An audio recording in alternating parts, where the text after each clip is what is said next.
let the S&P 500 go down 14%, not 4%, and then watch the panic. Watch the overwhelming negativity start. The stock market is no place for your feelings. The stock market is no place for emotions. Your whole life can change in 10 years, right? That's insane. So you buy in, you make 3,000% over the next 10 years. You lost a decade. That's insane, right? If you're watching this right now and you go lose your job, you go lose your business or whatever, and let's say you can't find something for a few months, you better have enough money behind you to make it, right? The more you get sucked into focusing on, man, I want to try to make $150,000 a year in stocks, $200,000. Each repetition is like a Super Bowl to you. Each repetition is like a national championship to you. Like, this is where you are at midnight, man, partying at the club, right? Here's where I am 98% of the time at midnight.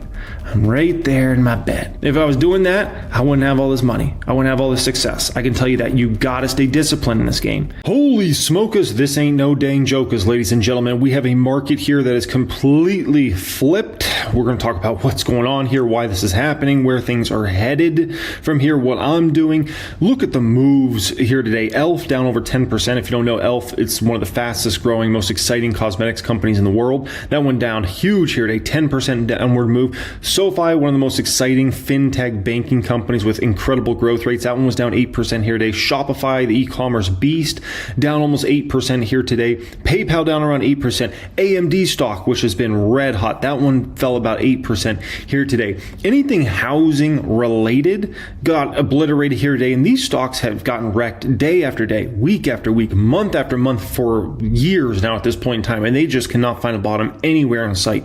Stocks like Robinhood were down big here today, down about 9%. Coinbase down big as well. Don't be surprised if those stocks are down even further, because what I heard, Bitcoin's making another big downward move after the market close. Semiconductor stocks, oh boy, Supermicro down almost 9% here today. Corvo down 7.6%. Qualcomm down over 7%. Cirrus Logic, Cruisy Doozy down over 7% as a company I used to own back in the day. Taiwan Semiconductor, TSM down 6.5%. Skyworks Solutions down over 6% here today, right? And it's interesting in regards to this market, because I posted inside my private stock group a message, and this was just back on Monday. I said, market looked really weak back on Monday, and it's looked weak this entire week. The only thing, I think every single trading day this week would have been Red Dead Redemption. The AMD news bailed out the whole stock market for the front half of the week, essentially. That news was so massive and it was so huge for AMD stock, it pushed all the semiconductor stocks, the whole AI trade up, the whole risk on trade up, and that pushed the market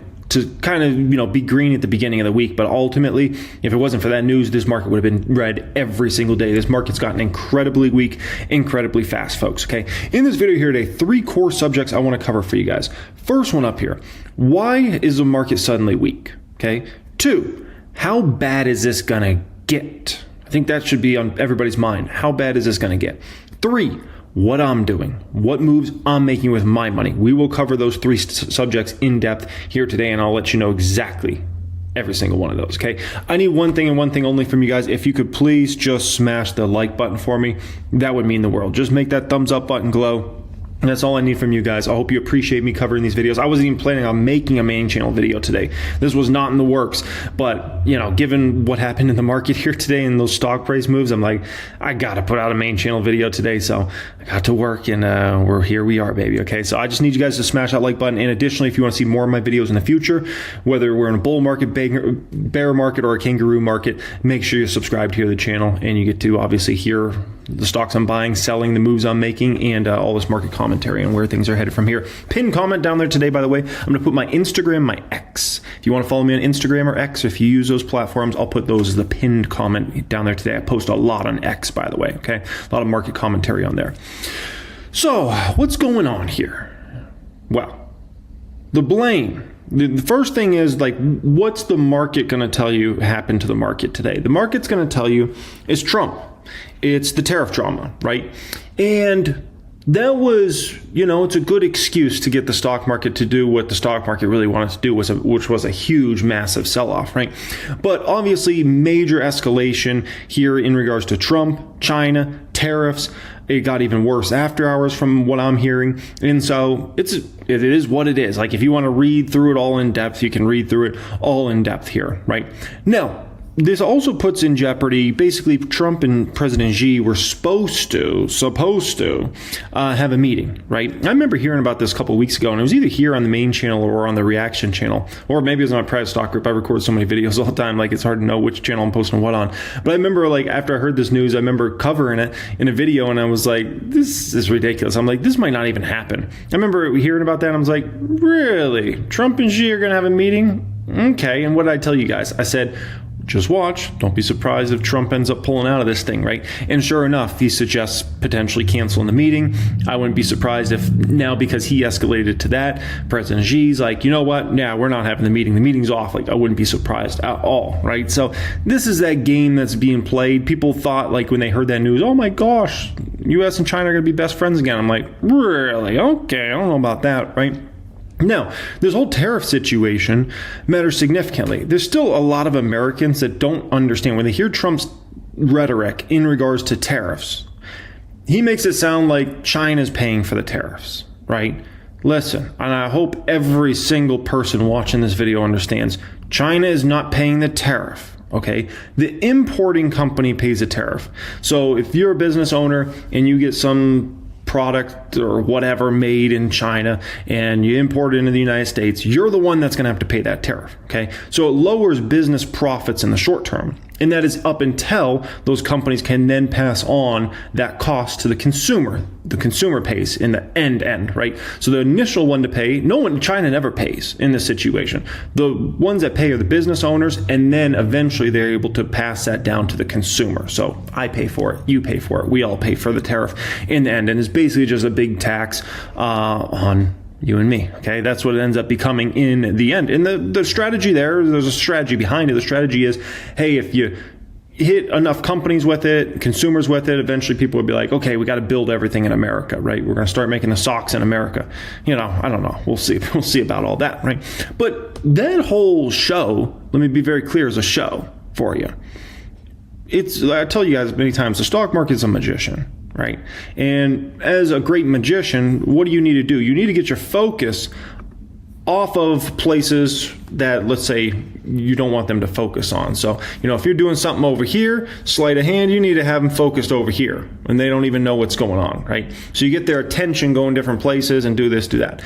That's exactly what we have going on right now. And you pull back the curtain, and then you're going to find the two things that are actually causing the market drama. And it's not the tariff drama. That's just the good reason to give out to the media, to give to everybody out there, and everybody say, oh my gosh, stock market's falling because of the tariff stuff, right? But there's actually two much bigger things and much bigger worries at play, okay? The first one on what's actually going on here and what's actually sending the stock market down huge is this. Listen, we're now 10 days into the government shutdown, right? There's a lot of Wall Streeters, countless of these. I couldn't believe it, and I love having that reaction channel because I react to the videos. Remember just, a week or two ago, I was reacting to videos, and these Wall Streeters were going on there so confident. Oh, the government's going to figure it out. Oh, it hasn't been an issue in the past. They'll get it solved quick. We probably won't even shut the government down, and if we do shut down, it will only be for a few days, and then they'll be right back up and operating. And I was like, I don't know about that. And I said to you guys, I don't think this is going to be solved fast at all. And what did I tell you? I said, Trump's going to be stuck in his ways. The Democrats are going to be stuck in their ways, right? And this is the only shutdown in my 17 years of being in the stock market I've ever taken serious. This is the one.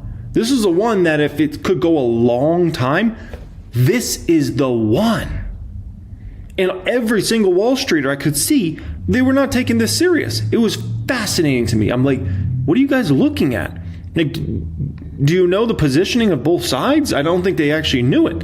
And so they thought they were never going to shut down. And then they thought, oh, if they do shut down, it's going to be solved in the first few days. And here we are 10 days in. This is going to go a lot longer, folks. A lot longer here, okay?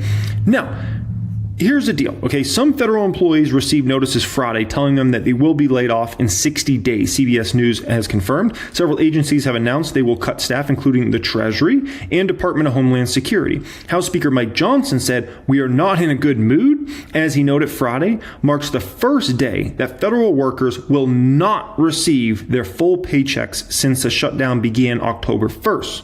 The continued stalemate also makes it highly likely members of the military will miss their next paycheck expected to arrive on October 15th. Oh boy. Oh boy. Do you know how many people work for the federal government? Do you know how many people are involved in the military and count on those checks coming in, right? So now we're talking about massive quantities of people out money in regards to this situation, right? If you're wondering how long could something like this go, I think worst case scenario, folks, this could go all the way to 2026. Worst case scenario, okay? The higher probability is the stock market keeps tanking for the next bit of time, and maybe there's a resolution, maybe December or something like that. But I don't know why either side would give in right now. I think the side that will give in the end will be Trump's side. I think Trump will be the one to give in the end because I think the stock market will keep going down, and eventually big money will put the pressure on him to make a move there.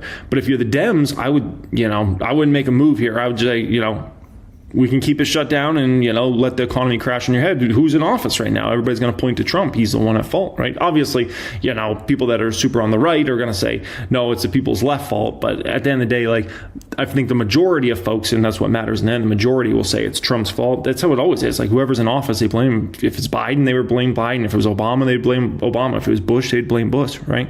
No, this is where it starts to matter significantly for money, okay? Check this out. Furloughed workers, okay? Estimates are around 750 to 900,000 non-essential federal employees are furloughed. These individuals are legally barred from working and are not receiving paychecks. I'm not talking about this as 20 people.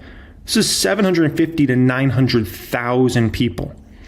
Estimates suggest around 700,000 essential or expected employees are required to work, but they're not receiving paychecks either. Imagine having to go to work and you don't even get a paycheck. That's got to be brutal. This group is critical personnel like air traffic controllers, border patrol agents, and some staff at agencies like the State Department. Oh my gosh. Imagine you're an air traffic controller and that's a stressful job as it is. And then you're not even getting a paycheck. You have to hope to get a paycheck in the future. So when the government shutdown ends, these individuals should start getting paychecks. But I've also heard rumors that, Trump might not want to pay some of these people. It's a horrible situation. If you're a federal employee, I couldn't imagine. That's just brutal, right? The total number of workers not being paid is therefore estimated between 1.5 and 1.6 million federal employees. Oh my gosh. Now, if military starts not getting paid as well, brutal. We could be talking about millions upon millions of Americans not getting paid, right? And that's going to create massive problems where? In the economy. You can't have a million people or several million people just not getting paychecks and it doesn't start to actually affect the economy in a very negative way here in the fourth quarter, right? Let's put it very simple. If you didn't get your paycheck today, are you going to the Cheesecake Factory tonight? Of course not. You can't afford to go to a restaurant. Are you kidding me? You're going to be looking for ramen noodles. What are we talking about here? No way, right? So suddenly you don't go to the restaurant, which means, guess what? The staff doesn't make as much in tips, right? All those tips aren't quite collected.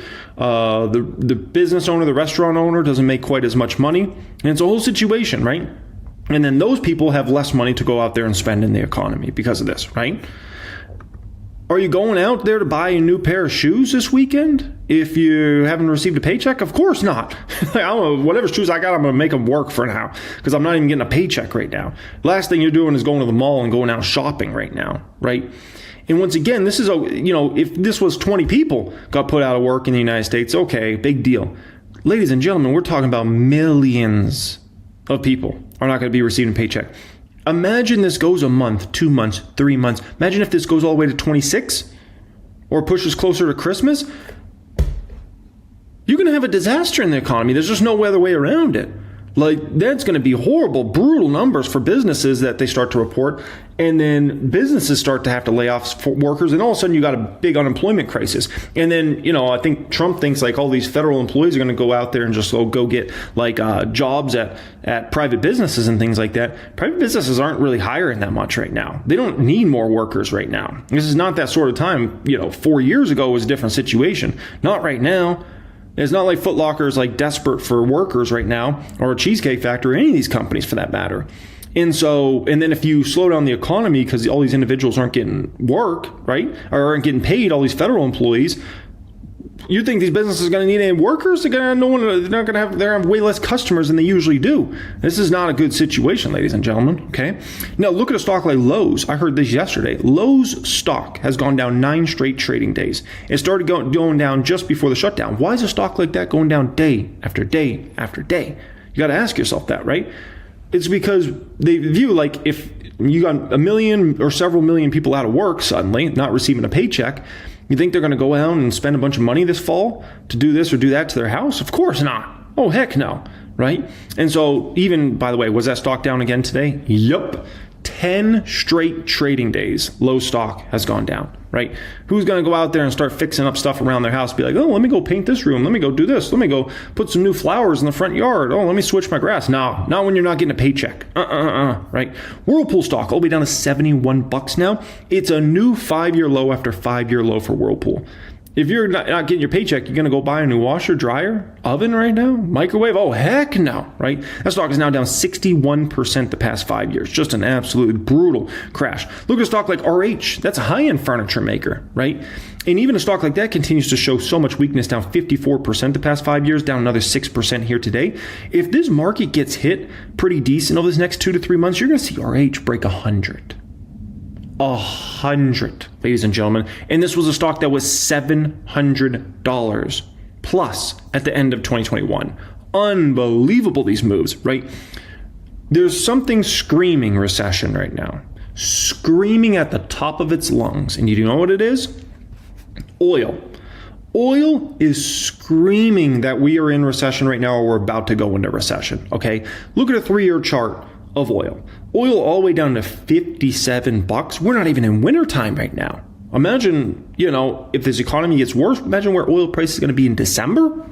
If we're at 57 in October and we don't even have a confirmed recession yet, oh boy, oil is screaming from the top of its lungs recession. By the way, remember I told you guys at the beginning of this video, I'm going to have my Instagram and X link down there as pinned comment today. You might want to follow me on X. I posted this on my X page earlier. I said oil price and housing related stocks are screaming recession is here or hitting over the next 6 to 12 months.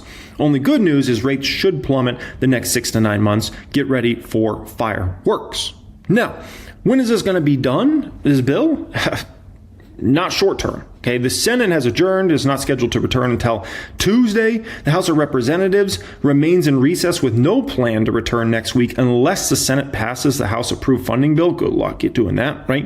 And as far as what the Democrats are fighting for in regards to the situation, so from what it looks like here, if the Affordable Care Act, tax credits are basically taken away, what's going to happen is insurance premiums are going to spike ridiculous for like millions of Americans. It's not a small my health insurance is going to go up like $5 a month or like $20 a month or like $10 a month. No. It's massive figures in regards to how much people's health insurance is going to go up. I've seen estimates 20%, 30%, and some even a lot bigger than this, right? My friend and neighbor Graham, he posted this. He said, at what income level, net worth, does it make sense to self-insure? How expensive is the most life-threatening illness or accident if one were to pay outright or in cash? I mean, that could be, many hundreds of thousands of dollars or even millions of dollars in that sort of situation. So do keep that in mind. But that's a question people are having to ask themselves is it even worth it to get health insurance, right? If these premiums do jump massively. So, Trump doesn't want to let the Democrats get their way. The Democrats don't want to let Trump get their way. And this is going to be an old-fashioned standoff for a while, and we'll see who wins. But, woo-wee, it's not a good situation if you're the one caught in the middle. And who's the one caught in the middle? It's federal employees, but at the end of the day, because it's such a large amount, when we're talking about all the federal employees, and then if the military starts not receiving their checks, it starts affecting us all. Everybody starts getting hit in regards to the situation, right? Now, the crypto market's starting to get really scared of this as well. Ethereum is down 12% here. Bitcoin's down over 8% here, down almost $10,000 today alone, right? It's definitely the market saying, oh boy, we're getting worried about this whole situation, how far south this could go, right? Additionally, you're getting this tells, the signs that the market is saying recession, it's here or it's about to hit, and here's why. If you look at silver, for instance, silver All-time high, right? 5-year high. Highest, I've ever seen that in my lifetime. Like, it's incredible. And, silver is something that usually rallies before you get to a recession. And then gold is something that usually rallies right before you get to a recession. But do keep this in mind. Gold, a lot of people assume once you get the confirmed recession, gold will go up still. No, a lot of times what will happen is gold spikes huge. Before you get the confirmed recession, you start getting the confirmation that a recession's hit, and then gold actually starts going down significantly as well. And then eventually bottoms out and starts heading up again. So do keep that in mind. But listen, man, this is not a natural move for gold. Gold is up 50% this year. 50%? That should not be like that. Gold should be asleep almost always. But if it ever spikes huge like that, a lot of times, ladies and gentlemen, it's because it's basically telling you, hey, recession, right? You're starting to hear news like this. Like while I was prepping this video, I had my phone on Fast Money. Hear this news break: Jefferies Financial. Morgan Stanley asked to pull cash from Jefferies Point Bonita. Just situations like that. And that stock's down big after hours. The scary thing is, the more south you push in regards to a situation like this, the more stuff starts to be discovered, right? No, the second reason why this is happening, why this is going on, okay, listen. We got really rich in regards to where the market was priced, okay? You look at a forward P, we're now down to about a 22.5 in the S&P 500, but we approached, recently close to a 24 number on the forward P. Anytime you really approach, like I backed up over the last 5 years, and guess what happens almost every time you approach that 24-ish number?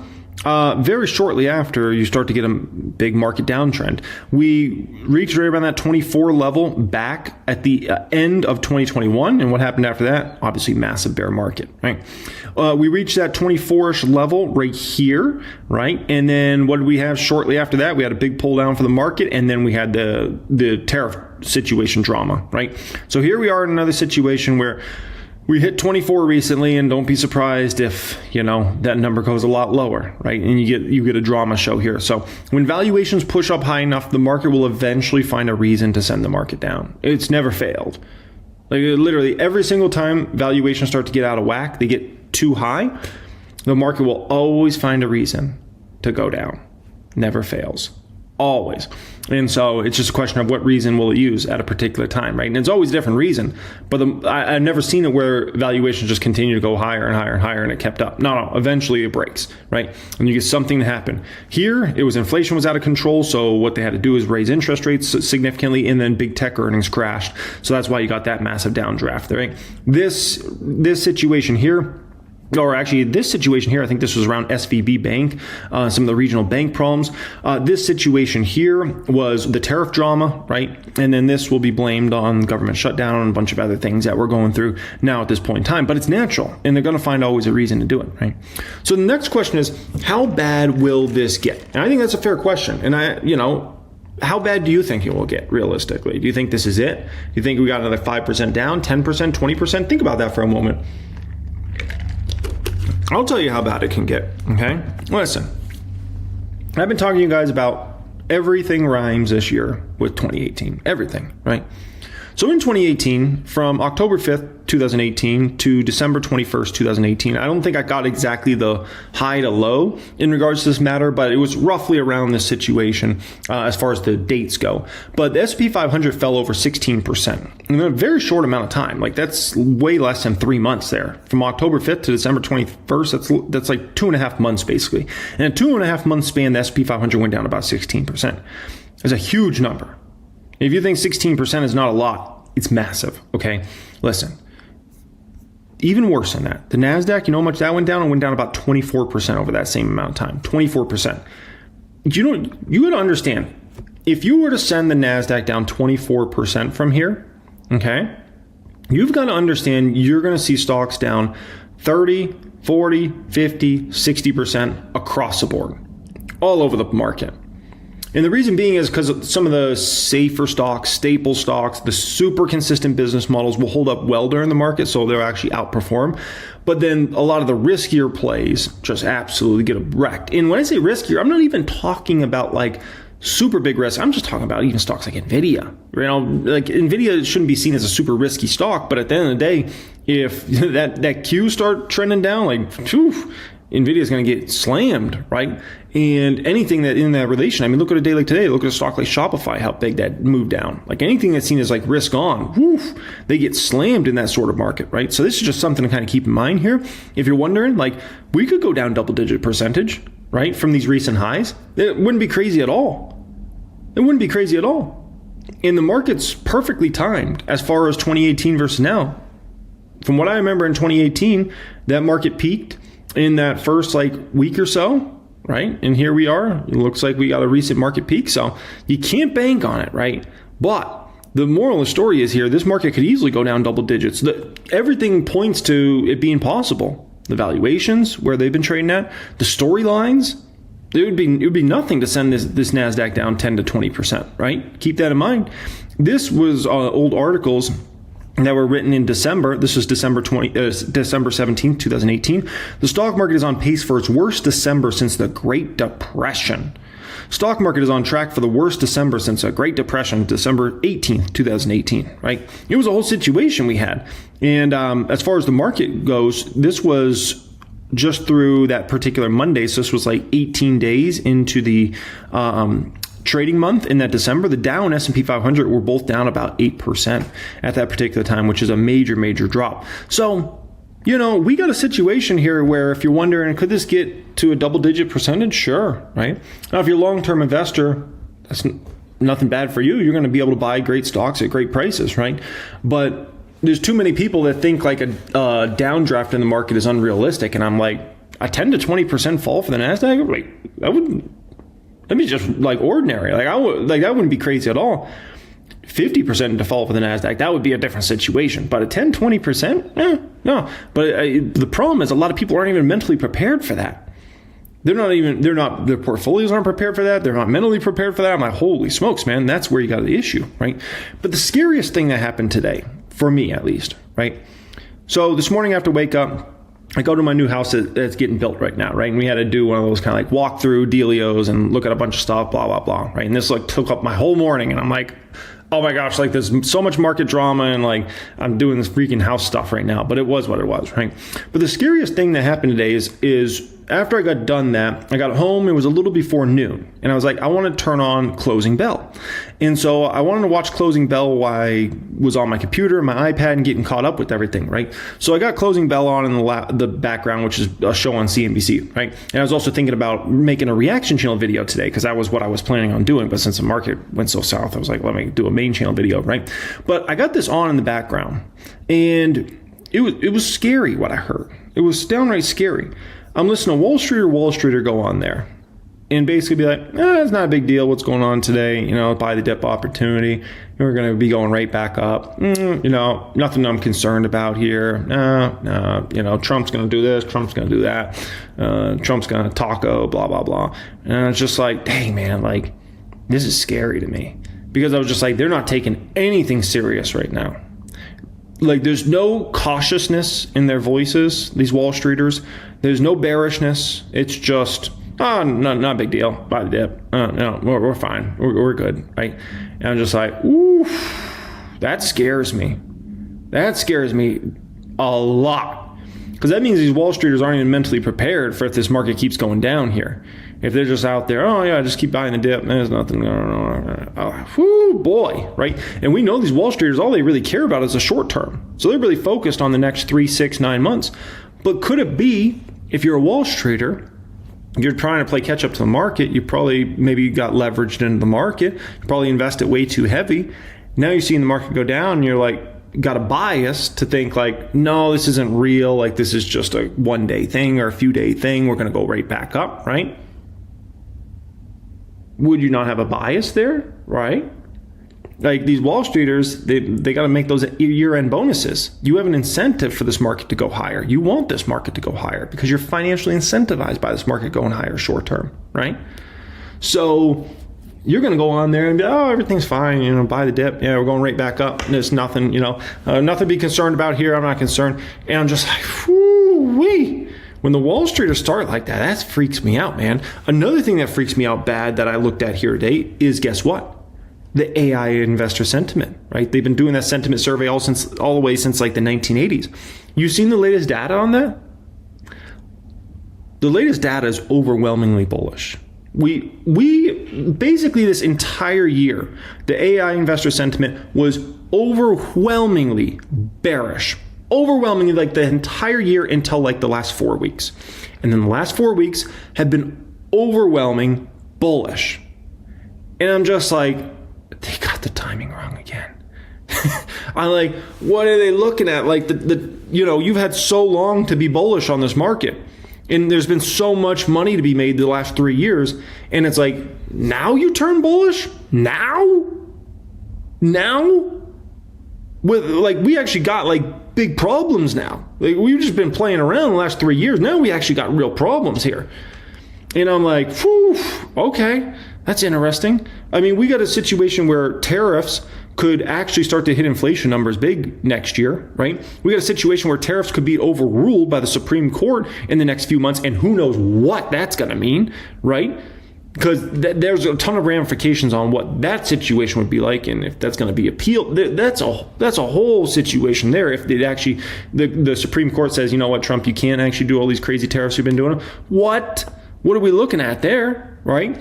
You got the government shutdown. You got 1 million or several million people now out of work, not getting paychecks, and we don't know when the end is in sight for that. What if this goes on like another month? Let's not even talk about it goes till 2026.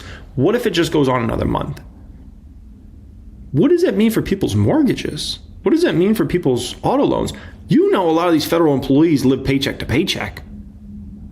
And let's say that, you know, they need money. What are they going to do? They're going to get the money wherever they can get the money. Are they going to be able to sell their house right now? No. And they're probably locked in if they do have a house at like a 3% mortgage. So they're not going to magically go be like, okay, let me refinance 6%. So you know what they're going to do? If they got stocks, they're going to sell their stocks. You need money. You know, you think these federal employees are just sitting around with $20,000 in their bank account? No. Unfortunately, they should, but they don't. They don't have it just sitting around. You know, they might have a week, enough money to get around for a week or two. But if this thing goes like a month, oh boy. If this thing goes 3 months, nasty, right? And so we got real stuff that people should be cautious on right now in regards to the market. This is not fake stuff. This is real stuff now. And the market got so caught up in the fake stuff, and now it's actually faced with real stuff, and these Wall Streeters are walking around blind with no cane in the middle of a highway. What are they doing? Oh my gosh, man. It never fails. I'm telling you, these Wall Streeters, listen, retail noobs get such a bad rap in the stock market. They always get made fun of. Oh, retail noob investors. Oh, you know, people that are in their first year or two investing. They always get made fun of. Oh, clueless. You know, oh, they're just there to give capital to, you know, Wall Street. You know, they got no clue what they're doing in the market, those sorts of things, right? I'm telling you, 90% of these Wall Streeters are just as bad. But I look at them as worse than the retail noobs, because at least the retail noobs that get in the market and don't know what they're doing, at least those folks, like, they didn't have like all this training and they don't get paid fortunes of money to do this. These Wall Streeters get paid so much money. Many of these people make hundreds of thousands of dollars a year. Some even make $1 million plus. They got no clue what they're doing. They go bullish at the times they shouldn't be bullish. They go bearish at the times they shouldn't be bearish. When you should be deploying money like a madman in the market, they're all cautious and bearish, telling you why the market's going to continue to go down, why it's bad times. And then the times when you should be taking some profits or maybe be a little more cautious in the market, they're just like full go, like, oh my gosh, you know, we're only going to go up every single day, every single week, what? It's crazy, man. It's like, why were you bearish when the forward P on the S&P 500 was 17? But then the forward P goes to 24 and suddenly you're Mr. Bull? What are we talking about here, man? Crazy. That's what really freaks me out and scares me in regards to this market, right? Because let this market go down a few more percent and watch the Wall Streeters start to turn like that. Watch them start to panic. And the further the market goes down and the longer it does it, do a 2018 to the stock market. By the time you get to Christmas, Wall Streeters are going to be in full-blown panic. It's going to be hard to find somebody and go on CNBC and talk bullish. Maybe Tom Lee will be doing it, but even Tom Lee will be like very like quiet and cautious. You know, like he'll be like, that's what ends up happening. Let us have a 2018 moment for this market the next 2.5 months, and you watch the Wall Streeters all turn cautious and bearish, and you watch no one be bullish. I kind of wish it happens just so I can see it, because I'm telling you, every one of these Wall Streeters is going to be like, oh, don't buy now. It's a bad time. No, we got all this stuff to be concerned about. Recession, blah, blah, blah, right? Okay, so what am I doing? Well, there's a few things I'm doing and how I'm positioning my portfolio given everything that's going on out there, okay? First up, I am not selling any of my big dog stocks. No. Now, we could easily have a 2018 and all these stocks continue to get hammered and the public account could go down to $3 million. That is very possible. And I'm fine with that. I'm not going to try to play the timing game with my long-term holds. That's just a silly game to play. I got a lot of other strategies I use that are much more intelligent than that. But to try to sell out of all your long positions, then create a massive tax. Look at how much I'm up on some of these stocks. I'm up 2,300% on these Palantir shares. I already got so many taxes to pay for Palantir. It's coming out of my ears, okay? Elf, I'm up 1,600% on. Right? This is going to be a taxable event of like, what, $121,000 there? Meta, I got $944,000 in Meta. Imagine I sell all my Meta shares. I create a taxable event that the government's going to take a huge portion of this $944,000. Like, I'm not trying to create a taxable event, then trying to worry about when's a perfect time to time back in the market. No. I got strategies that are much more sophisticated and much more intelligent than trying to time in and out of my long positions on companies that I love for the next 5 years. Whenever I build a portfolio, I'm building it for the next several years. I'm not building it for the next several weeks and the next several months. So even if we have a 2018, this portfolio goes down to 3 mil, that's fine. It is what it is. Like, oh wow, okay. I mean, heck, the portfolio just back in the April drama went down to 2.5 mil. It went down to $2.5 million. If the market really got hammered and goes all the way down to 2.5 million, perfectly fine with me. I'm not going to try to time in and out of this game and play that game. Ugh, bad. No, it doesn't work out, man. It does not work out. So what else am I doing here? Well, TSLZ. This is something I like a lot. I'm holding this right now. I might buy more. This is basically a 2x inverse against Tesla stock, okay? Tesla has nothing going on for the fundamentals of the company right now. They got hopes about robots. They got hopes about, robo-taxis and those sorts of things. They got nothing going on for the financial of that business model right now. Numbers are bad, horrible. Like, EV sales have been rough and could get rougher considering how many government workers are going to go buy Teslas in the short term, right? How many people in general are going to go buy Teslas? You got tax credits all expiring. Oh my gosh, it's a mess. It's a mess over there. And so, there's nothing going for that company short term. Nothing. And additionally, that stock's rallied huge because we've been in a big risk on market. People think, oh, it's been rallying because Tesla's doing good. No. This is the worst version of Tesla you've seen in probably 6 or 7 years. I've not seen this bad of a fundamentals of a company when it comes to Tesla for 6 or 7 years. As somebody that's tracked this company since they went IPO back in like 2010, 11, and somebody that was a shareholder for years. It's a dumpster fire over there. And so there's lots of hopes that maybe someday they're going to do something, but that ain't today, that ain't tomorrow, that ain't next year. That's like a 2030s game in regards to anything meaningful to Tesla's business model. So they got nothing going on for the business. It's a mess over there, complete dumpster fire. And the stock has only been hot because we're in a massive risk on market. And what goes up a lot when you're in a risk on market? Tesla stock.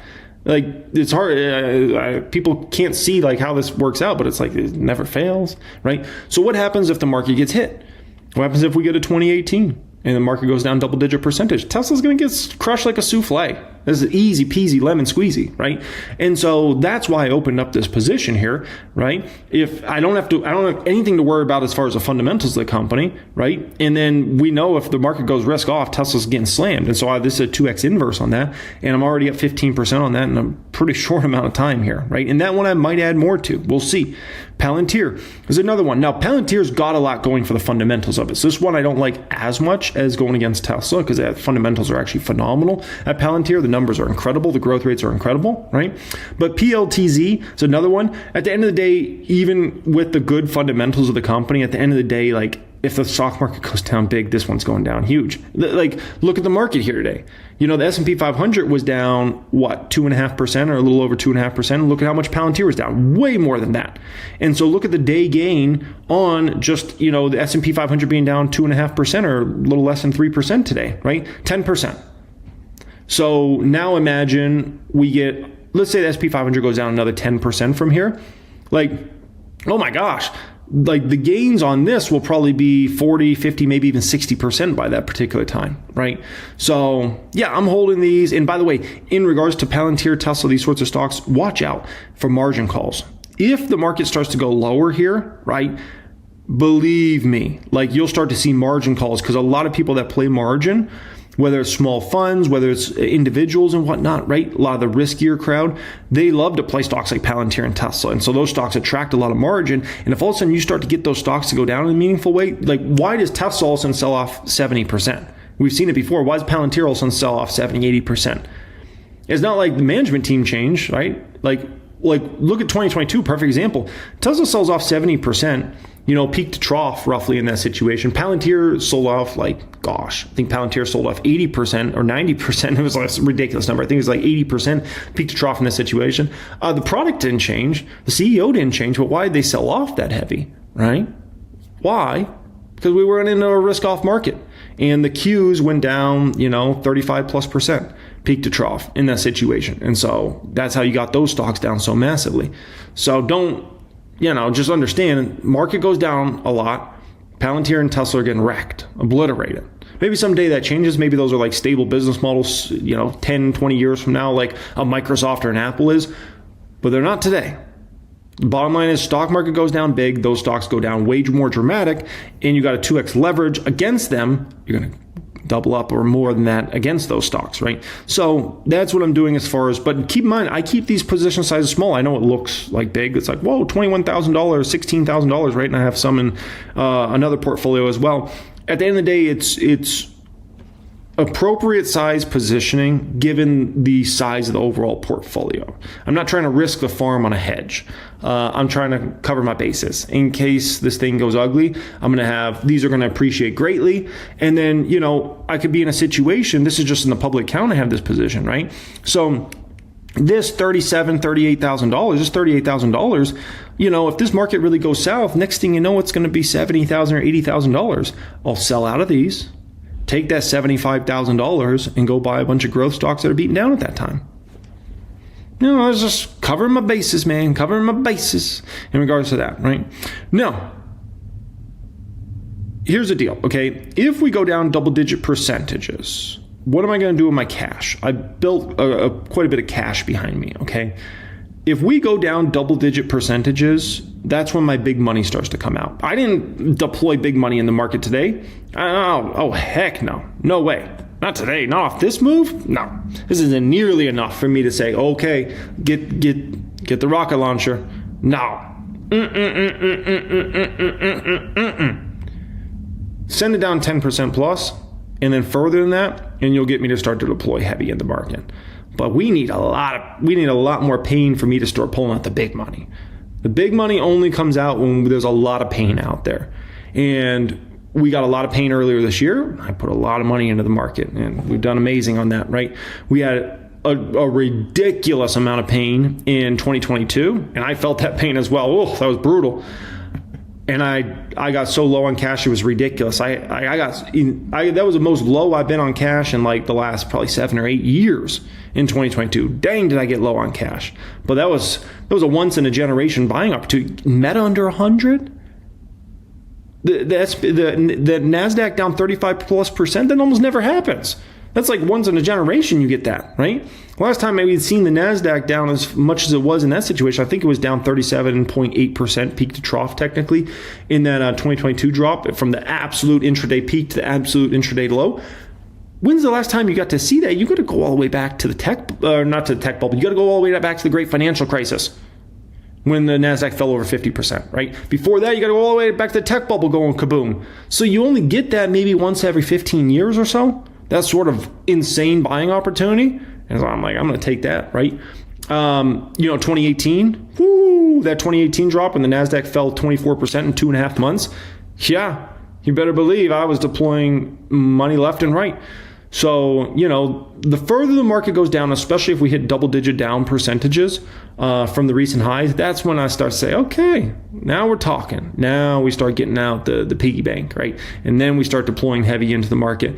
But stuff like this is just little child's play right now, right? Now, additionally, other than that, I do my weekly buys. So I don't care if we're in a bull market, bear market, kangaroo market. I'm going to do my weekly buys every Friday, right? I buy in the public account, which is available in my private stock group. That's the portfolio that, is a massive portfolio, right?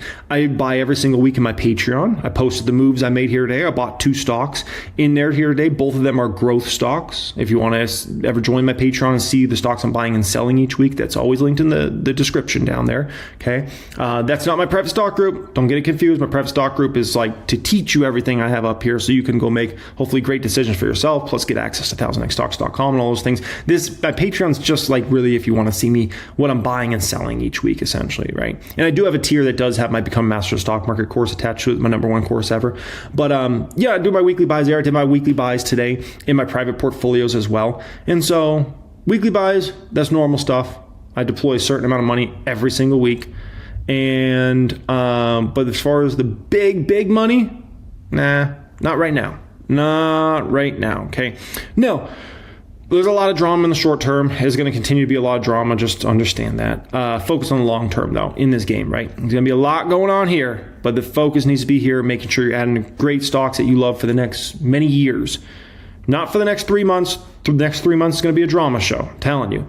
But the next 3 years and the next 5 years, the next 7 years, that's where your main focus has to be in adding great stocks, because whatever ends up happening this next few months, it will all just be a blip on the radar. And then just as what happened earlier this year was, just as 2022 was, just as 2018 was, just as 2020 was, just as 2008 was, just as the tech bubble blow up was, it all just ends up being a blip on the radar long term, okay? Focus long term. Public count sitting almost at $4.1 million. Public count up another $21,000 plus here today, and that's despite the S&P 500, the Qs, and AMD all being red. At the beginning of this video, obviously the public count's been red hot. This portfolio was around $1 million 3 years ago. Now to be pushing close to 4.1 mil, what an achievement, right? Listen, I've been hot. My stocks have been hot. My portfolio's been hot. I want to talk about managing the emotions of this. I'm sure there's a lot of people watching this video right now, and congratulations to you guys that have made thousands of dollars, tens of thousands of dollars, hundreds of thousands of dollars, or millions of dollars just in the past 6 months. I'm not talking about the past 6 years, the last 60 years. I'm talking just in the last 6 months. There's a lot of you guys watching it right now that have done that, right? Congratulations first off. Second off, I want to talk about managing the emotions of that and how to make something like that sustainable, where it doesn't feel like you're just gambling out there and you'll win at the casino or something like that, okay? From there, what I want to go ahead and do is I'm going to show you guys my entire potential hedges watch list, like stocks I'm looking to bet against, or I am currently betting against, essentially. And we'll talk about that. We'll talk about a stock that went down big here today and my thoughts around that and those sorts of things as well in this video here today. From there, I want to react to this. Tom Lee was just on CNBC about an hour and a half, maybe 2 hours ago or so. I want to go ahead and react to his latest commentary on where he sees the market headed from here and share my opinions and perspectives. And then the last thing we'll get into in this video here today is a move I made here today, why I went ahead and did it, what the potential upside is in that move, and all those sorts of things. So we got a lot to go through. One thing and one thing only I need from you guys, if you could please just hit that thumbs up button. If you could make that thumbs up button glow on this video, that would mean the world to me. Everybody that's already done that, thank you so much. Additionally, if you want to see more of my videos in the future, make sure you're subscribed to the channel. Here's the deal. If you're not subscribed, YouTube's going to have less of a probability of showing you my videos in the future. If you're subscribed, there's a greater probability YouTube will show you my videos in the future. So if you enjoy my content, you want to continue to learn from me, hear the stocks I'm talking about, my perspectives on the market, make sure you're subscribed to the channel, okay? Alrighty, guys. So first off here, public count's been red hot. Unbelievable, right? Been red hot in general. How do you handle the emotions of that? How do you make something like this sustainable, right? Listen. In order to make anything sustainable in life, you have to take it out of a context of like, I'm getting lucky with this, and have a strategy, have a plan to continue to execute on something so it doesn't feel like luck, right? I'm sure there's plenty of people watching this video right now that, you haven't even researched companies. You don't know what you're looking at. You don't know how to run projections on companies, but you probably made a lot of money in the last 6 months, 9 months, year, 2 years, right? By just kind of throwing some money out there. Maybe you've been watching my videos here in the stocks I talk about, right? And you just kind of got lucky, right? You maybe bought a couple of my stocks and they went up a bunch, and next thing you know, you made thousands, tens of thousands, hundreds of thousands, or millions of dollars. And I bet you there's a lot of people watching this video right now that did exactly that. You didn't really do any research, and no, watching my YouTube videos, just hearing me talk about the stocks is not your research, okay? You didn't do any work on your own, and you're sitting in a situation now where you probably made a ton of money, and you're like, all right, man, I don't know how to keep this going, right? And so we got to create a sustainable strategy that is outside of just getting lucky, right? Of, trying to watch somebody on YouTube or CNBC or Bloomberg or whatever and just gambling some money out there and hoping you win, right? And this goes back to a point I was making in yesterday's video on the main channel around, people will spend so much time and thought into, a small expense. They'll go so out of their way to save, 20 cents on a soda, but yet it comes to actually putting in some effort and work into their investments, and they'll just put such little amount of time. And it's like, dude, this is your life savings. Like, this is your net worth. Why are you putting in such a small amount of work, right? Yesterday was a big day for the public count, closing over $4 million. Guess what I was doing last night? I was putting in the work. I was running projections. I was looking at market commentary. I was looking at some Fed related stuff last night. At the end of the day, that's how you stay successful over time. You got to continue to put in the work. You can't just, get lazy like that. You get lazy results over time. Short term, anything can happen. Short term, over a 6-12 month span, you can get lucky doing this, doing that. But I can tell you, if you don't really actually put in the work, you don't understand all this stuff, it's going to come back to bite you in a massive way. And it doesn't come back to bite you when you're in a roaring bull market. It comes back to bite you when you start to get in a kangaroo market that's up and down and going nowhere. And then it comes back to really bite you in a bear market. And next thing you know, you end up losing all your gains. Because if you've been, as a human, if you've been taught, I can get lucky by just throwing some money in some stocks without really researching them in depth at all, running my own projections and things like that, why would you stop? You wouldn't. You do it on the next one and next one and next one, right? And that second one or that third one or that fourth one can come back to bite you. Next thing you know, you'll have lost all your gains, plus you'll lose a bunch of money you had initially invested. That's what ends up happening if you don't know what you're doing in this game. So make sure you're creating a sustainable plan, right? Just yesterday was a big day. I ended up signing up 8 people. 8 people in my private stock group hit 7 figures plus in their portfolios. Unbelievable number, obviously, right? Those people are not just counting on getting lucky in the market and just gambling money around. They have sustainable strategies. They go through all my course curriculums. They use 1000xstocks.com. They run their projections, and they build and they build and they build. And I'm sure in the future that a lot of those individuals will be at $2 million, $5 million, $10 million in their portfolio, right? Do you want to be a real player or do you want to be a fake player? It's up to you. You want to be a gambler or you want to be an investor? It's up to you. Those are your own decisions, right? Pin comment down there, get access inside my private stock group, access to all his course curriculums, access to teach you this stuff on a high level, access to 1000xstocks.com.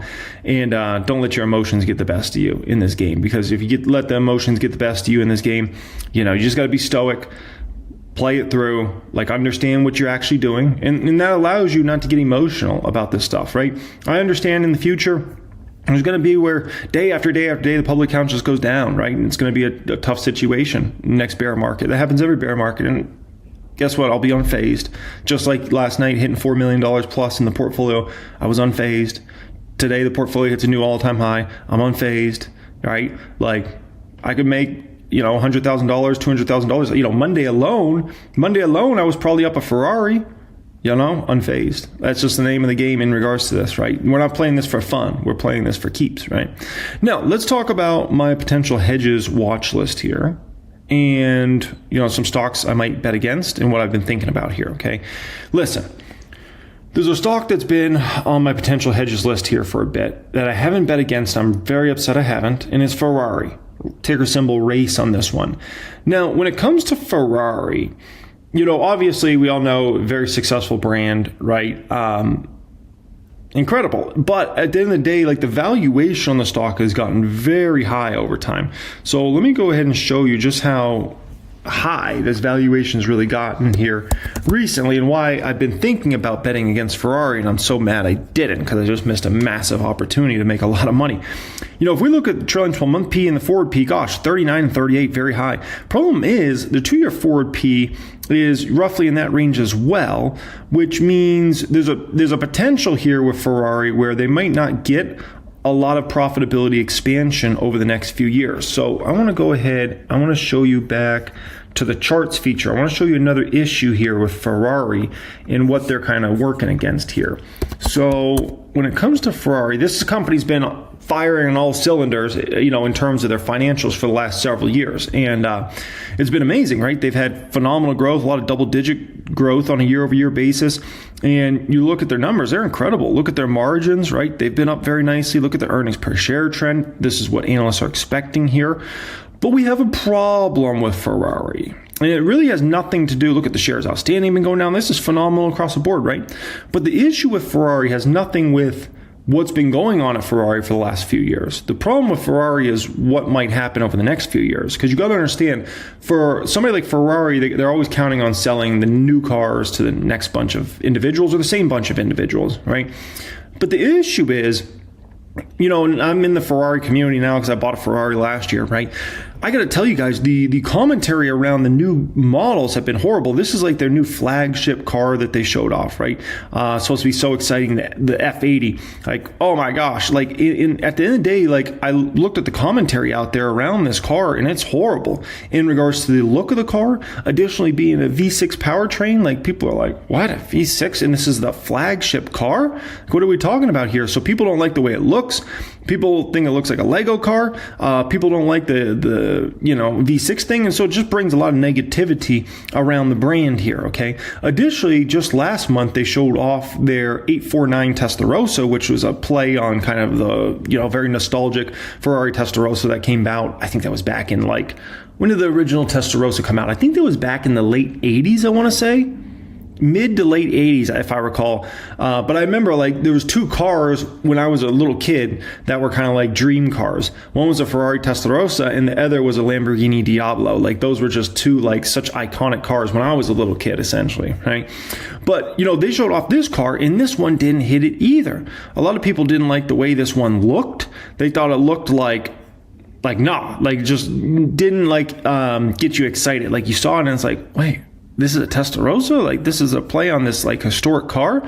So that has a lot of, kind of negative vibes around it as well. They also keep putting in these electric motors, which people are not into.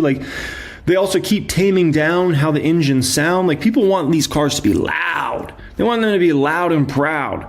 They want them to sound just insane. And so they keep kind of sounding worse. They're putting in these, partial EVs. And people are just they don't want that. And they keep trying to focus on just trying to make it as fast as possible.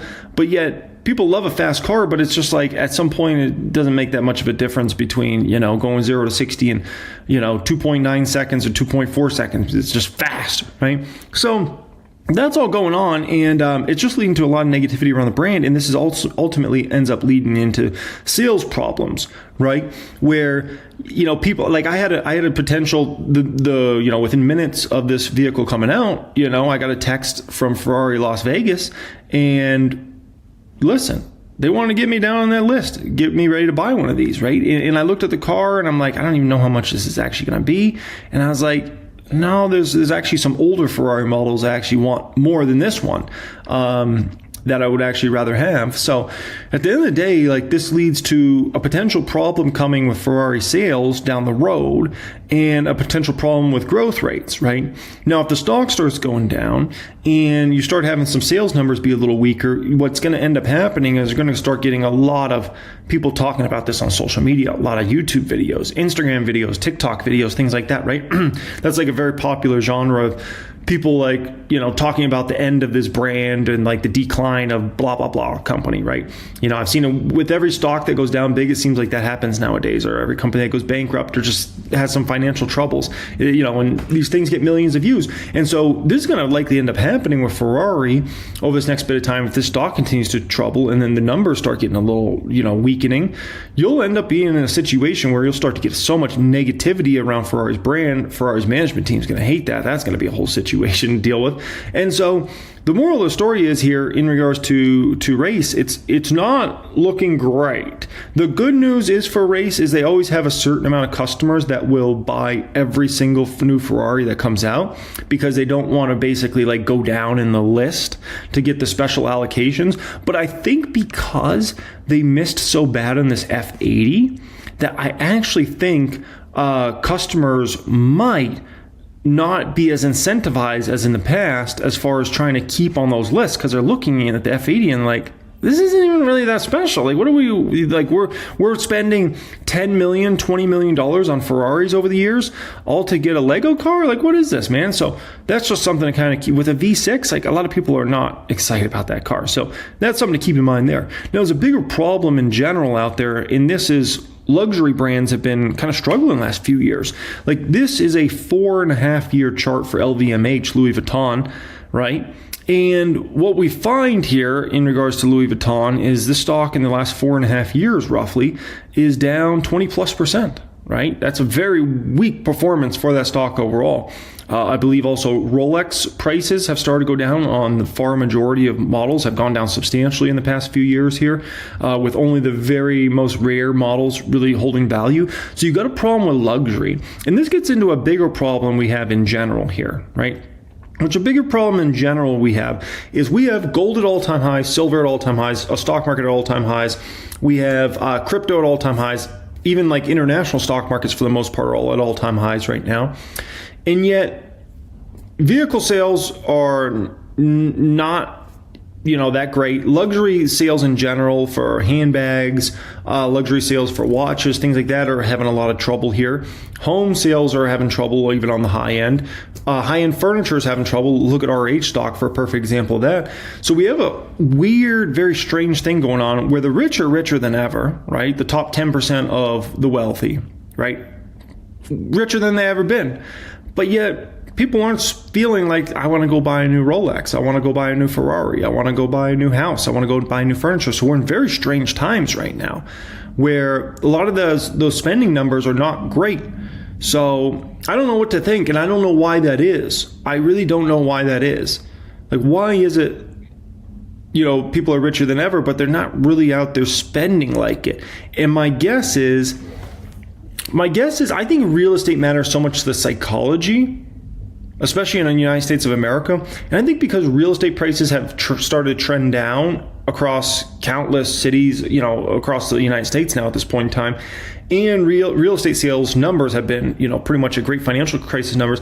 I think it matters a lot to the psychology of even a high net worth individual, right? That maybe has $15 million, in a net worth, but they kind of don't feel like going and spending, $25,000 on a new watch right now because they're just looking and they're like, I think real estate matters significantly to psychology. Now, you could say interest rates maybe matter a bit. I don't know. Like, I think a lot of these high net worth individuals, they don't even care about, you gotta understand, like, for a lot of the top 10% of wealthy, interest rates are almost irrelevant because when they go to buy a new car, they buy it cash. When they go to buy a new house, they buy it cash many times. When they go to buy new furniture, they buy it cash. When they go to buy a new $25,000 watch, they buy it cash. When they go buy a new Louis Vuitton handbag for $5,000, they buy it cash. They're not like, oh, let me take out a loan to do that. That's not what high net worth individuals really do. And so I can't blame it on interest rates. If anything, the only thing I could think is real estate. And that weakness is just leading to a weak psychology of higher net worth individuals where they're just, But then again, if you miss on these products, I heard Lamborghini's also, not in the best situation right now as well in regards to selling their SUV. That was very hot a few years ago, is turned ice cold from what I've heard now. The Temerario, I heard, isn't all that. The Revolto's pricing's crazy. So I don't know, man. It's a weird time. By the way, as far as other potential hedges I have on here, PLTZ, that's one I currently have on. I have Walmart as a potential. I'm going to probably take that guy off, though. Tesla, definitely there, but I got more TSLZ there. Wingstop is something I looked at, but the Wingstop's come down a lot now. So Wingstop's not as interesting as it was, man. I was looking at that one back here at the end of 24. I missed it. It doesn't mean it can't go down more from here as far as Wingstop goes, but in terms of the big opportunity in Wingstop, I missed it, man. So now I feel like I'm chasing smaller money if I go against Wingstop now. See, now the forward P is down to 40 on Wingstop, right? You know, if they continue to grow a lot of locations and grow restaurant sales, like a 40 is not insane. Now you can say maybe it should contract more, maybe go down another 10-20%. That's possible, but the biggest money's been missed, man. I should have got in that one. I looked at it back around that September time frame. I was really considering hedging against it. It was 400 plus at that time, and gosh, I missed it. It is what it is, right? Palantir, we already talked about that one, right? Hood is interesting, but Hood I can't step in against yet. Hood's scary, man. And the reason Hood's scary is they got this relationship with, from my understanding, Kalshi, which has been blowing up as far as like a predictions market for betting on, you know, like almost like betting on sports events and whatnot and other different events. And from my understanding, like Robinhood's making very small amounts of money on each one of these deals, but it's like there's so much volume going through that it could end up benefiting Robinhood's base in a substantial way. It could get a ton of people to use Robinhood as well. So Robinhood's actually one I'm scared to bet against right now. I have it on my potential hedges watch list, but that one's scary. Palantir doesn't scare me. I'm like, okay, maybe they have one more quarter where they accelerate that growth, but then growth, stops accelerating from there or has trouble. Tesla doesn't scare me at all, not even remotely. But Hood scares me, actually. Hood scares me. That's the one I'm actually scared to step in because I'm like, dude, like so many people love to bet on sports and that Kalshi's been just blowing up. So I'm a little worried in regards to that one. Costco could make an interesting hedge. That one I already went to battle against and I beat it, but it's a tough one to go against. All right, let's get into Tom Lee. Scott Wapner live from Post 9 here at the New York Stock Exchange. This make or break hour begins with high expectations for stocks and why 7,000 for the S&P might be conservative before year end. That is the call today from Fund Strat's Tom Lee. You will hear from him on this program momentarily. In the meantime, we'll show you the scorecard here with 60 to go in regulation. A steadily deteriorating kind of trading day, really. Green to start, red now. Dow's down about 2/3%. S&P negative, so is the NASDAQ. Most sectors are red, including tech, though. Nvidia and Meta, well, they've been positive throughout the session. They still are. We'll watch them both. Prior show was talking about Ferrari today. Robert Frank just was getting dented big time. Weaker than expected outlook means the stock is now tracking for its worst day ever. Getting dented, that's kind of funny. It's down 15%. We'll follow that. And how about shares of Lowe's today? On pace for their 9th straight down day. Just a brutal stretch. Home Depot not doing all that better. Not quite the same losing streak, but nonetheless, it's one to watch. I gave a message out to my private stock group members. I think on Monday, actually, right? And I said, you know what I said to them? I said, this market looks really weak. I said, I understand, Monday was filled with all the AMD excitement and hype and things like that, right? In the last few days, honestly. But outside of that excitement, I think the market would have been red every single day this entire week. Like literally, if that AMD deal did not go through and that didn't lead to so much hype and excitement around not only AMD, but the AI trade, right? The risk on stocks, all that. I think every single trading day of this entire week would have been red already. Every single one. I kid you not. AMD and that deal bailed out the whole flip and flapjacking market because that gave so much momentum to the big tech stocks, and those ones drive the whole market. The semiconductor stocks, those ones drive the whole market, and it just gave like a breath of fresh air. But when you look, man, there's just so many of these stocks they're just down and out. Like, let's go ahead, pull up my possible buys watch list here, and you see, look at RH. Look at how dead this stock is. Look at Whirlpool, $74. These stocks are like just getting hammered right now. And it makes you say, is there a big downdraft coming to this market still? Or are we going to have a 2018 happen? I don't know. Maybe we don't, but was seeing some of these moves, I'm like, that's, he talks about Lowe's. Lowe's isn't a stock I usually track, but he talks about Lowe's down 9 straight trading days. 9? It's not like the market's been bad. Imagine the market actually starts to go down. What are these stocks looking like then? It does take us to our talk of the That's the scariest part when you're talking about a stock that continues to get hammered in a green market. You have to ask yourself, what happens if this market turns red? What happens if we lose 10, 15, 20% in the S&P 500? To these stocks that have been like getting wrecked as it is, what are they getting then? That's scary. The rally's road ahead. And I mentioned that call from Tom Lee. He does join us now. He's a CNBC contributor. It's good to have you back. Welcome. Great to see you, Scott. So what do you make of just how the market's trading today? We've had a nice run. It's given a little bit back. Maybe some concerns are out there about the strength of the economy, the labor market, some other stuff. What do you see? Well, I think are trying to balance a few things because we are navigating a little blind because of the government shutdown. But we also know that the real powerful drop. No way. No way. Is this Tom Lee's office? I've never seen Tom Lee, be in this space he's in. But do you guys see what I see?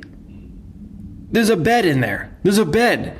And this clearly looks like an office space because there's a woman working back here and a bunch of filing cabinets and stuff.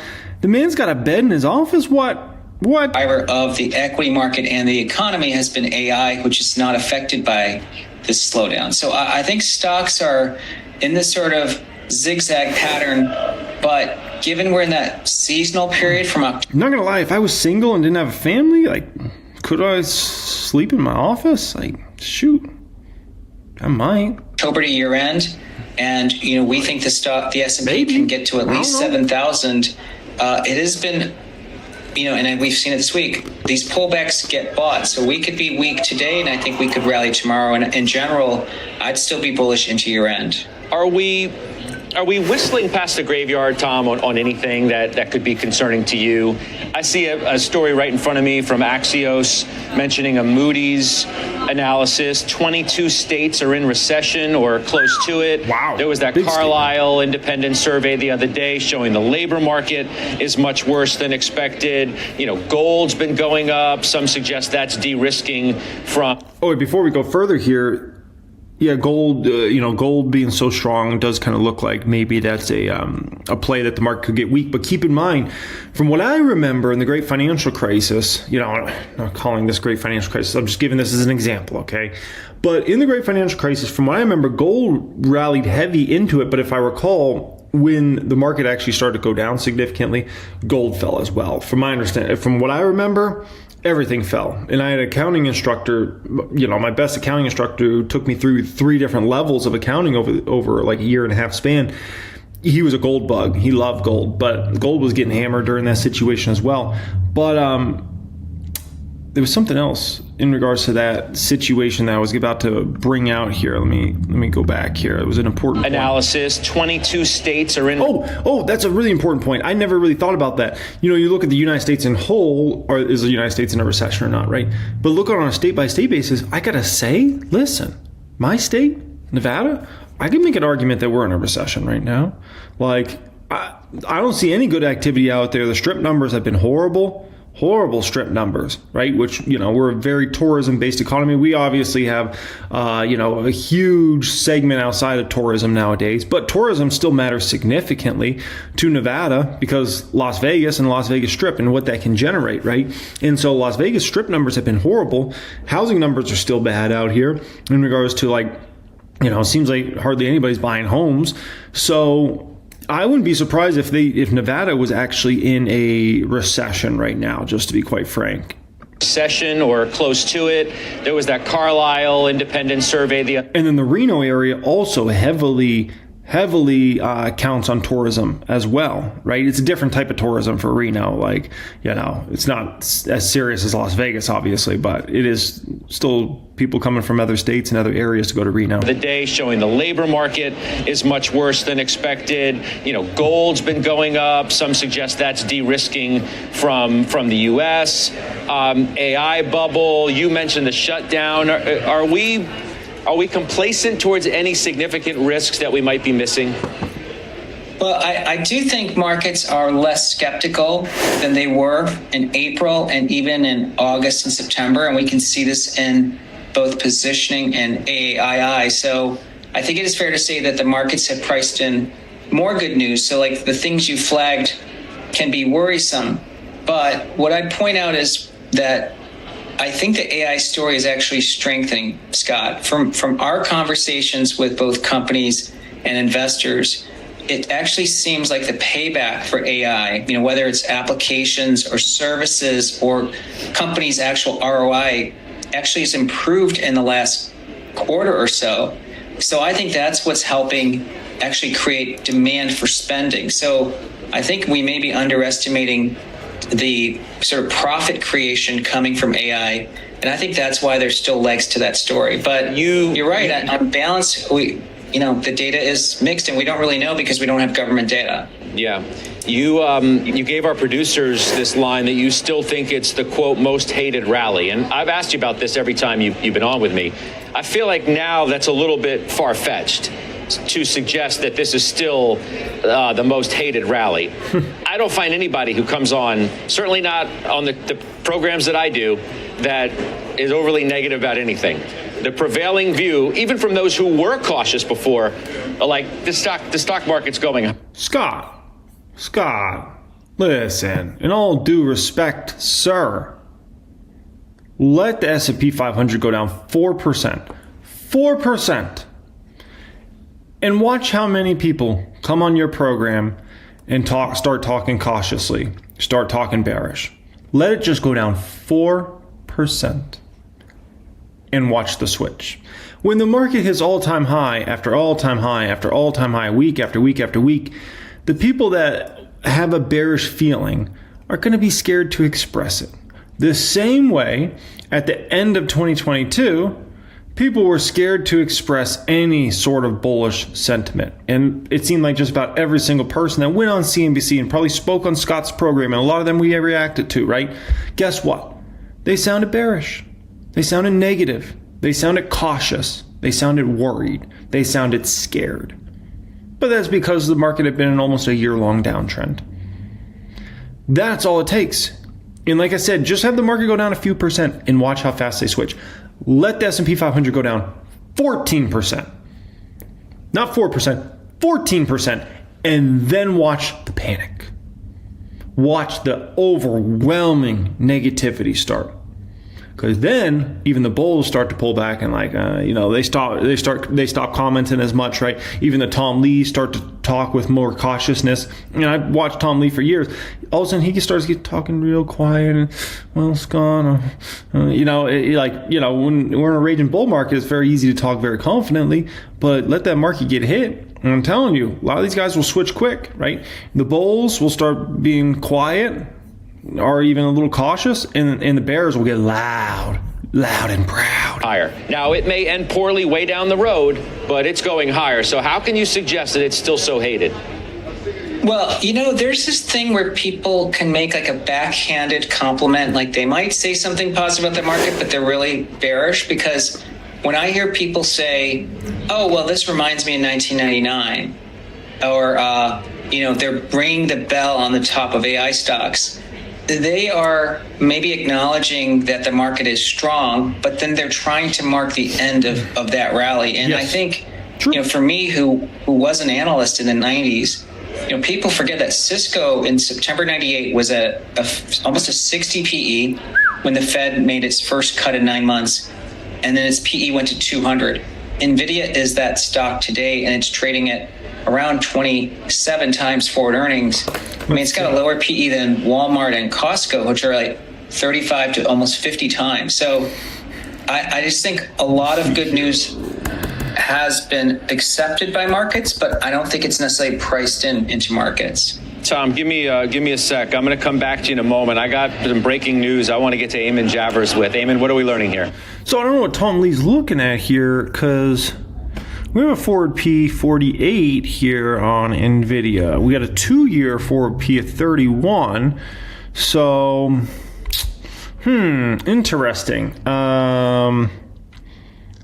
Interesting. So maybe he's talking about the 2-year out forward P. I'm not sure, but that's interesting thoughts there. But Tom Lee, overwhelmingly bullish, as you might think from Tom Lee. But like I said, things can switch quick. All you need is a market to get a little weak, and there you go. Right now, in terms of what I added here today, I added some more to my Tesla hedge here today, which is TSLZ. That's a 2x, basically inverse ETF against Tesla stock, essentially, which is up to over a $20,000 position here.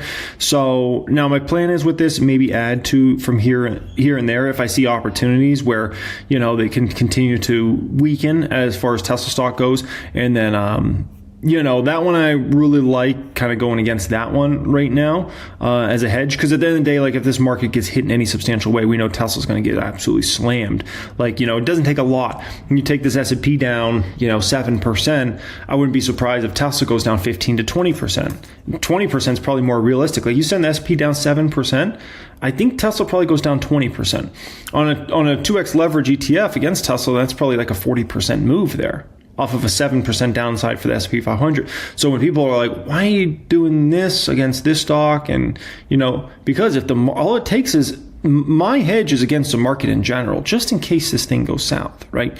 And, I'll be able to save some face there and then go ahead, stick that money in stocks at much lower prices. Like, I love a lot of stocks out there, current valuation, send the S&P 500 down 7%. There's going to be even better deals out there, right? Send it down 11%, send it down 15%, even better deals.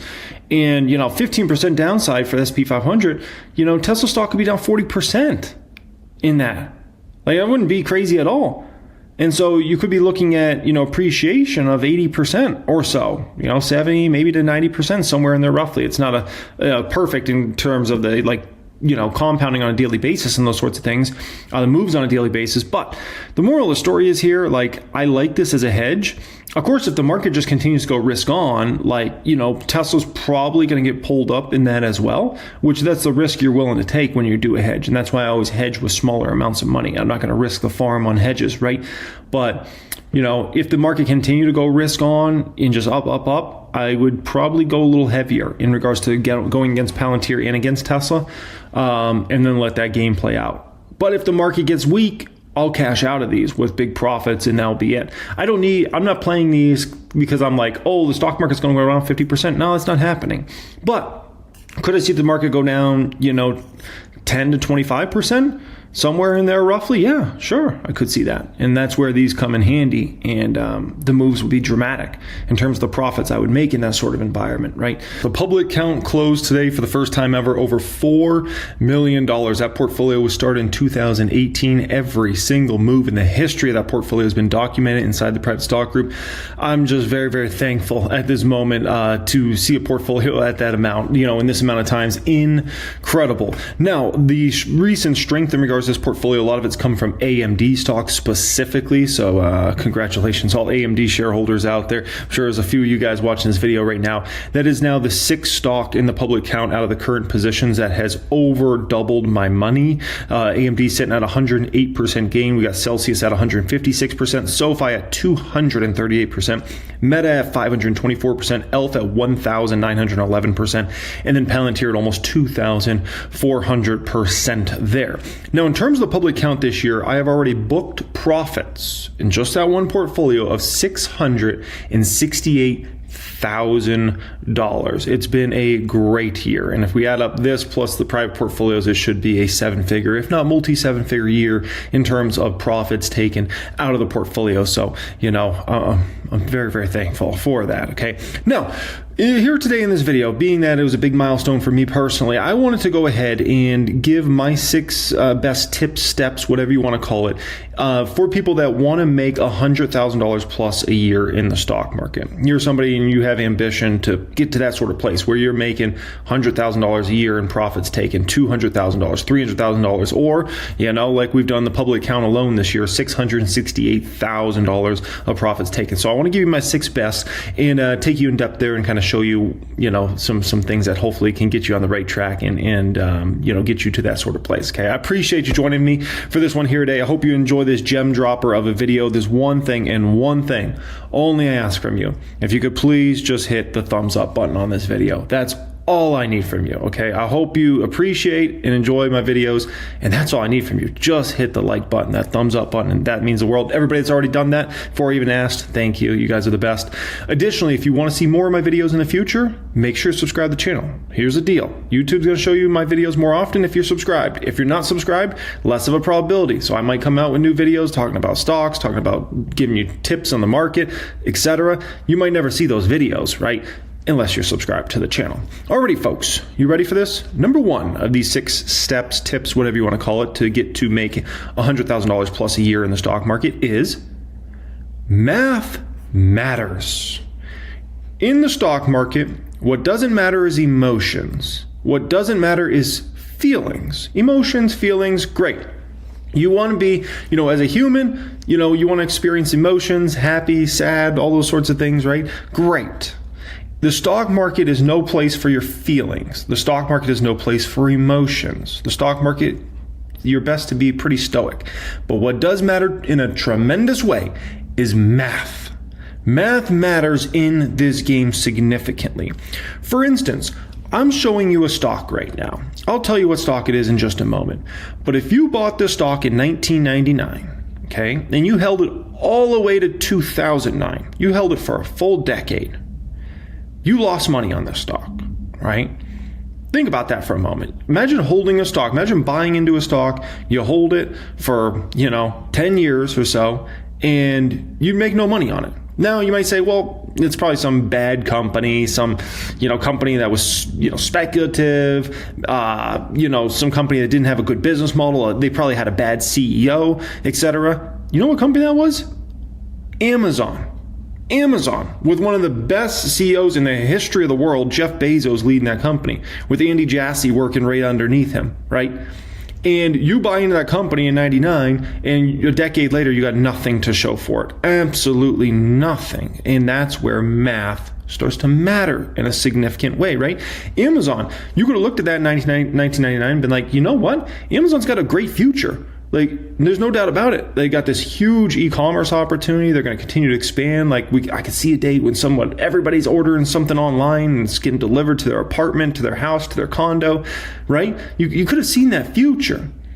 But at the end of the day, what did you have to show for it over a decade was nothing. Absolutely nothing. Math significantly matters. And I want to really illustrate how long of a time that is, because you just see it and you're like, okay, is it that long? This was me 10 years ago. That was me collecting my first check as being an entrepreneur, right? I started my real estate marketing company. I got a $99 check for my first job ever. And I was so happy. Before that, I just kind of worked up in the corporate world, management at Quick Trip and helping them expand stores and open stores and all that good stuff, right? And so to get that first check of $99, it felt like all the money in the world, right? I had a 6-figure net worth. I was living in this 3-bedroom apartment back then, right? 10 years later, building a house on a mountain. It has come a long way, man, with a full view of the strip and the city and everything. It's come a long way. That kid right there, that kid that's now taller than his mom, right? This is what he looked like 10 years ago. Cute, right? 10 years ago. So I wanted to illustrate that for how long is 10 years? Because sometimes you see it on a stock chart and it's no big deal. No. It's a big deal. Your whole life can change in 10 years, right? That's insane. Now, if I show you that same stock, Amazon, right? Let's say you buy that stock in 2001, just a couple years later, and you hold it for the next 10 years. You're like, I really like this Amazon company. It has a future. This Jeff Bezos is impressive. E-commerce is going to continue to build at this sort of rate, this sort of revenue growth. The margins are going to go here. The earnings per share is going to go here over time. Do you know what you got for a return over that next decade? You got a 3,000% return over that next decade. Isn't that incredible, right? By just moving it 2 years. 2 years. That's all we had to do. But the issue was in 1999, people were willing to pay any price for a stock, right? And so Amazon was just trading at ridiculous. It didn't matter if you looked at it on a price to sales ratio, if you looked at it at, how many employees they had versus how much revenue they had coming in through the door. Doesn't matter if you looked at it, their losses at that time, cash flow, whatever you looked at, Amazon was extremely overvalued in 1999, right? And so you buy into that stock in 99, 2000, and a decade later, you got nothing to show for it. But then you get this extraordinary opportunity right? A couple years later, you buy in 2001, you're like, okay, yeah, the stock's fallen 90%, but this company has a great future. Like, everything people thought a couple years ago, that's going to come over time, right? It's going to take a while to get there, but we'll get there. And this company is going to be at the forefront of this, right? So you buy in, you make 3,000% over the next 10 years. Now, math also continues to matter in this story, right? Because you could have looked at that stock in 2011 and been like, my gosh, look at the move it's made over the last decade. It's up 3,000%. So therefore, it can't be a good deal, right? No, wrong. In 2011, Amazon was still a tremendous deal. You had to run the math. You run the numbers on AWS at that particular time, plus the e-commerce business. And you start to begin to understand, oh, wow, wait, and Amazon's actually undervalued here because their earnings per share from the AWS business is likely going here over the coming years, and the e-commerce business is going here, right? And so what do you make between a return between 2011 and 2025? 3,700% return on top of what you would already had if you had invested in the previous decade, right? So this is where mathematics really matter. Now, how do you run the math? That should be the next question, right? How do you figure this out to understand, is a stock a good deal, a bad deal? Am I doing the math correctly? What you have to do is you have to run projections on a company. Now, you don't just run one projection and say, that's it. You run 3 different projections. You run a bull case on a stock, a base case on a stock, and a bear case on a stock. Okay? Now, how do you begin to have some confidence around being able to project out what a likely revenue probability is in a bull case, base case, bear case, those sorts of things, right? Experience. Obviously, in the market, as the years tick on, you get more experience at this, you get better at it, right? You got to look at it in the companies, SEC filings, conference calls. We have access to all that for all these companies on 1000xstocks.com, right? And then you begin to run your numbers. So if we look at something like in Amazon, right, and we're trying to figure out, is Amazon stock actually still a good deal in 2025 or is it a bad deal, right? Run the numbers. This is my personal bull case I have for Amazon stock over the next 4 years. I have them on my bull case growing at 14% revenues per year, 20% net income per year. They should get a little margin lift overall in regards to their net margins, put them in a 12% range come 2029. If they're growing at 14% top line, 20% bottom line, at 35 to 40p is very fair for the company growing at those sorts of growth rates, which gives me a stock price that's somewhere around $500 to maybe $550 or so. Come 2029, it's giving me a compound annual growth rate well over 20%, right? That's beautiful. What about my base case for a stock like Amazon? Well, my base case is just a fancy way of saying this is what I actually expect to happen, okay? I expect Amazon to grow revenues at 12% per year. Looking at their e-commerce business, their AWS business, and their ads business, I think that's very doable. I've been doing net income growth of 18% on average, 2026 through 2029.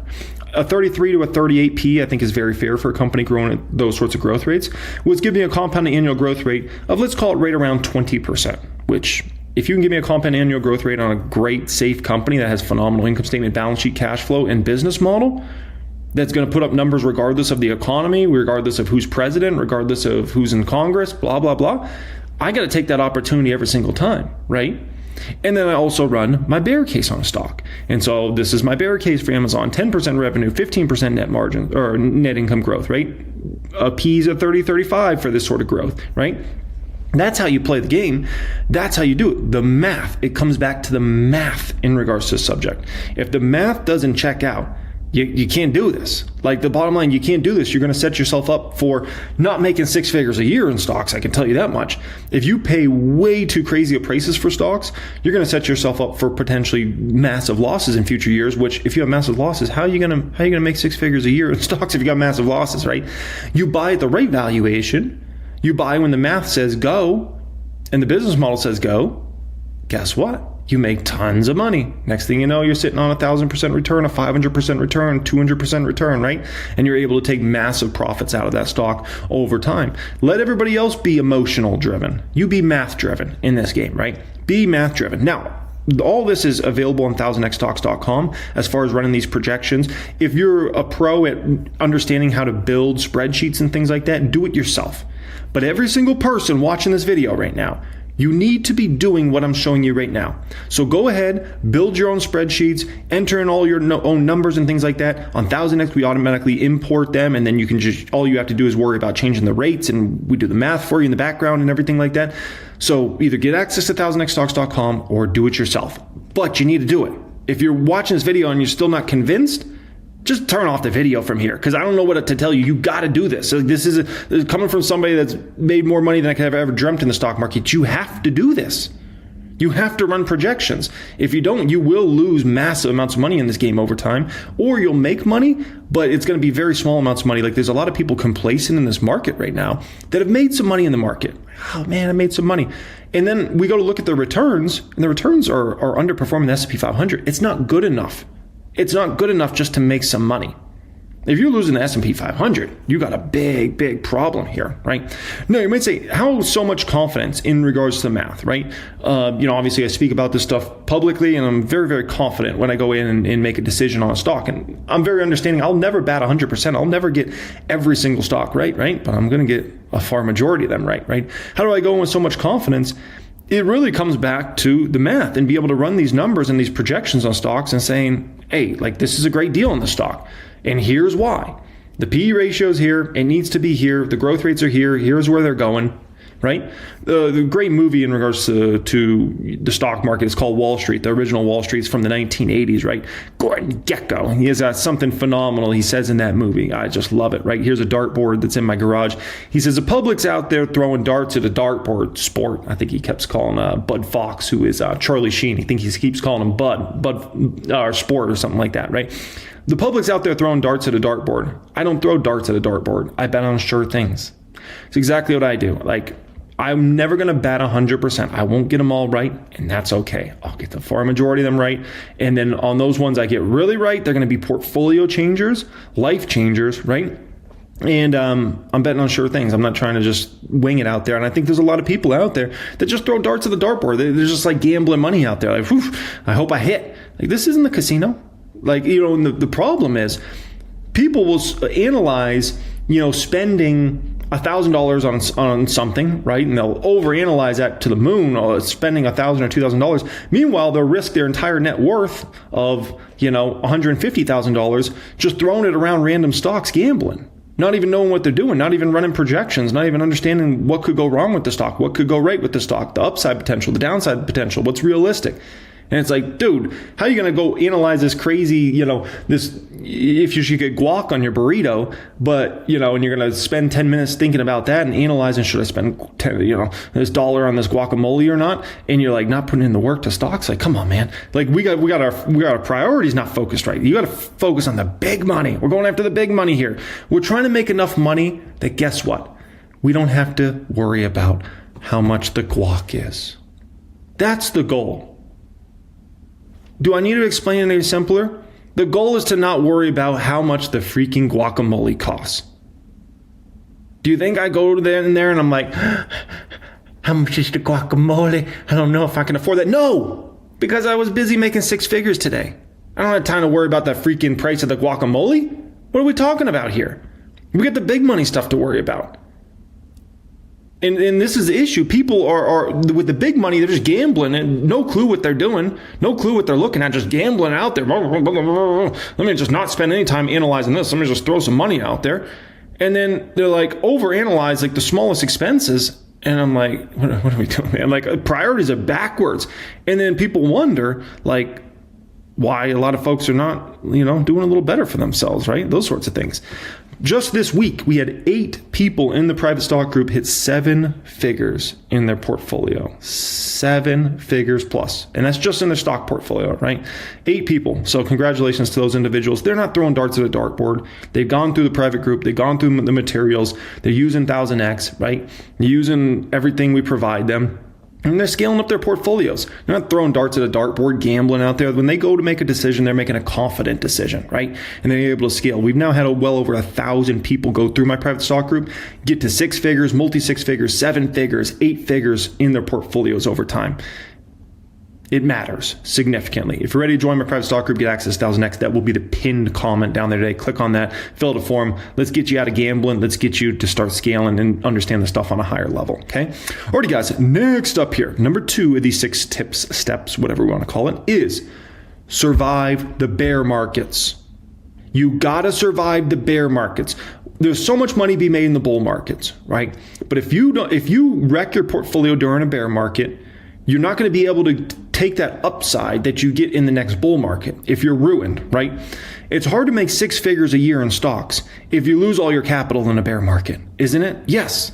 It's math. It goes back to math right away, right? You lose 80% of your capital because you went through a bear market. You know how long it's going to take you just to get back to where you used to be? I mean, we're talking that's probably going to take you years to get back there.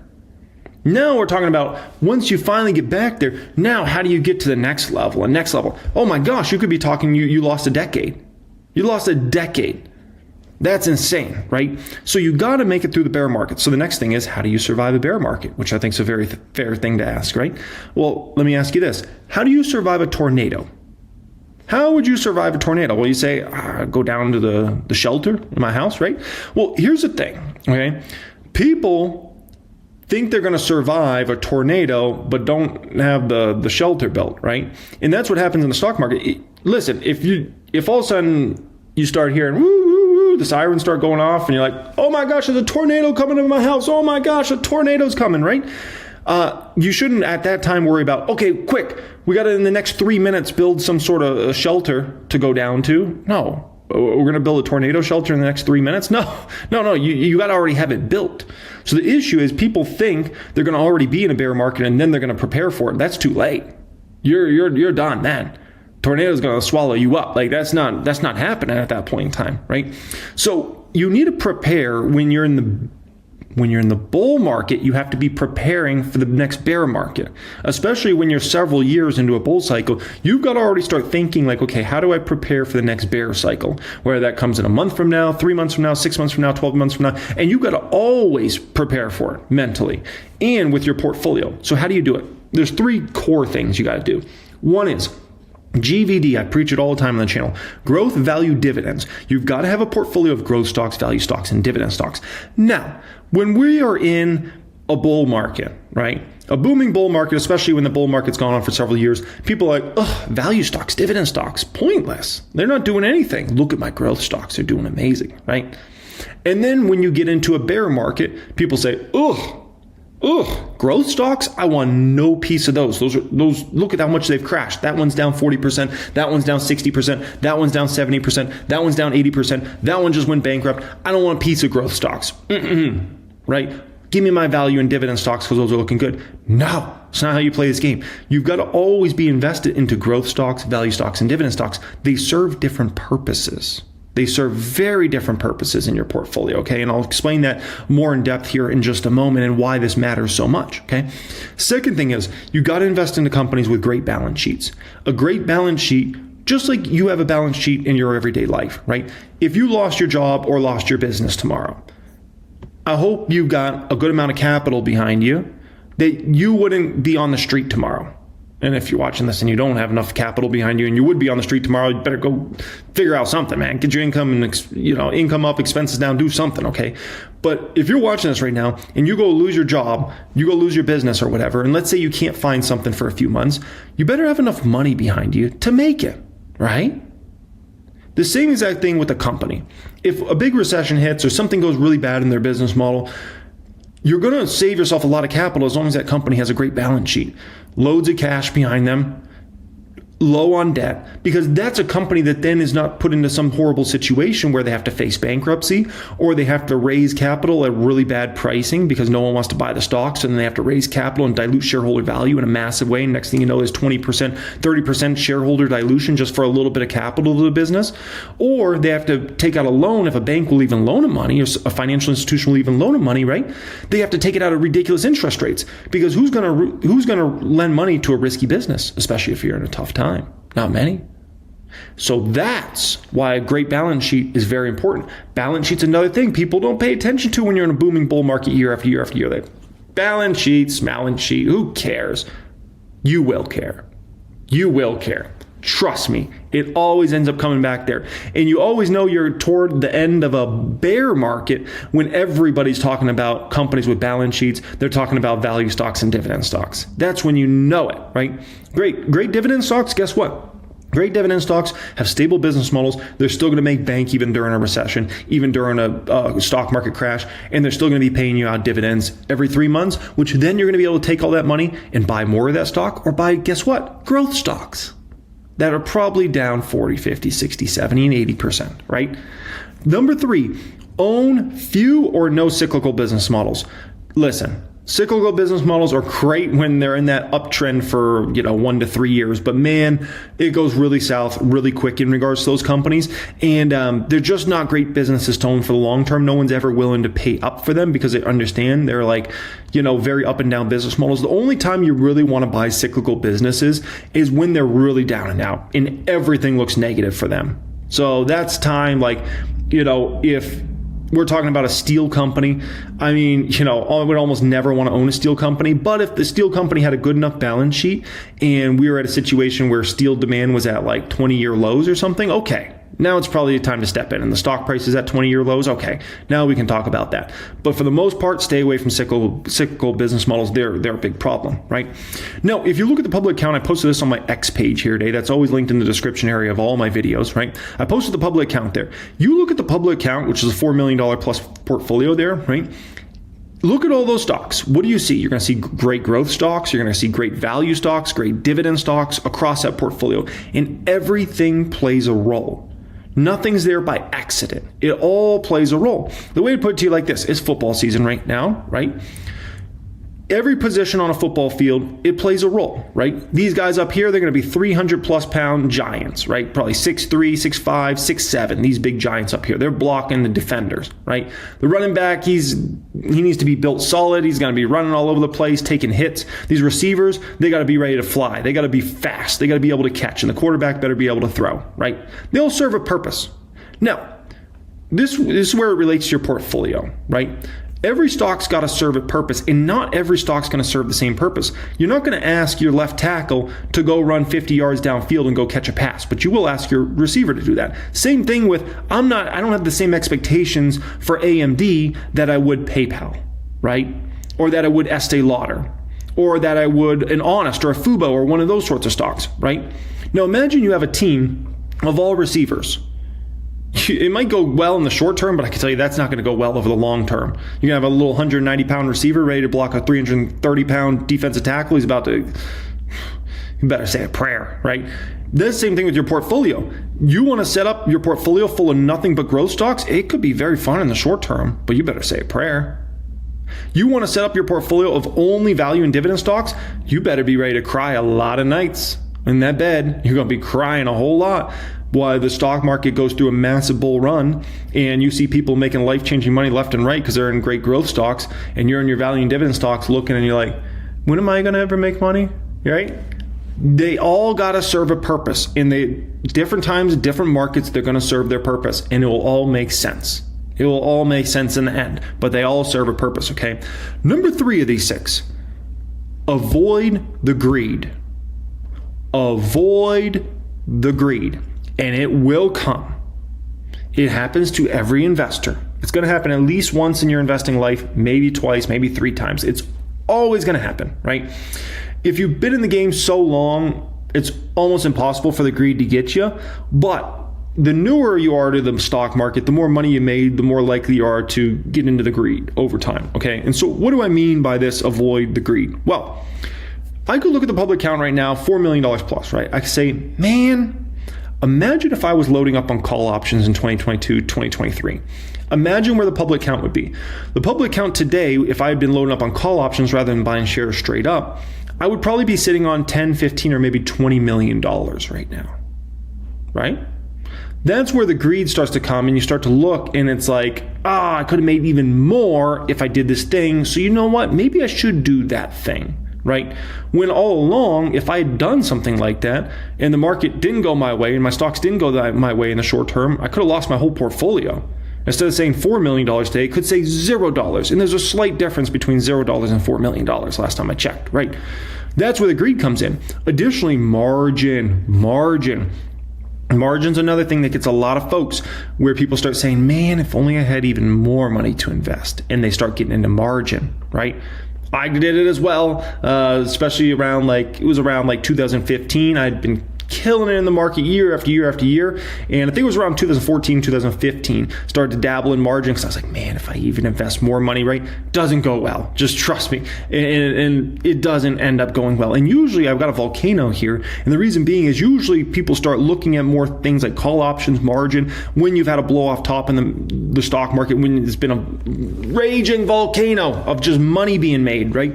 People start getting even more greedy and they're like, dang, why am I buying straight up shares? I need to be buying call options. I need to be going on in margin, right? And the further the bull market goes on, the more it gets into that, right?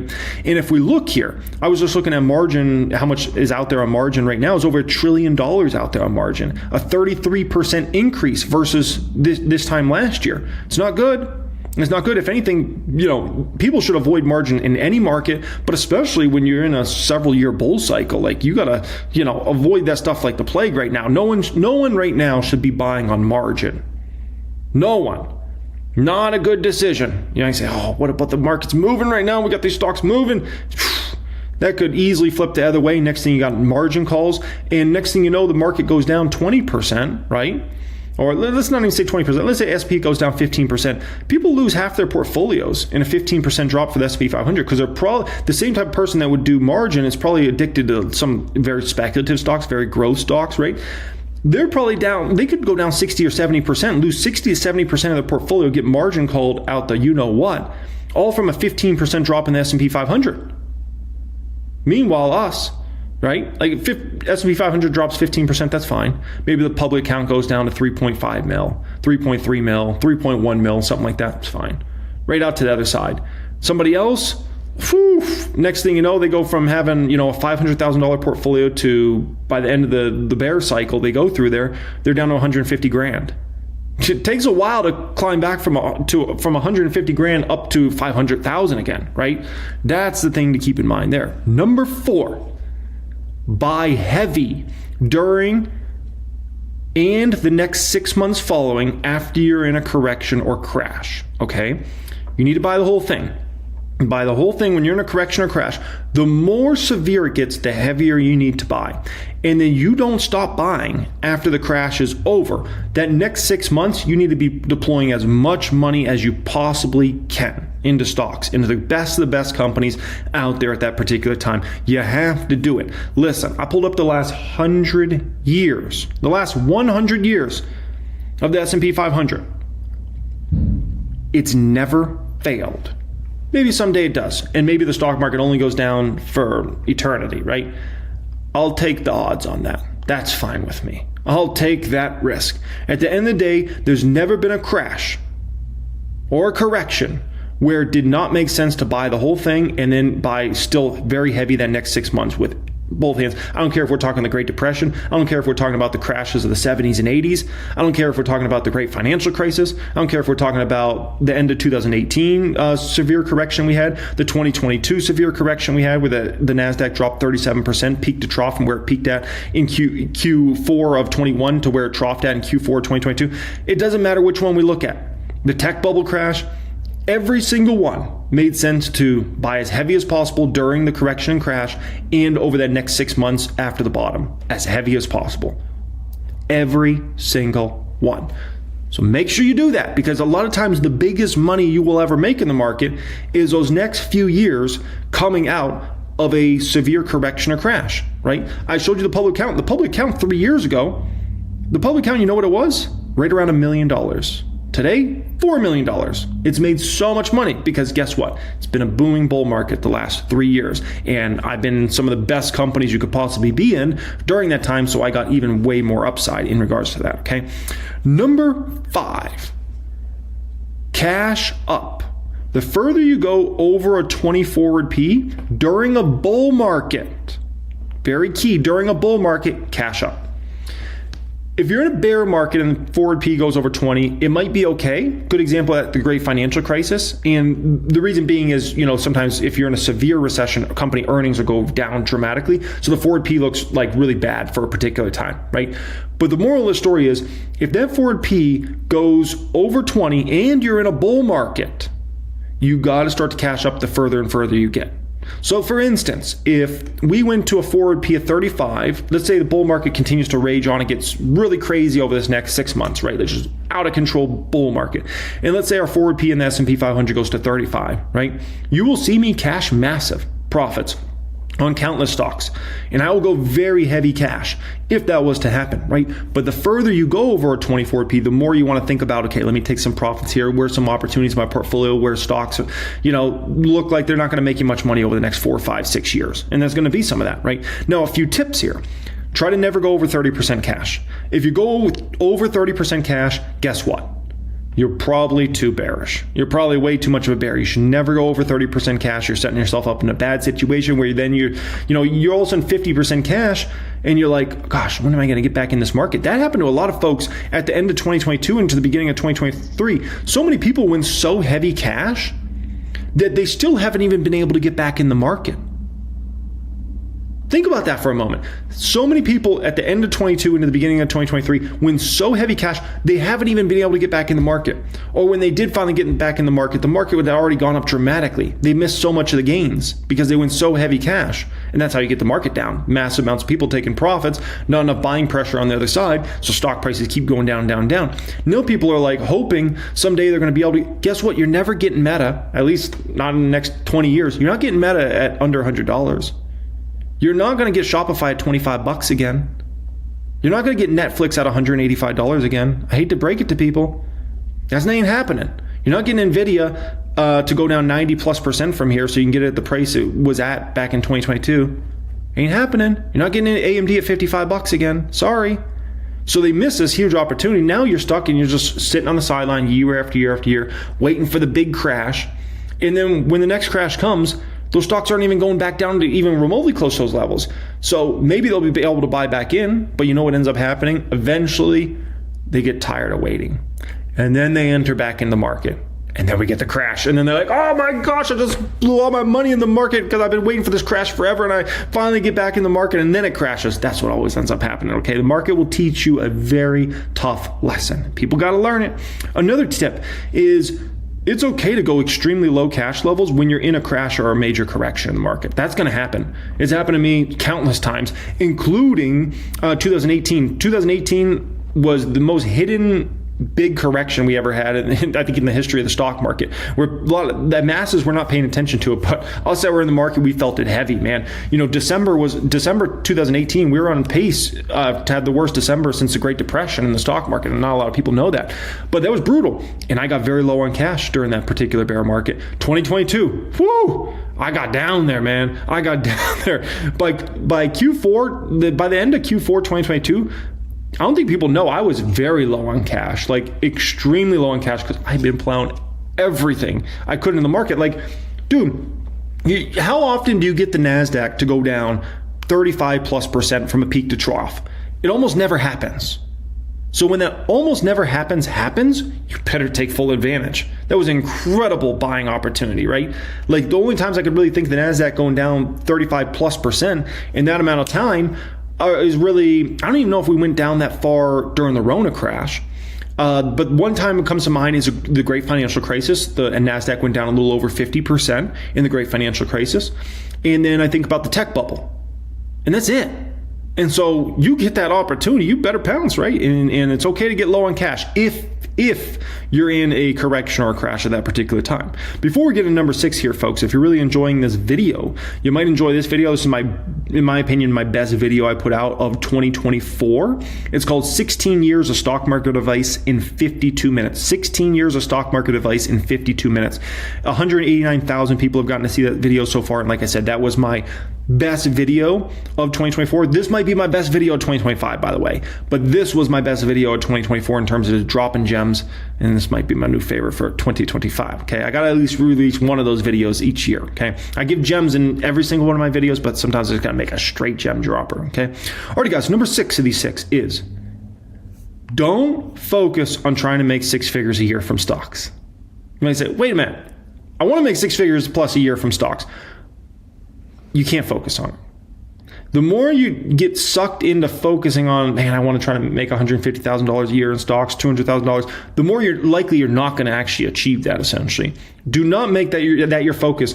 If you're Like that could be in the back of your mind, like that's your goal, like I want to get there someday. But if you're just focusing on that, you're focused on the wrong thing. I'll give you an example. Okay, these two gentlemen are the greatest football coaches of all time. Okay, this man's the greatest college football coach of all time. This man's the greatest NFL coach of all time, right? They had to lead men to play this violent game every single week, right? And get these men who have egos, have a lot of confidence, and get them to all buy into the process. It's called the process, essentially.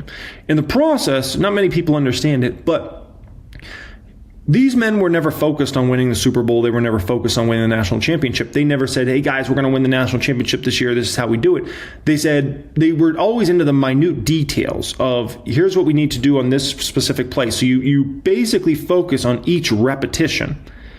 Not each practice. You're focused on each repetition. Each repetition is like a Super Bowl to you. Each repetition is like a national championship to you. You're focused on the process.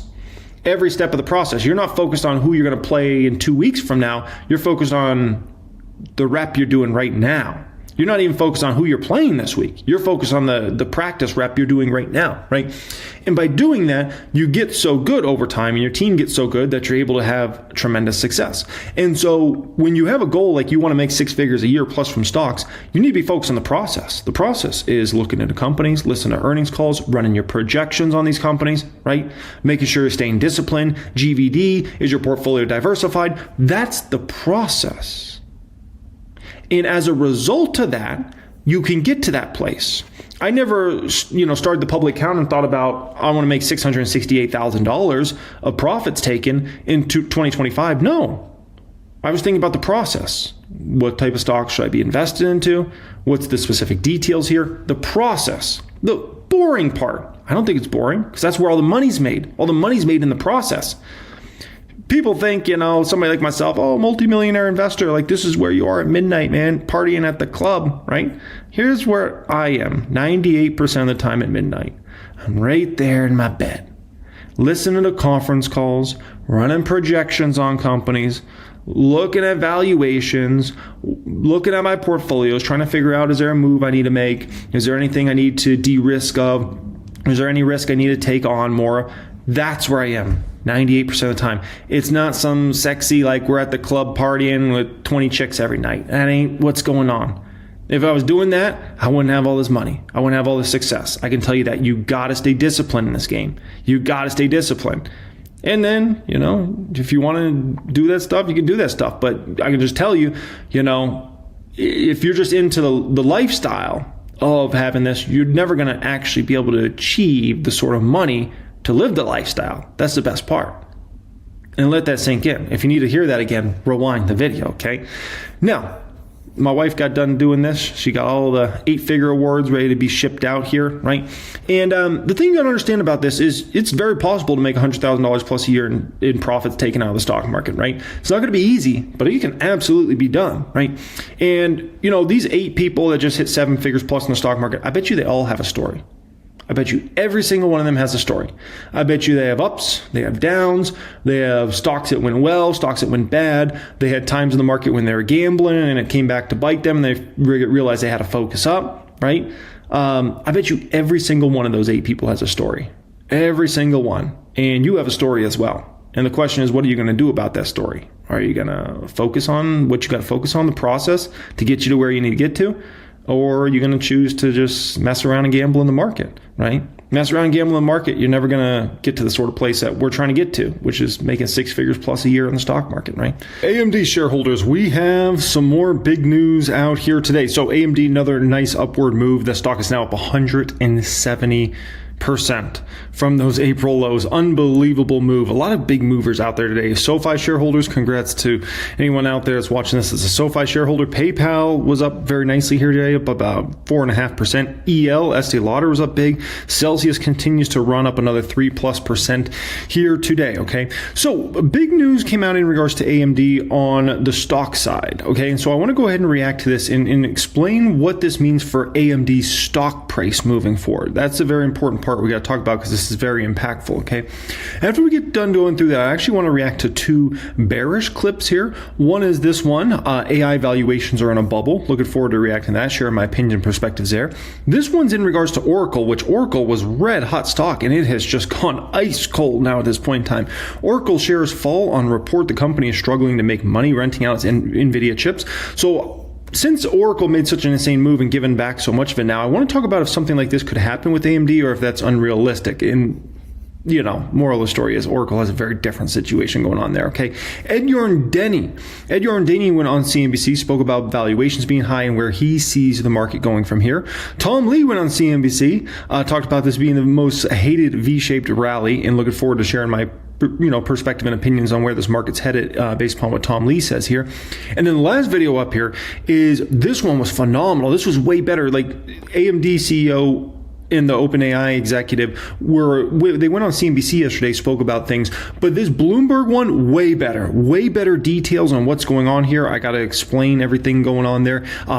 Some great questions on why did OpenAI go with AMD in regards to this matter, right? Where are things going to get built at, right? How is AMD this confident in OpenAI to do a deal of this size and all those sorts of things? So yeah, busy action-packed video here today, folks. We got a lot of things to go through. I posted this on my X page here. I said, this guy has been posting a lot of pro AMD videos nonstop the past 9 months. I think he likes the stock, right? And yeah, there's definitely a lot, right? This one's on the main channel 9 months ago, buy AMD stock and don't stop. This one 8 months ago, keep buying AMD and don't stop.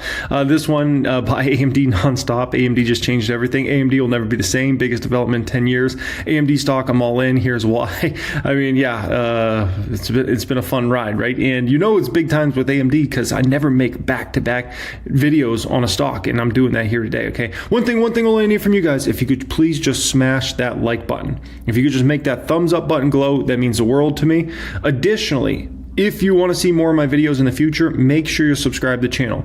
If you're subscribed here, there's a higher probability YouTube will show my videos in the future. If you're not subscribed, there's a lower probability. So if you enjoy my content, you want to continue to see this content in future weeks, months, and years, make sure you're subscribed to the channel, okay? Alrighty, guys, so let's go ahead and let's react to this first clip, and then we'll go from here, and I'll explain why this is so big for the stock price of AMD and where we're headed here. Vivek Arya, Bank of America senior semiconductor analyst, he's bullish on this deal and just raised his price target for AMD to $250 from $200. Vivek, thanks so much for... He raised his price target to $250. Listen, when do I think $250 could happen? I think $250 could happen in within 60 days. Like, obviously, I'm not going to make a bet. So I believe AMD will be over $250 within 60 trading days, right? Few things to factor in. One, if we have a massive market correction in the next 60 days, which is possible, that's what we had in 2018, guess what? It's going to be hard for AMD to go 250 plus if the whole market's in a major correction, right? Not impossible, but that's going to be brutally hard.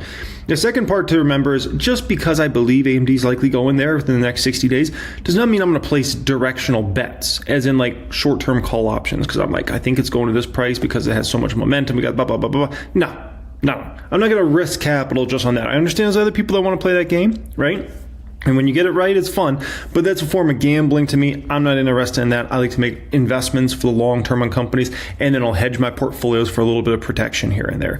I keep it simple. I don't need to go off and do all this stuff, right? Like, that is what it is. You know, you could say I could have made way more money buying call options than AMD the last 6 to 9 months than just buying shares straight up. 100%. That's true, right? But also, what if AMD didn't go my way? Then I'm out massive quantities of money. Like, let's say AMD was just flat over the last 6 to 9 months, right? I would have lost everything on my call options, right? Versus like, at least I would still have all of my money in my shares I'd bought, right? So, there's a tremendous amount of risk that comes along with the strategy. Like joining us. So what do you make of this deal? And especially what do you make of the concerns that this sort of increases the circularity between OpenAI and all of its vendors and the relationships between all these companies kind of financing each other? Sure. Good morning. I think before we talk about the suppliers, it's important to understand that OpenAI is eating computing power like Pac-Man. They have 800 million weekly active users, probably getting to 1 billion users by the end of the year. And this is within 3 years of them forming. It took Facebook 8 years to get to 1 billion users. And every one of the users that OpenAI has on their network is consuming tremendous amount of tokens and computing capacity. So the company has to build out a lot of infrastructure, which it is doing with the help of cloud service providers. And for that, it needs to partners with these leading semiconductor companies. Today, Nvidia is the incumbent. OpenAI has signed deals with Broadcom, and now it has signed this deal with AMD. But it's also important to realize, second point, that OpenAI is going to be one of the many ecosystems that develops in this AI industry, right? There's going to be an ecosystem developed around Meta or Amazon or Google, right? The many different neoclouds that are forming. So this is going to be a broad, diversified industry with chip makers participating, which is why we are not as worried about the circularity of this, because if you look at the total of the deals that OpenAI has signed with Nvidia and AMD, they will probably end up being less than 5 or 10% of the overall deployment. So no, we are incredibly bullish about this build out, and I think companies like Nvidia, Broadcom, AMD, and others are very well positioned to take advantage of it. And the thing to understand about this whole story is a lot of companies are going to make money a lot of different ways from this, right? For instance, Meta has their way of making money, which their way of making money is, they have a lot of opportunity with the Llama models, right? But additionally, they're already starting to monetize heavily based upon AI showing you content you might be more interested in, right? Advertisers getting better bang for their bucks by using AI, right? And that all helps Meta make more money, right? Obviously, OpenAI has their strategies around their chat feature, right, which we all know, which is massive and continues to build out, and they want to get more into photos and images, and there's a lot of people playing in that space as well, right? Every company is going to have a different strategy here, right? Google has its strategy, which is probably going to be through commerce, through advertising over time, right? And they'll probably be a direct, I would say, competitor to ChatGPT, right? Amazon's going to do it through the cloud and through AWS. Everybody's going to have their own strategy. Some people are going to sell a product. Some people are going to sell a service. Some people are going to have a cloud. Some people are going to sell chips. So it's a huge industry. We know it's booming. We know people are actually using it in a substantial way, and it's here. Now, why is this so big for AMD's stock price? What this Wall Streeter, here is talking about, right? Listen. When we talk about moving up a stock price significantly, one of the things that's bothered me in regards to AMD that hasn't bothered me in regards to, it's created a tremendous buying opportunity, but I'm like, holy smokes, these Wall Streeters don't understand what actually is going on with AMD and how well this company's positioned for the next 5 years, essentially, right? They're looking at the last 5 and they think oh, you know what I mean? Nvidia's been eating their lunch. And I'm looking at the acquisitions AMD's done over the last couple of years. I'm looking at their chips, right? The 350 in the market, and thinking about where the 400 series goes. And everything's positioned AMD phenomenal for the next several years. But Wall Street has not even been on to this game. They have just been asleep at the wheel, not paying attention to what's going on beneath the surface in regards to AMD. So now the Wall Streeters are finally catching up to the story. They're finally, this deal was finally the one where Wall Street said, you know what? I think Lisa Su and the team might actually be up to something here, right? If the most impactful, important AI company in the world says, we're going all in on your chips, I don't think it's an accident. They're not doing AMD any favors. It's because they believe AMD's got a phenomenal product in the market, and they're going to want to buy massive quantities of AMD's products over the next many years. So Wall Street's finally catching up to this, which means price target raises. It means they're going to get more and more of their clients into it, right? That's it's a whole game to play out here, and so AMD can continue to see momentum for quite a long time. The strategy, to your point, does appear to be as much a land grab as it is about a financial decision. And your point about Meta and the other ecosystems and the other companies competing in AI, do you think OpenAI has, with all these deals, really made it harder for these other companies to get compute and to get the gigabytes they're going to need for all the power and all the compute power?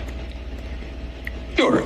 So I do think that the constraint in this industry is not going to be chips. I think it is going to be power. It is going to be the build out of data centers. So I would agree with you there. But, many of the companies that are competing against OpenAI, these are public companies. If you look at their CapEx today, it is still only 70 to 80% of their operating cash flows. So they're very well positioned to fund a lot of their deployment through operating cash flows. CapEx intensity is much higher. Used to be 10 to 15%. Now it's closer to 25%. But their cash flow from operations is over 30%. So they're well able to fund this. OpenAI does have to go and look at private sources to fund its build out. But what we find very exciting and fascinating about what's going on in the industry is that OpenAI is the most disruptive of these entities. So as OpenAI goes and disrupts or has the potential to disrupt business models, whether it's in social or search or e-commerce or shopping or other areas, I think that really motivates, it acts as a force multiplier to make others accelerate their deployments, which, as I mentioned, is incredibly positive for the semiconductor industry. Yeah, 100%. And, AMD, I think a big focus of theirs will be on, obviously undercutting Nvidia's pricing, giving a chip that's, just as good as top line Nvidia chips, right? But undercutting as far as price goes. And then additionally, I think they're going to continue to really focus on how much power is needed for these chips and trying to make that as, let's call it, use as little power as feasible in regards to these chips, which is also another huge cost saving for these companies that are going to be building out these massive infrastructure projects, right? So now keep in mind, power is going to be a strain for a while, and that's going to be what that's going to be, right? But I think they'll figure it out over time. And I think one of the big ways you could, figure it out is, I think these chip companies got to continue to innovate. When I say chip companies, I'm really talking about Nvidia and AMD, right? Continue to make these products in a way that uses as little energy as possible, right? Which is something they can do over time. There's no doubt about that, right? They got incredible teams there, right, of very intelligent individuals, and they'll figure it out.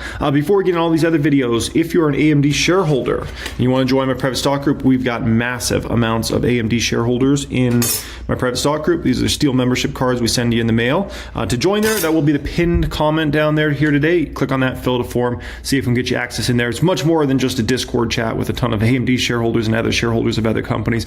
You also get access to my full suite of premium courses, access to 1000xstocks.com, exclusive weekly videos teaching you this stuff, and access to my almost $4 million Fidelity account to see the stocks I'm buying and selling on a weekly basis. That will be pinned comment down there. Now, welcome. It's good to have you. Sarah, it's great to be here. Hi, Carl. Thanks for having me. So all of these deals, particularly around OpenAI, are they distorting the private market? I don't think so. I mean, isn't it an astonishing amount of money? It's mind-blowing. And how quickly it is moving. Now, for enterprise software, which is the area that we focus on, that $1.5 trillion economy, this is a huge tailwind. All these investments is becoming clearer and clearer to the market, to customers, and to investors that this is a big tailwind for those companies. So it's a big beneficiary of these enormous investments. So you've been through cycles. Been through the last .com cycle. People are drawing parallels to that just because the size of the numbers and the deals and now the high valuations. Do you see any comparison? Thank you for mentioning the .com bubble burst. We, investing-wise and operating-wise, we're a product of that environment. That's when we learned to buy a software company cheap, when we learned to cut costs, when we learned how to operate. And it was wild. I was young in San Francisco in those days, and all the bars closed down and all the restaurants closed down all of a sudden. I can tell you there is a parallel, which is valuations. Valuations in AI are at a bubble. You cannot... Public or private? Both. You cannot value a $50 million ARR company at $10 billion. Think about how public investors and great investors think about companies. That company's going to have to produce $1 billion in free cash flow to double an investor's money ultimately. Even if the product is right, even if the market's right, that's a tall order managerially. Now, there's a big difference between the dot-com bubble burst and what's going on now. Now you have some really big companies and some big balance sheets and healthy balance sheets financing this activity, which was different than what happened roughly 25 years ago. So what do you do with all that? What are you doing? Okay, before we go further here, because that's obviously a big statement he mentions about private valuations being in a bubble, public valuations being in a bubble here. Okay, here's what I'll say about that. Is it possible, let's say OpenAI, I believe their valuation just got, I believe they just received a $500 billion valuation, $500 billion, right? Could that be a bubble? Could be. But you see, I don't say, yeah, it's a bubble. That's crazy. You know why I don't? Because they said Facebook was probably a bubble at $40 billion market cap. Facebook's now like a $2 trillion market cap, right? When Zuckerberg bought Instagram for $1 billion, people say, that's insane. What a bubble we have going on with these apps. Like, come on, $1 billion for this little photo sharing app? Like, are we mad? You know, if Instagram was a standalone company, it would probably have a valuation of somewhere between $200 and $400 billion on it today.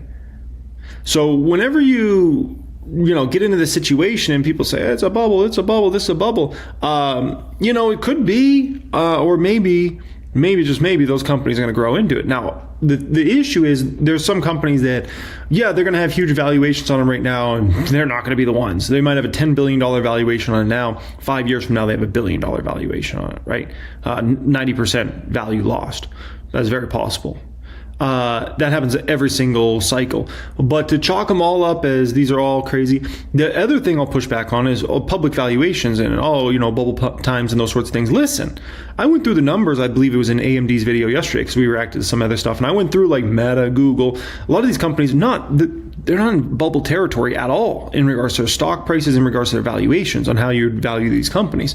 So, Palantir, I could say, well, shoot, if those Palantir growth rates start to go down and decelerate, then we got a huge bubble in Palantir, for instance, right? And there's certain of those stocks. If Tesla doesn't, do what it's supposed to do over the next few years, huge bubble. Like there's certain stocks you can say, yeah, that one's a bubble, but the market in general, even Nvidia, Nvidia should be able to double their EPS in the next year or two, which puts them at likely a 2-year forward P, we can say, in the 20s. So now if Nvidia's revenues and earnings per share crash, let's say in 27, 28, then you say, yeah, Nvidia's a crazy bubble, right? Sure, that's totally fair. But if Nvidia just keeps slowly growing or even is stagnant for a couple of years at a 20 forward P or somewhere in the 20s, that's not crazy. So that's where you got to really run the math, and you're like, okay, so I think there's too many people just want it to be a bubble because they haven't actually been investing in many of these companies and making this big money. They haven't actually been on the side of Nvidia or many of these other stocks that have been benefiting huge, right? Or an AMD, Palantir, and they look and they see investors making so much money, and so humans do human things and they start feeling envious, jealous, and those sorts of things, right? And they say, it's a bubble. That's crazy, man, because you're making so much money. And all along, it's like, yeah, you can call it that, but at the end of the day, if the revenues continue to grow substantially, if the profits continue to grow, and there's not a crazy forward P on something, then no, you can't really say it's a bubble. Could OpenAI be a $5 trillion company 10 years from now? It's possible. Maybe they aren't, but if they're $500 billion today and they're $5 trillion 10 years from now or 15 years from now, we'll look back and be like, gosh, it was so cheap, right? But they were calling it a bubble back then. Something to keep in mind. So what we do, look, the opportunity in private equity, and for us specifically, to transform $1 billion software company, it's bigger than it's ever been. And then the tailwinds that those companies have with AI, think about it. You're selling your customer an important solution, a workflow solution, a system of record, something that's deeply embedded in that customer's process. And now with AI, you have so much more to sell them. Agentic solutions, an easier way for the customer to engage with your product. That is a big, new, exciting tailwind for the industry. And a few months ago, the market in software stocks went down, and partly there were concerns. Is AI going to be a threat to software? Is it a benefit to software? Once again, it's becoming clearer and clearer that it's a big tailwind for software. Really? So the death of SaaS, it was over. And just, think about how companies can expand during this time, or the economy can expand during a time like this, right? We know OpenAI has a massive user base, right, through ChatGPT. Listen, now they're going to integrate like Shopify, for instance, right? And Shopify is going to be able to start integrating Shopify stores in there and products and things like that, right? Huge opportunity for Shopify over the next few years. Like, this is an untapped opportunity. That's a brand new opportunity to Shopify. Shopify should have made $0 from, this service over time. Now they're going to be naturally integrated in. What do you think something like this is going to mean for Shopify over the next number of years? My guess is very good things. It's probably going to be massive increases in its business. That's not even counting all the increase. Shopify grows at like a 20% plus clip a year in and year out as it is. Now you got this OpenAI opportunity for Shopify in tapping that user base. That's a huge opportunity for Shopify to expand their business dramatically. Not a small amount, but dramatically. And then those Shopify sellers, people that use Shopify stores, they got a huge opportunity ahead of themselves as well to expand their likely small businesses, because a lot of those folks that have Shopify stores are small businesses or maybe mid-sized businesses, right? So, these are all things to kind of keep in mind here. And, no different than Meta, through Facebook and Instagram. Guess what? Companies, small business owners, medium-sized business owners are able to make so much more money because of Meta, because of Facebook, because of Instagram. They're able to run ads and then sell products and services and things like that. And, if that didn't exist, like, you just wouldn't have that opportunity. The bottom line is, if you get massive amounts of people funneled all in one area, you're going to have an incredible opportunity. Like, if we had 800 million people all in one area, right? Imagine the opportunity to sell those 800 million people something. You know what I mean? Like, it's just crazy. So, there's going to be a lot of economic expansion for a lot of, and I would say for anybody that's watching this, that's an entrepreneur or a business owner, like, there's going to be a lot of opportunities. You just got to pounce on these as you see them over the next few years. Exaggerated. They also said that after the dot-com bubble burst. I remember that like yesterday. I had one of my partners show up in my office and say, are we going to do any more software deals? I read this article that this is over. Remember, there was a Y2K boom and everybody buying excess software. And the software industry is just, together with AI, is going to provide a new growth curve to it. When people look at moving from a sales cycle that relies more on debt, right, or when free cash flow begins to go negative in some circles, is that a reason to question the durability of the cycle? Look, it is so hard to predict cycles because it depends on investors' optimism and their attitude towards taking risk. We are not a subscriber to any money-losing company. At the end of the day, profitability and growth have to go together. It means that the company's making the right investment choices and that they have an organization that's well set up so that they don't depend on the outside for constant growth and promoting their company that way. But are there portfolio companies of yours that could be disrupted by AI? For instance, I know you've invested in call center companies, and everyone says call centers are at the top of the list on those that could be disintermediated by AI. It is a contrarian bet, isn't it?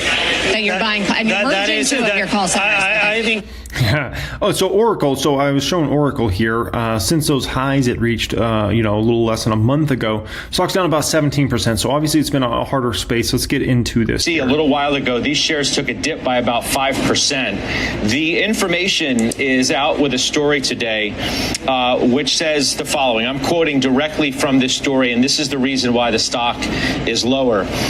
Internal documents show the fast-growing cloud business has had razor-thin gross profit margins in the past year or so, lower than what many equity analysts have estimated. That could raise questions about whether the AI cloud expansions undertaken by Oracle and its rivals will affect profitability and sustain investors' expectations. So this really speaks to what you're talking about. But here we have, according to the information, and we're continuing to work on this, and we'll try and get you more in just a little bit. Nebius is down on this. You're looking at related names, really at a time where we are, as an investor class, sort of really trying to get an idea where we are. whether there's a bubble, whether there's been too much spend, whether there's been too much speculation on what the spend will result in. And at least this story right now about Oracle is sending those shares lower. There's CoreWeave, which took a move lower on that as well. Josh, I didn't mean to interrupt you, but I don't want to sit on that as we watch that stock go down. I appreciate you bringing that into the conversation, because that is exactly what it looks like when some air is let out of these types of bubbles. And the main point that I wanted to make, and I'll make it right now very briefly, so I know we have a lot to get to, is that not every bubble ends in a 2000 to 2002 style secular bear market that takes the S&P down 57%. That's not how most of the time these things end. Most of the time, you'll just see certain names blow up. You'll see valuations contract. You'll see a couple of years of sluggish share price growth as we digest some of the excess. It doesn't always have to be the NASDAQ down 85%. People think there's this binary thing where either the market triples or gets cut in half. And most of market history says otherwise. It's okay if certain people are paying certain high multiples for certain stocks, and then that ends. It doesn't mean all of us have to go through Great Depression Part 2. There's room to say a lot of this activity is justified, while you can also say... So before we go further here, we'll go into Ed Yarndeni next here. You know, in regards to a couple of important points for Oracle. One is, you know, they could make a strong argument that, yeah, margins are crap right now. We're not making any money, but margins will pick up over the coming years. And I think that's probably true. But with that being said, their margins sound like they're so bad for this business right now. I mean, you know, you could kind of view it as they're only going to get better from here. So that's fair. Now, next question is, could something like this happen with AMD, right?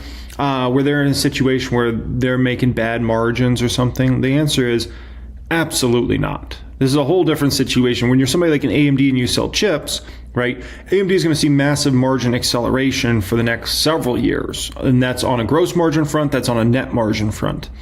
And that's a whole different situation than Oracle and what they're having to deal with. When it comes to AMD, basically they're going to be able to charge, you know, $15,000, maybe even $20,000 plus, you know, per chipset they're selling out there, essentially, right? Which, you know, when we're talking about the amount of chips and GPUs like AMD is going to be selling, it's going to be, you know, obviously massive quantities. And so is AMD going to sell these chips at razor thin margins? The answer is absolutely not. And at least as Sue's already said, this is going to be extremely, you know, accretive to the business. Like, no, that's just not happening. And Nvidia charges such ridiculous prices that AMD can still undercut them and still make the best margins AMD's ever seen in the company's history. So keep that in mind, folks. So very different situation than obviously what Oracle's dealing with. And Oracle, you know, it's a stock I look at sometimes, and I've thought about buying it many times, but a couple things scare me away. One is they were involved in some sketchy stuff back in the tech bubble days. I don't want to get into all that. If you want to look into it, you can. Two, the balance sheet on Oracle's always been bad. It's a bad balance sheet in my personal opinion. Like, you know, for the big tech companies, I think it's arguably the worst balance sheet of any big tech company out there. And three, you know, they talk so much big game all the time about, oh, we're going to do these big numbers in the future. And then like their quarterly results come out and you look at the growth rates and you're like, how do you guys keep talking about all this money you're going to make and look at your growth rates? Like, what is going on here, right? Ed Yarndeni. At Post Nights, good to see you. My pleasure. On that issue, you say we're not seeing a bubble, but rather a bubble in bubble fears. Well, right now we got a bubble in bubble fears, but there are clearly elements of a bubble. I mean, is he not speaking facts there? I mean, that is kind of crazy because with how much bubble talk I hear, I'm like, maybe there's a bubble in bubble talk.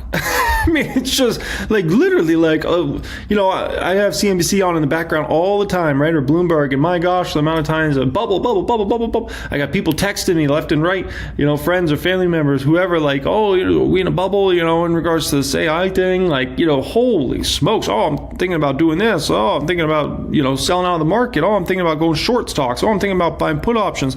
I mean, I get info like on a daily basis. Like, I'm like, holy smokes, man.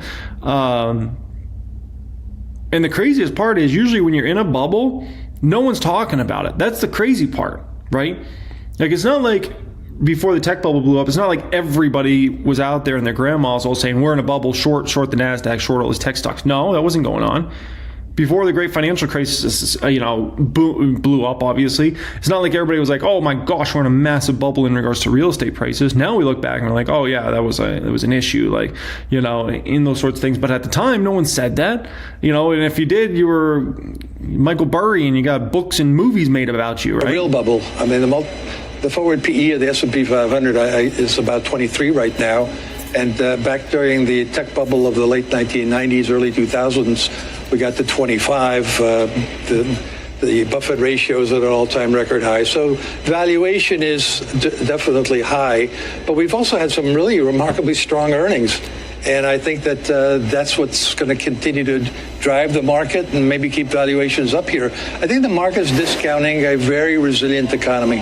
Does a possible bubble not... Yeah, the thing to keep in mind, the top of the market now versus, let's say, the tech bubble days. He talks about forward P at 25-ish in the tech bubble days. We're at a 23, right? You got to understand the companies at the top of the market now are far stronger companies on every front you want to look at. Dominant market position. We can talk about revenue growth. We can talk about earnings per share growth. We can talk about efficiency of the business models. We can talk about revenue per employee. We can talk about profit per employee. We can talk about balance sheet. We can talk about income statement. We can talk about cash flow. Compare the strongest companies now versus the strongest companies in 1999. And it's a night and day difference. It's not even close. They're not even in the same ballpark. And so that's just something to keep in mind here. The top of the market that really, drives your valuations up, it's way stronger than it was back in the tech bubble days, right? And anything tech related that went up like crazy back then was extremely speculative. Is Meta a speculative stock? I hope everybody would say no, right? I mean, sure, if everybody stopped using Facebook and Instagram and WhatsApp around the world, then it's speculative. But that ain't happening. Amazon, is Amazon a speculative stock? Is everybody going to magically stop using AWS and Amazon? And no. Okay. Google, no. Like, you can go through these companies, they're not speculative. And so, it's a strong argument to make that, valuation deserves to be higher because the strongest companies in the world, the ones that drive the market, also have a phenomenal growth rate. Even matter right now because earnings are good. People are just going to play the hand they're dealt for now, worry about everything else later. I think you focus on... Heck, even look at Nvidia, the strongest, the biggest market cap in the world. I mean, look at that. Is that not one of the strongest companies you've ever seen? Compare Nvidia versus whatever the biggest company in the world was in 1999 or 2000 when the tech bubble went. They're not even on the same stratosphere, right? Nvidia's got every single one of the strongest companies in the world is their customer, right? And we can say Nvidia has income statements, balance sheets, and cash flows that are incredible. Growth rates are incredible, right? A CEO that's as proven as a CEO as you can possibly get in the world. So, it doesn't matter which way you boil it down. It's just, these companies are just a beast. And the fundamentals of companies, and most of the fundamentals are hanging in there remarkably well. Profit margins have been remarkably high in the face of tariffs, for example. Corporate managements have really done an astounding job of kind of dealing with Washington. People look at the headlines and worry about how Washington is impacting the economy. I look at the other way. Look how well we're doing despite Washington. I want you to listen to what Paul Tudor Jones said this morning on Squawk Box, trying to assess for himself whether history is repeating itself or rhyming or whatever it's doing about 99 and the tech bubble. Listen. Feels exactly like 1999. I don't know whether we'll actually replay it exactly, but I think all the ingredients are in place. And certainly from a trading standpoint, you have to position yourself like it's October 99. I don't see why you would do anything but that. And remember, the NASDAQ doubled between the first week of October 99 and March of 2000. So if it looks like a duck and quacks like a duck, it's probably not a chicken, right? The place I'll push back against Paul Tudor Jones here in regards to comparing, and no one talks about this. Literally, what I'm about to talk about, no one talks about this. Okay, internet, huge bubble, late 90s, right? Everybody's excited. Oh, everybody's going to use the internet. They're all going to be searching stuff and buying stuff and doing all this stuff on the internet, right? Here's the issue with the internet versus what's going on right now. No one will talk to you about this. You're only going to hear it here. As somebody that grew up and was a kid in the late 90s, listen, not all households could even get internet. You know why? Because in order to get internet, your parents, or you, if you were older at that time, had to go buy a computer, a very highly priced computer. Guess what? Most people didn't have the money to buy a computer. Also, people were like, why do I really need that? Right? Then you had to go buy internet service for it as well, which I can't remember how much AOL was back then, right? That was a big provider. It might have been $19.99 a month or $9.99 or $29.99, whatever amount it was, okay? And it worked horrible. It worked awful. You also had to have a phone line connected. Not everybody had a phone line connected, right?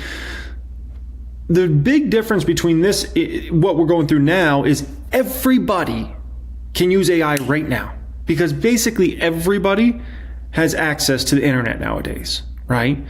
Almost everybody has access to, like, everybody's either got computers in the house or smartphones in the house. It doesn't matter if you're you could be in an area with poverty, right? Everybody's still got a smartphone with internet right in their pocket.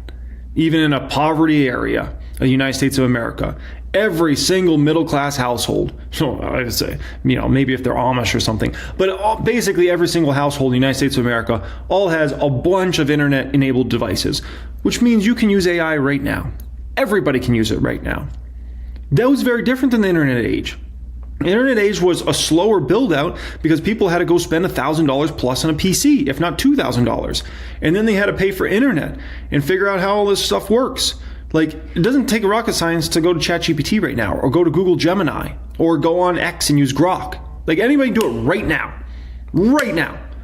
That's the big difference. And that's why this wave is taking off so much quicker than the internet. The internet was like a pain. You had to sell people that, the internet's this awesome thing, so go buy a $1,000, $2,000, $3,000 PC. Then go pay for internet for that PC, right? And then still have a horrible, horrible product experience. That's so ATJ. Bad. In other words, he's saying it explicitly. Yeah. You still have to position like we're going to have this massive move in the market. Is that how you feel? Yeah, I feel as though we already had sort of a look at what this could be, and that was at the beginning of the year. Remember, the stock market was back then around 22 forward PE. And then DeepSeek came out of nowhere in January, and all of the AI stocks got whacked. But then the companies reported that they were going to continue to spend money and that everything was just fine, and the market made a V-shaped recovery.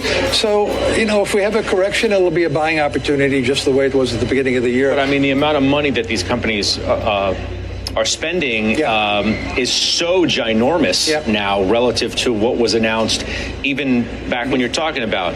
You have conversation about so-called circular deals. Yeah. I thought it was interesting. Stacy Rasgon, right? He's a star analyst, top chip name on Wall Street, said of Sam Altman, and he's looking at the deal today with AMD, says Sam Altman has the ability, I think, to either crash the global economy for a decade or take us to the promised land. We're not sure of which. What do you make of that? Well, I think sometimes Sam Altman gets a little bit hyper about where this is all going. He's described his latest version of ChatGPT is like having a PhD professor working for you, and it's not quite that good. AI also stands for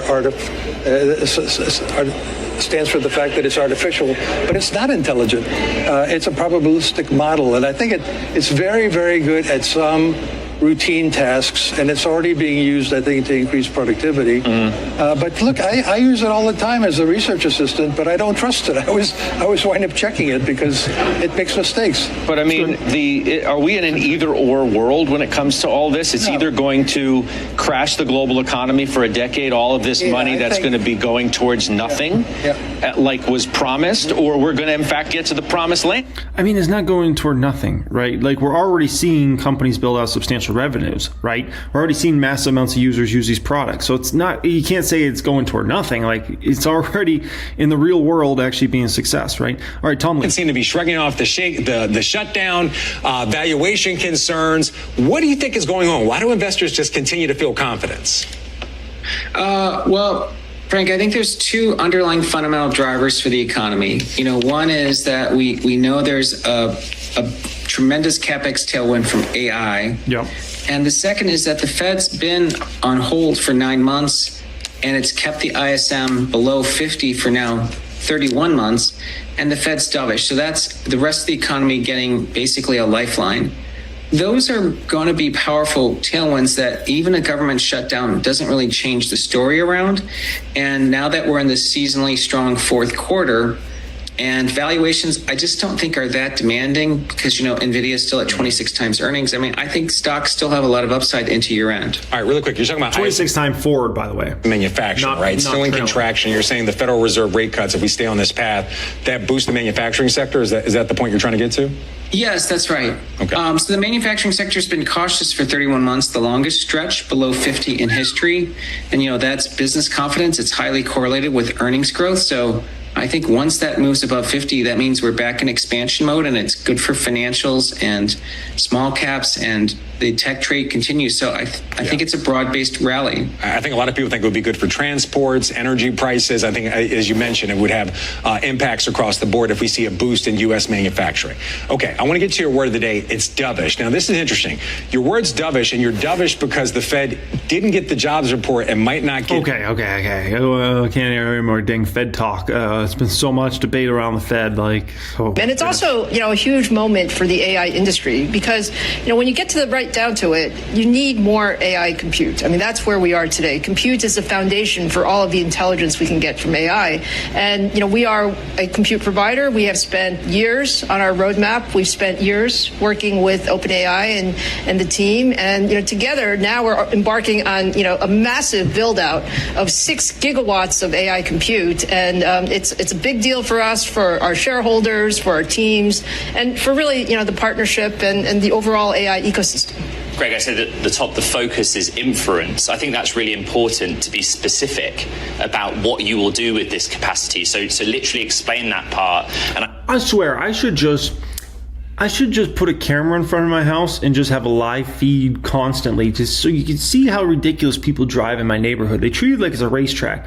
This guy in a BMW, 20 minutes ago, I was going to say something, then I didn't say it. He was flying around here like it was a flipping flapjack in NASCAR track. This lady in this black G-Wagon, she just goes flying straight across the road, straight to the mailbox, not even thinking about, is there going to be a car coming the other way? Let me just dash across here, straight over the mailbox. Get your freaking G-Wagon out of the way, lady. I'm conscious that, in the first instance, the first target is 1 gigawatt and then eventually 6 gigawatts. But what will you use it for? Well, I think that the world continues to... Oh, man, that's some Final Destination stuff. Now a car comes the other way and it has 2 massive ladders right on top. Imagine if they went head on, oh my goodness. It is Halloween month. Underestimate the amount of demand for AI compute, right? We've seen this explosion of demand with things like ChatGPT. We're at 800 million weekly active users now. This product didn't even exist 3 years ago. 800 million plus weekly active users. It's an impressive number. I mean, it's just insane. There's not many products in this world that have 800 million plus weekly active users. There's only a few that come to mind. Google search comes to mind. Facebook comes to mind. WhatsApp comes to mind. Instagram comes to mind. YouTube comes to mind. Probably you should own Google in meta stock.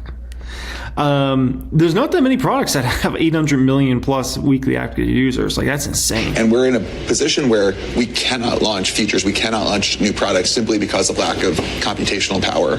And we see these models continuing to get exponentially better. And I think we're just heading to a world where so much of the economy is going to be lifted up and driven by progress in AI. And so we're very much heading to a world by default that I think looks like a compute desert, right? That there's just not enough compute to go around. And so we're trying to build as much as possible, as quickly as possible. So we're starting with 1 gigawatt simply because you got to start somewhere. Right. But honestly, we're building as fast as we possibly can and trying to bring as much computational power to bear for the economy and for the world. Lisa, this is such a big commitment to Instinct in particular. As a customer, does it make OpenAI the largest for that particular product? Well, this is certainly the largest deployment that we have announced by far. I mean, 6 gigawatts of compute. As Greg said, we're going to start with the first gigawatt in the second half of deployment. deployment that we have announced by far. I mean, 6 gigawatts of compute. As Greg said, we're going to start with the first gigawatt in the second half of 2026 on our new next generation MI450 chip. I think the thing to understand is, these types of partners. I was trying to see, did she say so far, or am I just hearing things? To Instinct in particular. As a customer, does it make OpenAI the largest for that particular product? Well, this is certainly the largest deployment that we have announced by far. I mean, 6 gigawatts of compute, as Greg said. She says by far. Okay. No, I was interested to hear, did she say it was important she said so far or by far? Because if she says so far, then that means maybe they're cooking up something that's even bigger with another company, which I think this is going to be hard to beat, right? Like Meta should be a ridiculously huge customer for AMD. Google should be a ridiculously huge customer for AMD. Microsoft, Amazon, etc. Tesla. But I mean, the big dog of the big dogs, like they got the whale. The whale is OpenAI. There's no debate in that. To start with the first gigawatt in the second half of 2026 on our new next generation MI450 chip. I think the thing to understand is, these types of partnerships actually take, years to really get comfortable with the idea that we're going to, go all in together. And this is an all-in partnership in terms of building out, the AI compute that OpenAI needs for everything that they're offering to the world. So yes, it's a huge deal, and it also says a lot about how much needs to come together for this entire ecosystem to operate. So we are setting up. Certainly there's a lot of engineering work, but our teams are working together on hardware, software. We're ensuring the supply chain. All of those elements are set up and ready to deliver on this massive commitment. Now, this is massive, folks. We talk about FOMO, fear of missing out, in regards to stocks in the market, right? In like, people got FOMO for this stock. People probably starting to have FOMO around AMD. Just wait till it goes 300 and then they'll really start to have FOMO. But you got to understand there's also FOMO in a business cycle.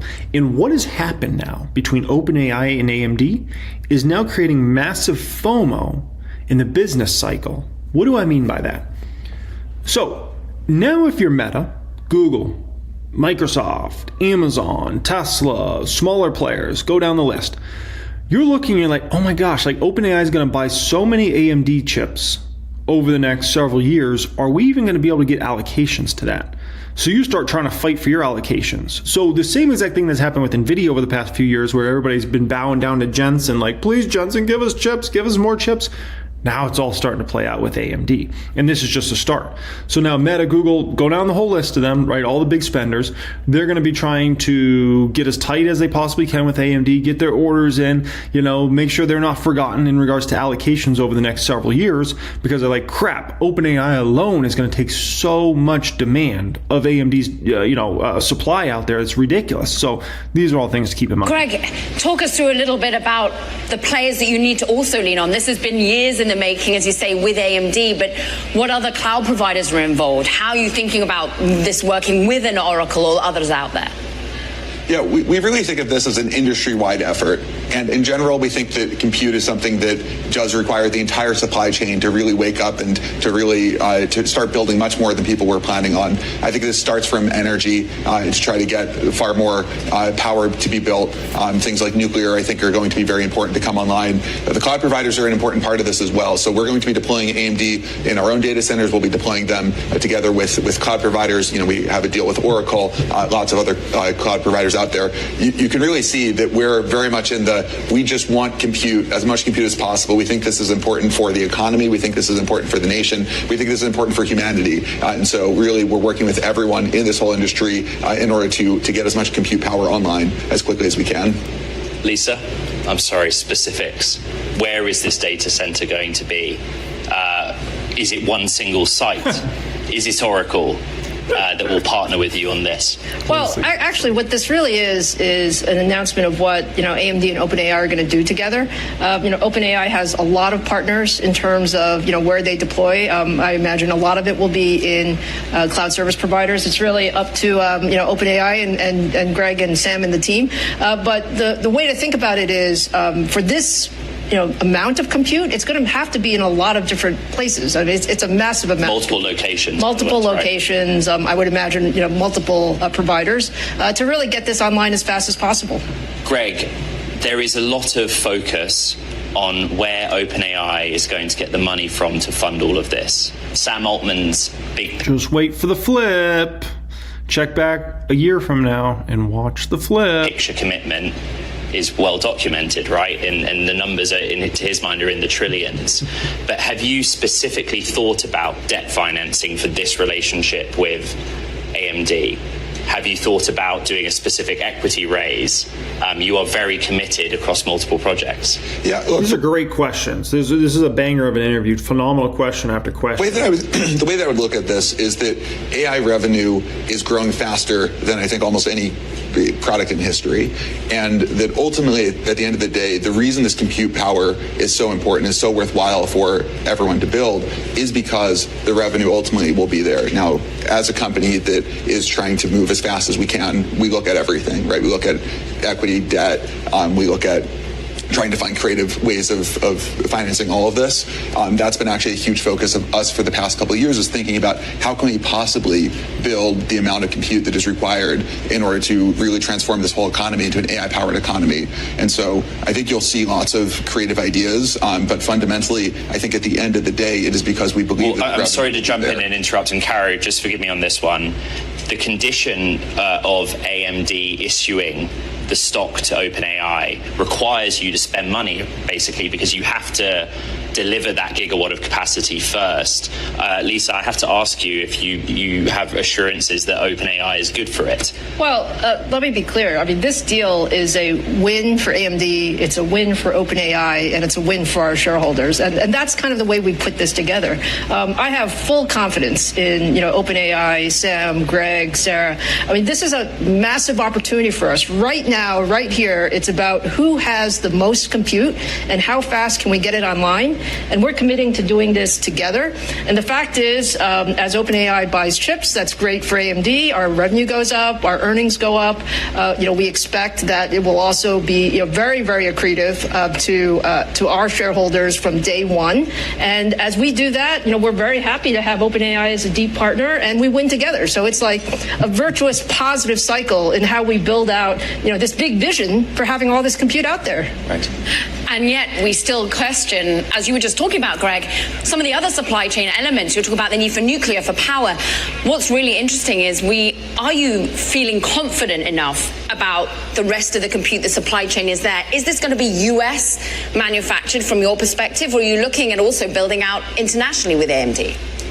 Yeah, we've been looking at really all options. Our preference and really the core thing that we try to do is build as much as possible in the U.S. And you can see the commitments that we've made over the past year. $500 billion of investment in the U.S. and that's not stopping. We're continuing to build. I do think that international, it is also going to be important for the world to have compute. I think that compute is going to become this like national security strategic resource, and every country is going to need computational power. And so that we are really not limiting our sort of sites in terms of where to build, but we do think it is important that the U.S. leads in this technology, leads in computational power, and we're expanding the supply chain. But you can see that we've really been working with partners across the globe in order to actually meet the demand that we expect to be coming in upcoming years.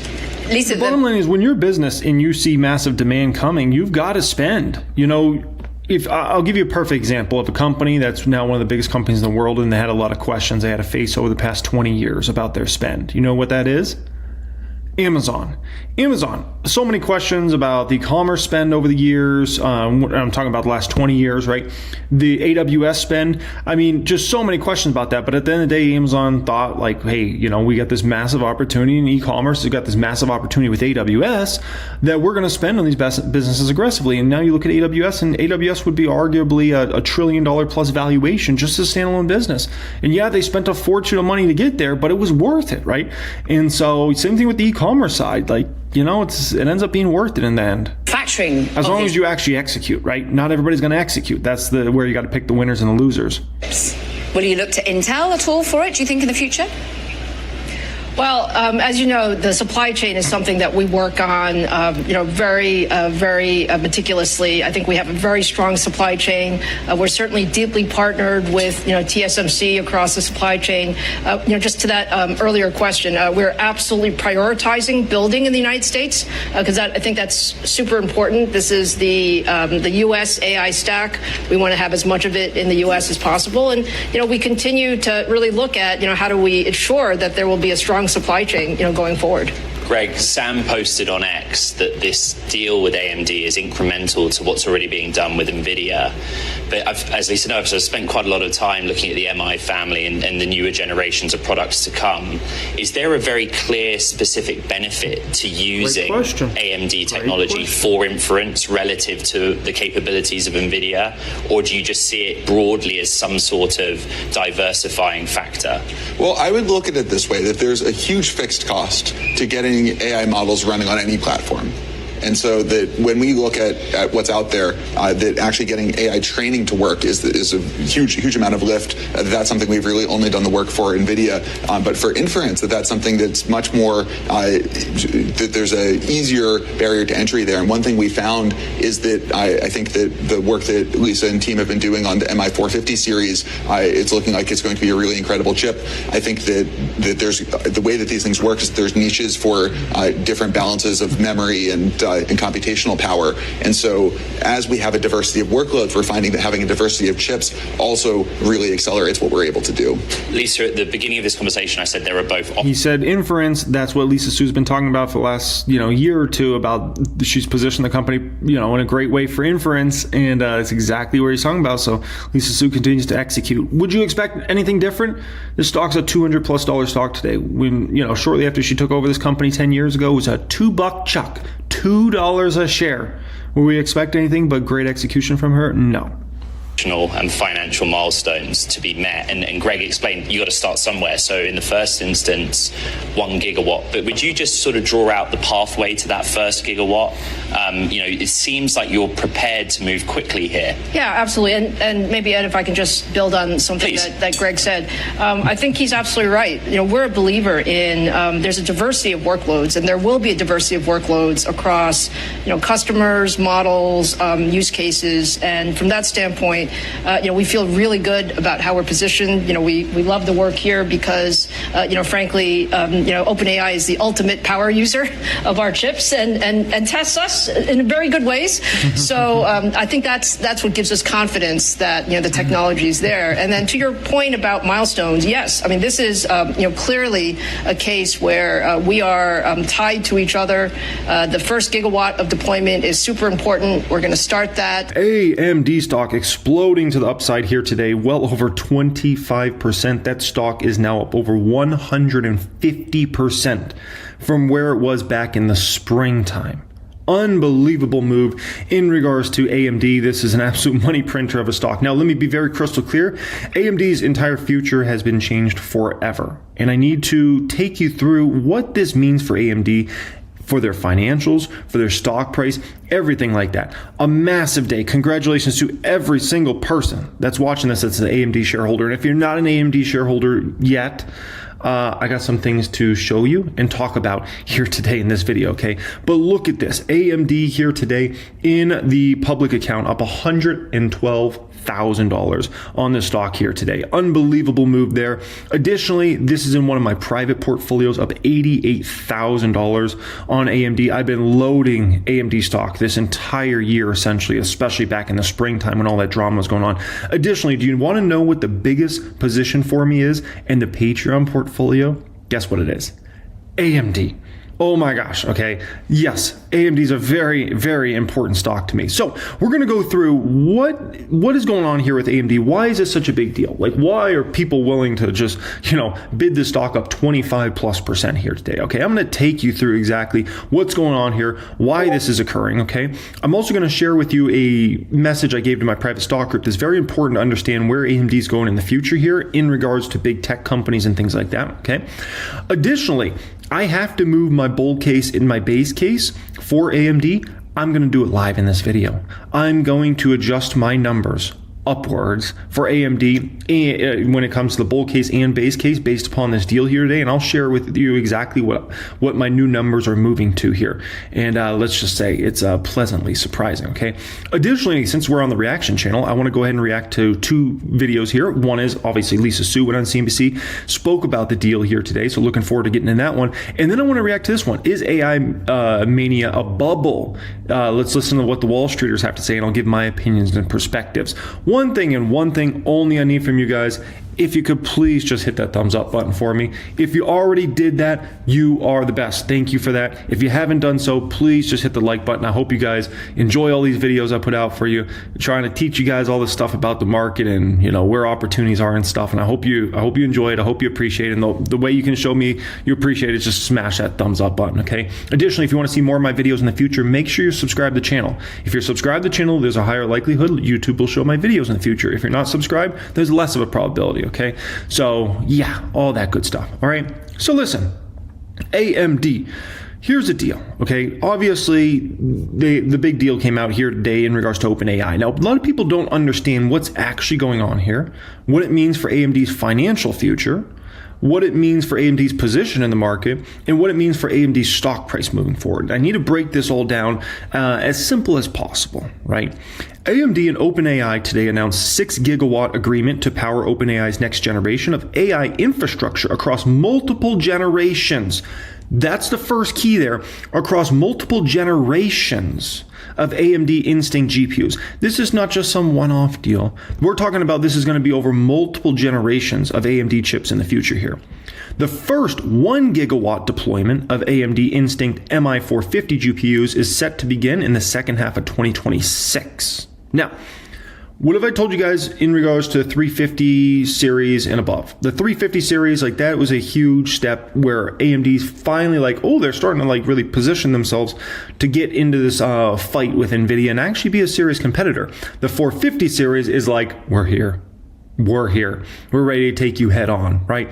And so it's a massive moment for AMD, and it's a massive moment, honestly, for the whole chip space, because if you look, Nvidia's had no competitors for the last several years, right? It's if you want these super high-end GPUs, you have one company to go to, and that was Nvidia. That has now all changed, folks.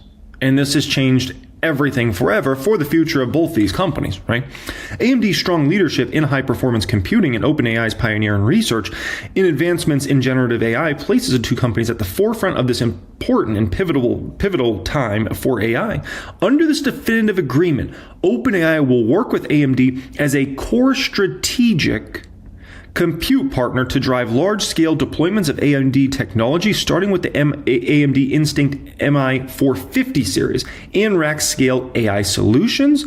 That was a big acquisition they did about a year, in the past year or two, that's really positioned themselves for this 2026 and beyond future, right? Like you've had all the breadcrumbs to put all this story together for a while, right? And the stories come together.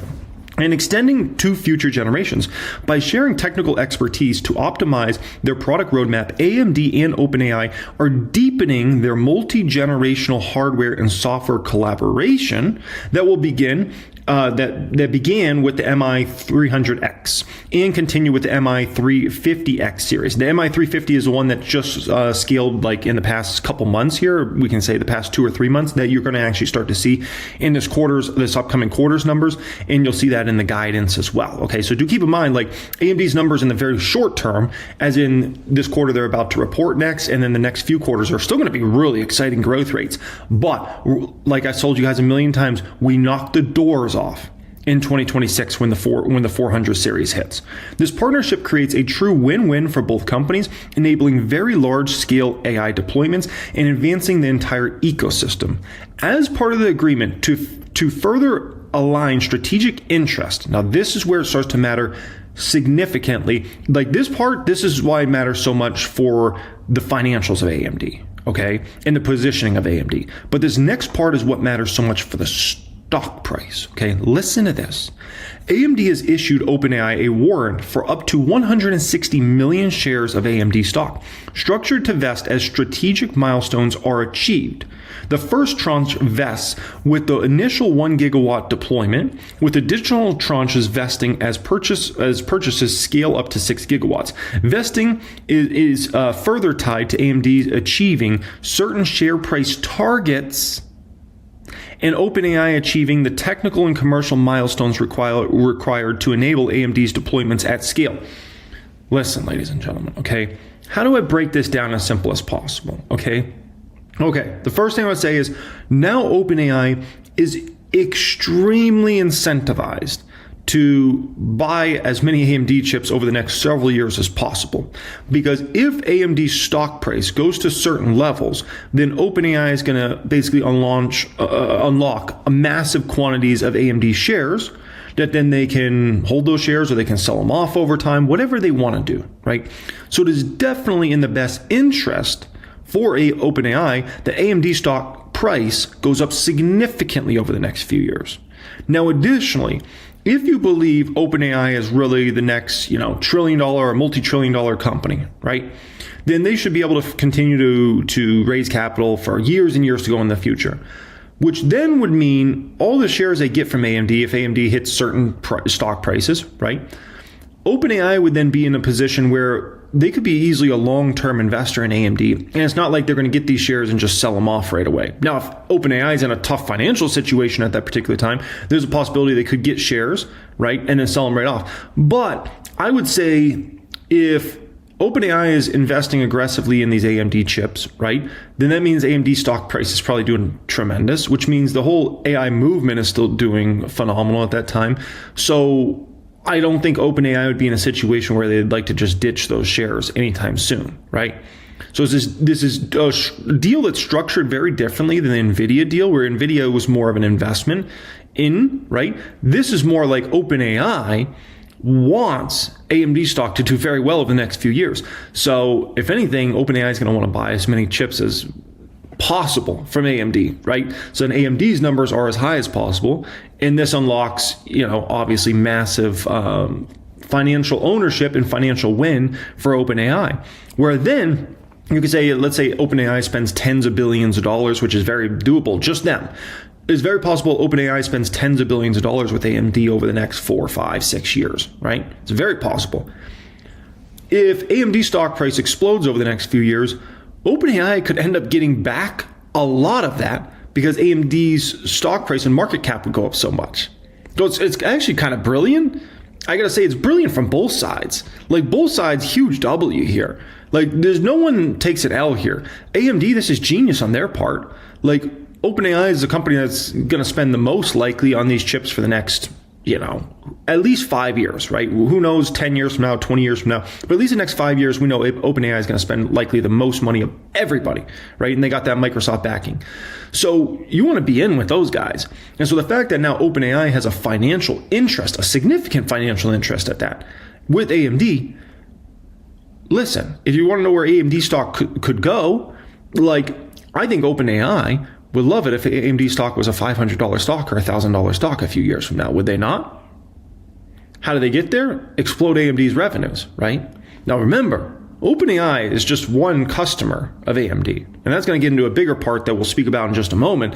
But this is significant. Also remember this, might even be, no, I'll cover that in just a moment because I don't want to get too off subject. Well, it's all on the same subject, but it's a little unrelated. I want to finish going through this. Then I'll get to the next major point here, okay? We are thrilled to partner with OpenAI to deliver AI compute at massive scale, says Lisa Su, the CEO of AMD. This partnership brings the best of AMD and OpenAI together to create a true win-win, enabling the world's most ambitious AI build-out and advancing the entire AI ecosystem. This partnership is a major step in building the compute capacity needed to realize AMD's full potential, says Sam Altman, the big dog at OpenAI. AMD's leadership in high-performance chips will enable us to accelerate progress and bring the benefits of advanced AI to everyone faster. Building the future of AI requires deep collaboration across every layer of the stack, says one of the other co-founders of OpenAI. Working alongside AMD will allow us to scale and deliver AI tools that benefit people everywhere. Our partnership with OpenAI is expected to deliver tens of billions of dollars in revenue for AMD while accelerating OpenAI's AI infrastructure build out, says the executive vice president and CFO and treasurer of AMD. Holy smokes, I got a lot of roles there, right? This agreement creates significant strategic alignment and shareholder value for both AMD and OpenAI and is expected to be highly accretive to AMD's non-GAAP earnings per share. Do you think? Yeah, I think so. Through this partnership, AMD and OpenAI are building the infrastructure to meet the world's growing AI demands by combining world-class innovation and execution to accelerate the future of high performance in AI computing. Listen, folks, okay, this sentence is huge right here. Huge. Our partnership with OpenAI is expected to deliver tens of billions of dollars in revenue for AMD. That's one customer. We're not talking about all the money Meta is going to spend over the next few years with AMD. We're not talking about all the money Google is going to spend over the next few years with AMD. We're not talking about all the money Microsoft's going to spend with AMD over the next few years, and Amazon, and Tesla, and go down the whole list. We're talking about tens of billions of dollars just from OpenAI over the next few years. Now, the big question is, what is tens of billions of dollars? Tens of billions of dollars is 20 billion. Tens of billions of dollars is also 90 billion. So, the moral of this story is, just based upon what OpenAI will spend over the next few years with AMD, right? AMD's growth rates are going to skyrocket. Now, the next point I need to make here that everybody has to understand on a high level, because this is very important. Who is the leader in AI? Everybody would view OpenAI as a leader of AI, right? There's a lot of companies playing in AI. A lot of people have products and services out there. A lot of people want to do big stuff. But at the end of the day, it all comes back to OpenAI, right? They're the leaders. They got ChatGPT. They're the ones that are the most famous. They're the ones that look like they're making the most money, obviously outside of Nvidia, right? From all this stuff. So here's the deal. Since they're the leader, and now they say, AMD, we need their chips. They're at such a high level. We need AMD. We need as much AMD as... That's a huge signal for the entire industry. If AMD's chips are good enough for OpenAI to go all in, why are you not going to do it? If the kings of AI are willing to go all in AMD chips, why wouldn't you?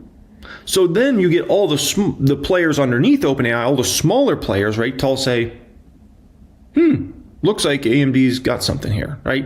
Now, additionally, when I say we've had all the breadcrumbs, like all the breadcrumbs have been there, right? Another point I've made is when AMD puts on these big events, right, and they show off their new chipsets, what happens? Well, all these big tech CEOs end up going to the event. They all do presentations and things like that. Why would they do that? Unless AMD was the real deal Holyfield and they've got an exciting product roadmap and they're going to have massive successes in the market. They wouldn't do that. Like, you know, these executives of these big tech companies are kind of busy. Like, they wouldn't just go out of their way to go do a presentation at AMD's conference, right? Unless AMD's a very, very powerful company for these big tech companies in the future, right? Something to keep in mind there. So this is a massive, massive deal, right? Now, additionally, I posted this inside the private stock group. I said, one of the biggest points I made for AMD this year is big tech wants and needs AMDs to win. Why? Nvidia has way too much pricing power. They have grown too powerful. This power position leads Nvidia to basically charge any price, and big tech will go along with it. And that's exactly what they've been able to do, right? They've been able to charge, they're like, hey, you want our best chip? $35,000. Get it out your pocket. And they're like, okay, like we got no other option. You want the best of the best, you have one company to go to, and that's Nvidia, and that's it. It stops and ends there, right? Until now. Not anymore. Finally, big tech has someone to put a lid on the pricing power, and that is AMD. Meta, Google, Microsoft, OpenAI, Tesla, etc. all want AMD to be very successful in the next few years, right? And that's a point I've been making here on the Reaction channel. We'll adjust numbers in just a moment here. On the main channel in regards to AMD, no one wants just Nvidia to have won this market for the next 10 years. No way. There's too much pricing power. Nvidia's margins have grown to astronomical levels. all these big tech companies, NVIDIA's a public company. Everybody can see their numbers. Everybody sees the margins NVIDIA's making, which is ridiculous. Everybody sees the net margins. And as I've also said, NVIDIA is whose best friend? NVIDIA is AMD's best friend. And people are like, wait, how? They're competitors and AMD wants to come eat NVIDIA's lunch over the next few years, blah, blah, blah. No, NVIDIA is their best friend because NVIDIA's gone so ridiculous with their pricing that now AMD looks like the great value.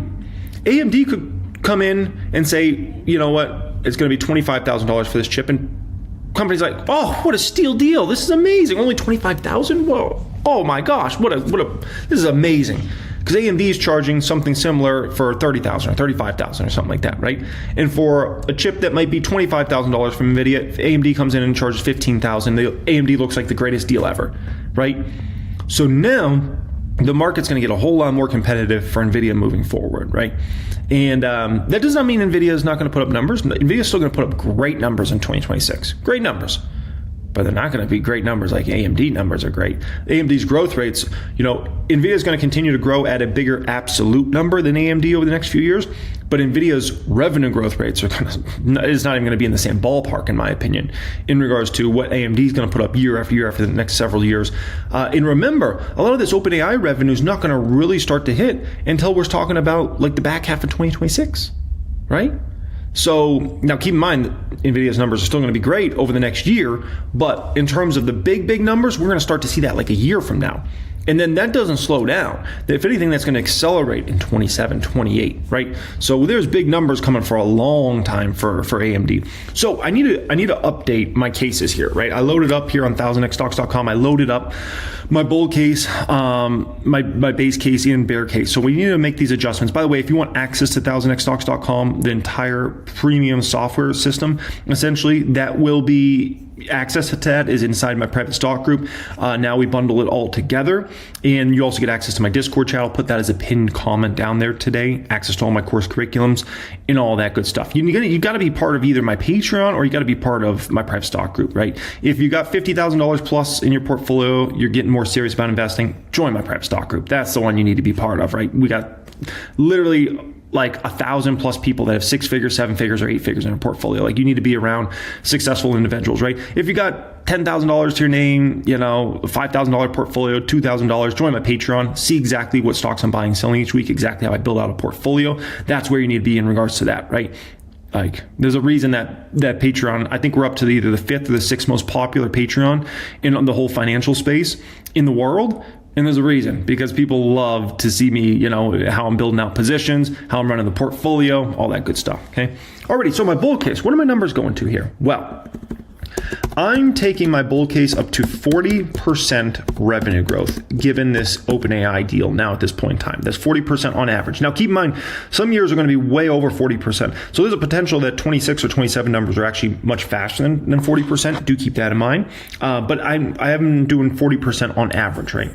Now, we're going to take that net income growth up to 50% here for AMD. Now, you got a 40% top line growth on average per year, 50% on the bottom line. We're going to take those P ratios here up to, I would say, we're going to take them up to about those sorts of growth rates. Now, it's chip company, so people always say, oh, well, it's boom cycle right now, but it might die in the future. Because if this was like a SaaS company, you would be talking about AMD would be trading at like 150 to 200 P ratio with these sorts of growth rates. But given it's a chip company, people are always going to question this, question that. So I would say they'd be willing to pay somewhere between about a 55P and a 75P for a company that's growing 40% top line and 50% bottom line. Yeah, somewhere in there roughly, right? So, and we need to take this guy to a 55 now, right? Woo! Yeah. Oh my gosh. That puts AMD at $1,000 stock in 2029. $1,000 stock. Now, my base case, I think base case now, they're going to do 35% revenue growth now at this point in time. This is now my base case. Seeing now that they're going to be doing tens of billions of dollars over the next few years just from OpenAI, I'm like, the Meta numbers, the Google numbers, the Microsoft numbers, the Amazon numbers, the Tesla numbers, like, I'm like, oh my gosh. Elon Musk even said some positive things about AMD recently on X. I'm like, that's pretty much, that's in the bag now at this point in time. So I have been doing about 45%. Now you might say, why is net income going to grow at a much faster clip than revenue here? Which is a fair question, right? The reason being is these chips are going to be able to command extremely high dollar amounts. So the margins that basically AMD is going to get over the next few years is going to go up substantially. Now, additionally, I've watched how Nvidia has kind of built their business last few years. Nvidia's expense profile is not skyrocketed or something like that, even though the business has skyrocketed. So in my opinion, AMD will be able to keep the expense profile of the business on the lower end, which means essentially like, you know, the net margins of this company are going to explode higher. So 22% net margins might end up being low, folks, come 2029. Remember where Nvidia's been posting net margins closer to 50% recently, right? So 22% come 2029, it might end up being low in the end. Just a little food for thought, right?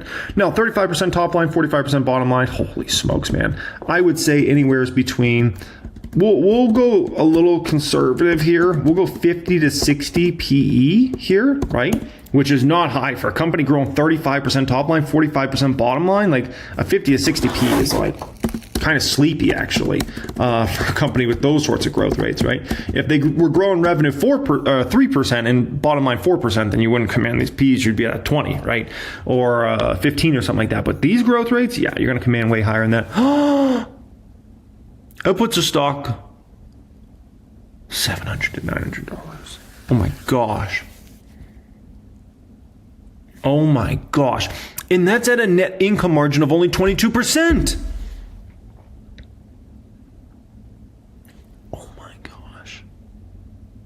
Oh my gosh. Now my bear case, I'm going to take that up to 20% revenue growth, which this would be a complete failure. Complete failure by AMD. Like they had to mess up everything if this happens. And I have them growing 25% bottom line for my bear case here, which would be, this would be a disaster for AMD. Let me just be very clear about that. And we'll say about a 25 PE here, which, hey, if you're growing top line 20% on average and 25% bottom line, like a 25p is a joke. But we're just going to say, you know, people don't want to pay anything for AMD. They're just like, no, we don't like AMD. We're not going to pay any sort of premium. You know, then the stock in my bear case maybe is, you know, flat or a slight gainer over the next 4 years. So, gosh. Oh, man. AMD. Guys. It's still a great opportunity. Like the bottom line is, yeah, this stock's up huge today, right? And it's still a buy. Now, am I going to personally go buy more AMD shares here today or tomorrow or something like that? The answer is no. Why? I have plenty of money already invested in AMD. I showed you the public account position. I showed you one of my private portfolios. That's just one. I have like 3 or 4 different private portfolios, and I think all of them have AMD loaded up on, right? It's the biggest position for me in the Patreon portfolio. Do I believe AMD stock's probably going to $500? Somewhere between $500 and $1,000 over the next few years? Yes, I do. But I have AMD coming out of my ears, okay? I have so many AMD shares, it's ridiculous. And so I look and I'm like, if I didn't have an AMD position, I would be happy to add AMD today. Happy. But I have so much AMD is coming out of my hair, okay? It's ridiculous. So it's kind of like a Meta situation for me where I have so much money invested in Meta that although I think Meta's going to $1,000 next year, right? And I think it's going to $2,000 before we get to 2030. I still can't buy more Meta shares because I have so much already invested in that stock. And you know me, I never risk the farm, right? That's how I make it through the bear markets. Now to the other side, and we're going to do our thing, right? And I can still kill it in the market, and I can still make more money than I ever dreamt, but I don't have to put myself in such a risky situation where I, you know, went too bullish and then something didn't go right, and then it's like, oh crap, you know? Like, I don't know what happens if the 450 series has some major flaw in it, right? That screws everything up and that screws up AMD's like, you never know what could happen. Like maybe that happens, right? And so I have so much AMD, I'm good. With that being said, AMD's still a buy today. It's a buy yesterday. It's a buy tomorrow. It's a buy next week. If it goes to 250 where it's going next, it's still a buy. Based upon the numbers I'm running here, like, it's a buy. It's a buy, man. Bottom line, like, I don't know what else to say. The stock's a buy. What a beautiful stock. And it will be like that until this CapEx cycle ends for the big tech companies. But like I always said, for Nvidia, it's risky, right? Because Nvidia's already capitalized so much on the marketplace that these companies don't have, after 2026, Meta, Google, OpenAI, et cetera, they don't have tons of room to continue to add to their CapEx budgets after 2026, essentially, right? If they're going to add to CapEx after that, it's going to be very modest amounts, like very small amounts, right? That's an issue for Nvidia, not an issue for AMD, because AMD's coming in as basically almost like a new player in the market, right? Because they have hardly benefited at all from this AI wave. And they're the ones that's going to be gobbling up market share, right? So Nvidia's market share, in my opinion, will be peaking at some point in the next 6 months. And then you're going to see AMD start to eat into that market share more and more and more. And it's a risk for Nvidia, because then Nvidia's growth rates are going to be brutally tough to show any sort of positive real growth in 27, 28. And AMD is just going to be smoking. And so that's why I told you guys, we're going to have a situation here where, AMD was a laughed at stock, right? Everybody just wanted to be in Nvidia, and you're getting a flip over the next 12 months. Not over the next 3 years, over the next 12 months, this is going to happen, where people are going to start to look at Nvidia's growth rates and kind of thinking about where Nvidia's growth rates are going and go, okay, like we're starting to see major decelerations, and they're going to see AMD's accelerating growth, and they're going to say, switch Nvidia into AMD. And that's obviously, it's already something that's happening, but it's going to happen at a much greater extent as those numbers start to pour in over the next year. Brockman, congratulations to both. Lisa, I'd like to start with you, okay? Yeah, good morning. Great to see you guys. Great to see you. Now, Lisa, this is a huge coup because I think a lot of people felt that you were nowhere near NVIDIA in terms of being able to power, in terms of compute. Why don't you tell us? That's just ridiculous, man. Like, the fact that people... You should have looked into the tech a little bit. I think that would have been valuable. Why you think what you've done in the last 2 years that make people realize that, wait a second, this is not a one-horse game? Well, first of all, Jim, it's great to be here with this morning. It's a big day for AMD. It's a big day for our relationship with OpenAI. And frankly, I think it's an important day for the AI industry, right? What we're seeing is there's just a massive demand for more compute. I mean, there's so many applications for AI. There's so many places where we'd like to see it used, and compute is the foundation of that. So we're super excited to announce this deal with OpenAI. I think it has been something that we've been working on for a long time, and I think it says a lot about sort of the importance of having the right compute technology to really power this next wave of AI. So very, very exciting. It's a huge deal. 6 gigawatts is a massive deployment at scale, and we love working with OpenAI. Truly a leader in this great industry. Okay, so Greg, I've not been able to meet you, and I feel remiss. Obviously, you're one of the most important people in this world of AI. I wanted to ask you, a lot of people feel that there was a deal that you made with Nvidia and was something I was loathsome. People were saying it was circular. I thought that was just blasphemy, because I felt that they really were going to go to whoever else had great power. You went to Lisa and AMD. Why? What attracted you? What was in the chips that you felt made it so you didn't just need NVIDIA? We need as much computing power as we can possibly get. And I think the whole industry right now is trying to really adapt to the amount of demand for AI services that we see coming over the next couple of years. And I think that when it comes to the suppliers of this computing power, I think that NVIDIA has something very special. We use them for training, we use them for inference. AMD, I think, also is really sort of delivering in terms of the next generation of chip that they've been working on. We've been providing feedback. We've been doing a lot of software work to be able to enable it for inference within our infrastructure, and we really see the whole ecosystem as being something that's coming together to deliver the amount of inference that will be required to bring AI to everyone at scale. So remember, folks, okay, you have two parts of this AI story, right? One is training. Now, training has been, Nvidia is so well positioned for that market specifically, and that's training all these AI models on, what information to give you back and all those sorts of things, right? Getting them up to a high level. But Lisa Su, and I've talked about this countless times over the past 6 to 9 months, Lisa Su has talked about what? She says the inference market is going to end up being far larger than the training market. I believe Jensen said the same thing as well, right? Which is the models are already trained, and now we actually got to get to work, right? And so when it comes to inference, AMD looks like it's positioned phenomenal for that market, and that's the far bigger long-term market. That's the beautiful thing. The training market's been great, right? And the training market will always be an important market, right? But the inference market is the big dog, according to Lisa Su, and I believe Jensen said the same exact thing, right? And that's the one that AMD is so well positioned for. So you got to keep in mind, this is many, many years of scale up, specifically for AMD. And why the warrant deal? Was it not enough to just have a terrific partnership? Yeah, maybe, Jim, let me make a comment on that. First of all, I think we have to get, really on this big picture of, Sam and Greg need more AI compute, and, our job is to deliver that. The thought process around the warrants is, it's actually hard to build these, huge gigawatt deployments in data centers. And we wanted to make sure that this is a long-term deal. So it is really an opportunity for us to align AMD and OpenAI together over the long term. And the idea is, as OpenAI deploys compute, that's a huge benefit to AMD in terms of the amount of revenue that we get from that. Every gigawatt of compute is significant double-digit billions of revenue to us. And as part of that, we have to work really closely together to make sure those deployments are super successful.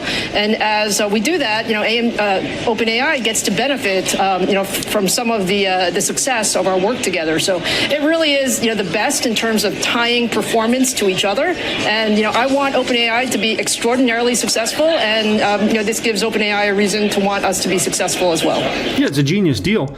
And my other thing is, who's to say, right? Who's to say this is only big tech company AMD structure a deal like this? Who's to say they don't structure a deal like this with Meta or with Google or with Tesla or something like that? That's possible, right? Maybe they don't, and that's fine as well. But maybe they structure some other deals with some other folks, right? Because Meta's dang, we want to buy massive amounts of AMD chips, but we'd like some financial upside for that. Imagine Meta makes a similar investment, my biggest investment into my second biggest investment in the public account. That would be hilarious. And then those companies are just so incentivized to continue to buy up as much AMD compute as possible for the next many years. Now, additionally, she talks about this is a multi-year, long-term relationship, which is very important for the stock price of AMD. When it comes to semiconductor stocks, people always worry about, okay, when's this end of the cycle coming? Is it coming soon? Something like that, right? When you're doing a multi-year structured deal, that takes a lot of the risk out of it in regards to a company like this spending aggressively for years to go in the future, not just being 2026 revenues are going to be great, but maybe 2027. No. AMD is going to be a growth engine for this entire rest of this decade all the way into the 2030s. Lisa, can you talk a bit about how the dynamic, the element of the ownership in AMD came about and how you see that playing out? Well, this is like a new world. When you talk about the type of scale that we're trying to build, the capital intensity of what you need to do, and frankly, the long-term partnership that you need for this type of stuff to be successful. And as Greg said, we've been working with OpenAI for some time. They've given us really good feedback, and frankly, they have some of the best engineers in the world, and they actually, give us a lot of feedback on what we can do better. And so our roadmap today is really exciting. Today we are shipping the MI350, which has great adoption, but we're even more excited about our next generation, MI450. And this was an opportunity for us to go big together and ensure that the companies are completely aligned as we go forward over the next few years. And the beauty of this is it's all performance related, right? We have to perform and build great chips, which we're confident of. OpenAI has to have all the best models out there to consume all this compute. And together we're going to optimize and ensure that the roadmap is really strong going forward. And I think on the call you did say it would be highly accretive to both revenue and earnings. That's right. This is a great opportunity for us to really, turbocharge our AI footprint. It is significantly accretive to AMD shareholders on day one. And as OpenAI deploys more, we continue to have accretion in terms of revenue growth as well as earnings. And most importantly, we get a long-term partner to address all of this AI compute that the world needs. I wonder if it's going to be accretive to earnings. Just slightly. Okay. Alrighty, next year, let's get more into this debate on AI, bubble, these sorts of This subjects. Monday, NASDAQ's the winner. No surprise, because obviously what's happening in the tech and the chip space today, more specifically, so stocks record high, Bitcoin record high, gold record high. Joe Edyardeni raises his price target back to 7,000. He'll be with us on Closing Bell today, so you can hear directly from him. He says the odds of another melt up are at 30%, up from 25. He reduced his base case for a sustainable bull market, i.e. without a correction, to 50 from 55. So in other words, he's just more bullish. Hold on just a second. I was looking at the market here today, right? S&P 500 up 0.3%. Listen, ladies and gentlemen, just in regards to the market in general, I think the market actually looks really weak on a day like today. Seeing the S&P 500 only up 0.3%, you got to understand the only reason the market's up today is because of AMD. AMD, because the move is so outlandish here today, it's pushing up all the AI trade. It's pushing up all the, chip stocks, right? Everything in those are just all obviously massive market caps. If it was not for this AMD move here today, I think the market would be red today. I think it'd be a really weak day in the market. But when you got, arguably one of the most important stocks in the entire stock market, like AMD, up 25+%, it's going to push up everything. It's going to push up MU. It's going to push up Nvidia. It's going to push up, the other semiconductor stocks going to push up the whole AI trade, right? All the risk on stocks like the Teslas and the Palantirs, they're going to move up on a day like that. It's just a huge, bullish momentum that happens. But to see the SP only up 0.3% today, and I think the Dow's red, that smells like it's actually a weak market. It's just we got one company that's putting up a freakish day, and it's helping the whole market here today. So just something to keep in mind there. Don't say this isn't a 2018 quite yet. It's more bullish, and we're continuing to see the rally broaden out. Most recently, you have the Russell, which has broken out from a double top that it was traced out from 2021. Yeah, but let's be clear. The Russell's moving up today because it's a massive risk on day. One of the most important stocks in the whole stock market is up 25%. It's pushing up all the AI stocks, all the risk on stocks. So the Russell's going up today mainly because of this one stock just put huge euphoria in the market today. 2024, so now that's participating as well. I've said the calendar is the enemy for those that are bearish because, in fact, you are going to see portfolio managers begin to chase. We're going to talk a little bit more about what Paul Tudor Jones said on the network today, but he summarized something that could be, and where are you going to chase? If you're a fund manager, what stocks are you going to chase in this market, right? I'll tell you exactly who you're going to chase. You're going to chase AMD. It's got you're looking at AMD and you're like, oh my gosh, this stock's going to have so much bullish momentum for the next several years, but specifically over this next 6 to 12 months, as the numbers start to really accelerate and more and more investors start believing in the AMD story and what they got going on there and realizing, oh my gosh, this is actually a phenomenal opportunity, right? So if you're going to chase, I feel like fund managers are going to go to something like AMD, right? Big, proven, likely on the way to 250. Hop on now or miss the wave, right? And then we could talk about 300 or 400 being broken in AMD over time. So yeah, if you need to chase to year end, you chase to AMD. That's the bottom line. I am feeling, and that portfolio managers and financial advisors I speak with are feeling, and that is at the last leg of a bull market, generally that's where you get the strongest price appreciation. So you have to be there. The so-called blow off top, is that what you're referring to? You have to participate, but you also have those happy feet. You almost feel as though you're on your front foot, ready to sprint away from the market, and have to be very tactical in doing so. And I think we all kind of collectively feel that way, but we're afraid to make that move ahead of the end of the calendar year because what's in front of us right now is a little bit unknown in terms of price. Okay. This could extend a lot further so than we think. You're talking as if everybody knows what you're referencing. It's Paul Tudor Jones who was on Squawk Box today, and he was asked about whether there's an AI bubble, similarities, rhymes, etc., to prior periods in history, especially obviously the late 90s. Let's listen to what he had to say, and we can kick it around on the other side. Feels exactly like 1999. I don't know whether we'll actually replay it exactly, but I think all the ingredients are in place. And certainly from a trading standpoint, you have to position yourself like it's October 99. I don't see why you would do anything but that. And remember, the NASDAQ doubled between the first week of October 99 and March of 2000. So if it looks like a duck and quacks like a duck, it's probably not a chicken, right? So let me push back against Paul Tudor Jones there, okay? Let's go to the compare feature here on 1000xstocks.com, okay? So who are the companies that are benefiting the most from AI, at least in the short term, right? The companies that are viewed the most. Companies like AMD and Nvidia obviously come to mind, right? AMD's just barely getting, a little baby newborn in this market that's going to grow massively, right? So you look at it and you're like, oh man, forward P, high 50s, oh boy. Yeah, but they're about to absolutely completely change their whole entire business model on the financial front, revenue, profits, everything like that, right? So 59 is not expensive for AMD given the stage it's at. If they're trading at a 59 forward P 3 years from now or 5 years from now when the cycle's, further along, then we might have a problem with AMD's valuation. But given this, they're just about to get to the show, like this is not a high valuation for AMD right now. 46 for Nvidia, a little high given the fact that they're already in the show, right? But remember, they're still going to report great growth. Like next year, expected revenue growth of 40%. Yeah, it's a huge deceleration from where they were growing, but still 40% is insanely strong, right?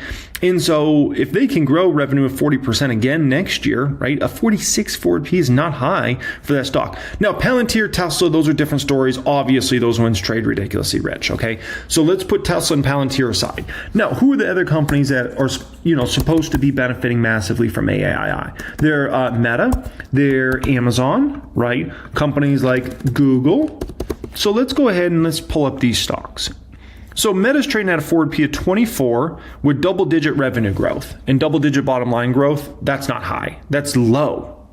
Ladies and gentlemen, that's low. If you grow in top line, bottom line, double-digit percentage, right? And you're trading at a 24 forward P with one of the best balance sheets in the world, income statements and cash flows, that's low. It's not high. Amazon is at a 32. That's historically low for Amazon on a forward P basis, by the way. And Amazon's growing double-digit top line, double-digit bottom line. That's not high. Now, is it as cheap as Meta? No, right? But that's still cheap. Google McDougal's at a 24 forward P, and they're growing double digits, top line, bottom line.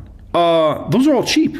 They're not expensive, they're cheap. You say, okay, another beneficiary is Microsoft, right? Another company that should be a beneficiary is Salesforce. And then we can say a debatable one is Adobe, right? Some people view Adobe as they're actually going to be a big beneficiary of AI, and they say it's not going to be a big beneficiary of AI, right? But I think they'll be a beneficiary, but we'll see, right? Microsoft trades at a 35 forward P. You're talking about arguably the safest business model in the world, right? Recurring revenue streams, like countless business owners, business people like use their products on a day in, day out basis. Like it's just, a must have for so many people out there. So 35 forward P with double digit top line and bottom line growth for arguably the safest business model in the world. Not high. You say it's not cheap, sure, but it's not high. CRM, Salesforce, trading at forward P under 30. I think that's very fair for Salesforce, or cheap, depending upon what you think their growth rates are for the future. Adobe trading at forward P of under 20 with double-digit top line and bottom line growth. It's cheap. So, I think stocks like Tesla and Palantir might give a bad rap to the whole AI trade, if we want to call it, right? Because those stocks have appreciated so much, their valuations have gotten kind of so ridiculous that, they got forward P's at 300. So those two stocks, I think, are clouding the whole space. I think they're clouding the whole thing to make these Wall Streeters think like the whole thing's ridiculous. We're all going to come crashing down. The whole market has to crash. The market does not have to crash. Now, are we due for a nice size pullback either here in Q4 or in Q1? Absolutely. We're due for a pullback. But to say this is like, oh, we need to have the NASDAQ go down 80%, like massive crash, or 50% no. What do you want, Meta? You want Meta to trade at a forward P of 12? A forward P of 12 with double-digit top line and bottom line growth? Oh, yeah, sure. I do too. We all do. That ain't happening. You want Google to trade at a forward P of 11 and go down by 50% or whatever with top line, bottom line growth of double digits? Sure, we all want that. I would love that too. It ain't happening. Would I like AMD to crash 50% and trade at a forward P of 25 when they're at the beginning of this new cycle? Sure, that'd be great. It ain't happening. You had your freak opportunity back in April with the whole tariff drama and all that. That was your one chance to get those stocks at ridiculously cheap prices, right?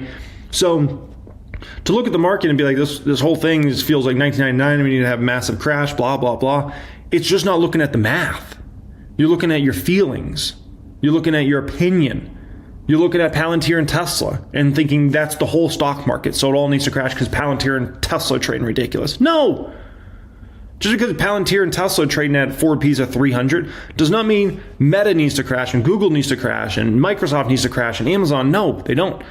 Would I love Amazon to crash 50% and be able to get Amazon at forward P of 16 with double-digit top-line, bottom-line growth as far as I can see? Of course. Good luck. Good luck, okay? So, yeah, we're due for a pullback, but to say the market is 1999, we need a massive epic crash, it's just ridiculous. It's not looking at the math. And in the stock market, the thing that's more important than opinions, the thing that's more important than feelings is math. Math matters. All right, that's Paul Tudor Jones. Always worth a listen anytime he is on this network. The idea is that you're afraid to miss out, so you keep running with it, but you got to get out quick because eventually it's going to end poorly. The challenge is being able to identify and get out quickly.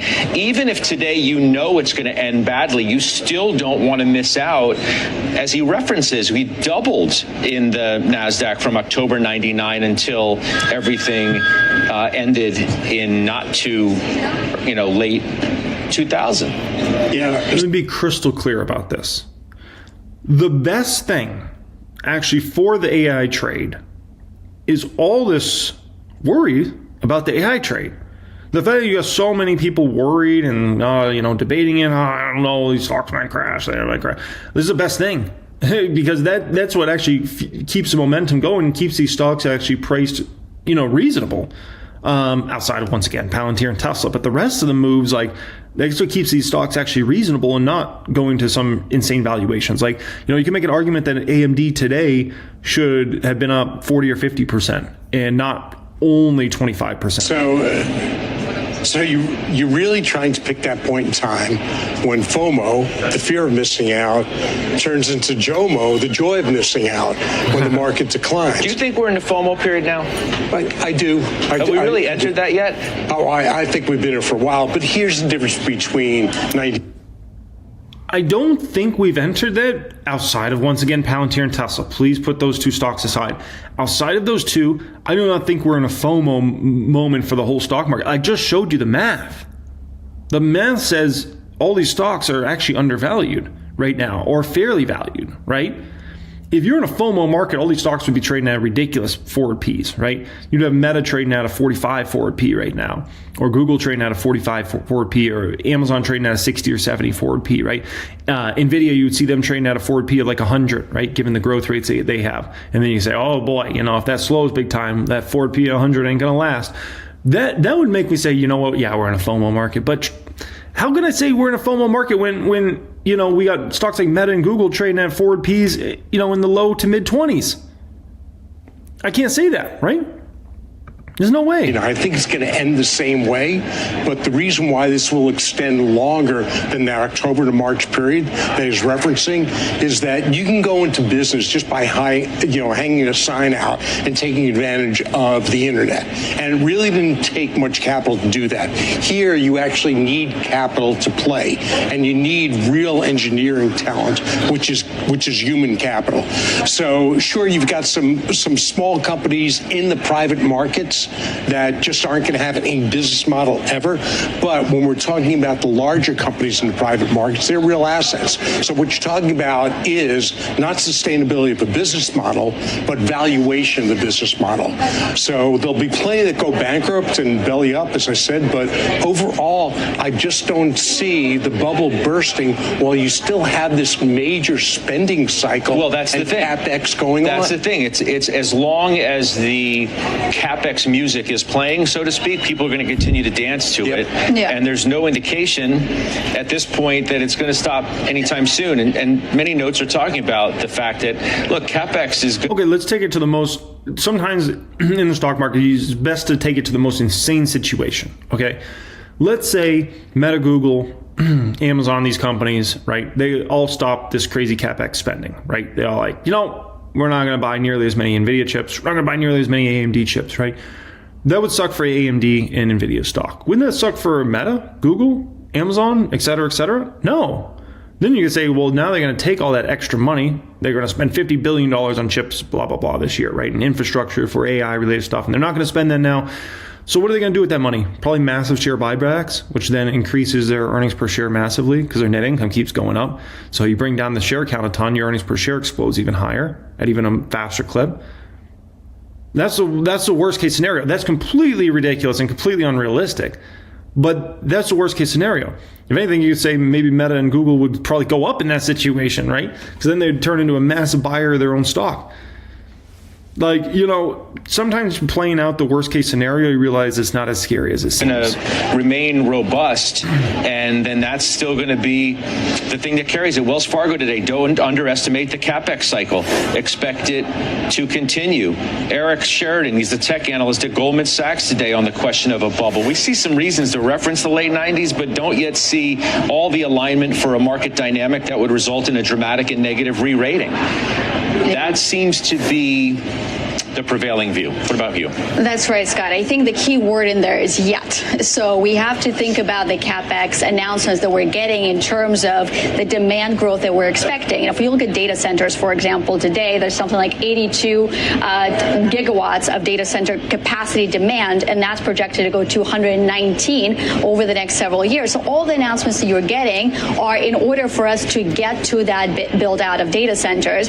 But at some point, we will have built enough data center capacity, and the question is going to be, is the demand is actually there? So to me, one of the key points as we go through this earnings season is I think what investors are going to start questioning again, Scott, which is are there signs of AI monetization? Do we actually have companies that have killer apps that are generating revenues from those? Do we have tangible savings from infusing AI into companies? And I think we are seeing some of those signs for some of our portfolio companies, and we certainly focused on that, but I think the market will focus on the larger ecosystem, and I don't know if there are that many signs yet to point out to the monetization. So I do wonder if investors will start to question the trajectory of the AI CapEx trend near term. Not until, somebody warns about it or raises some flags about it, in earnings or otherwise.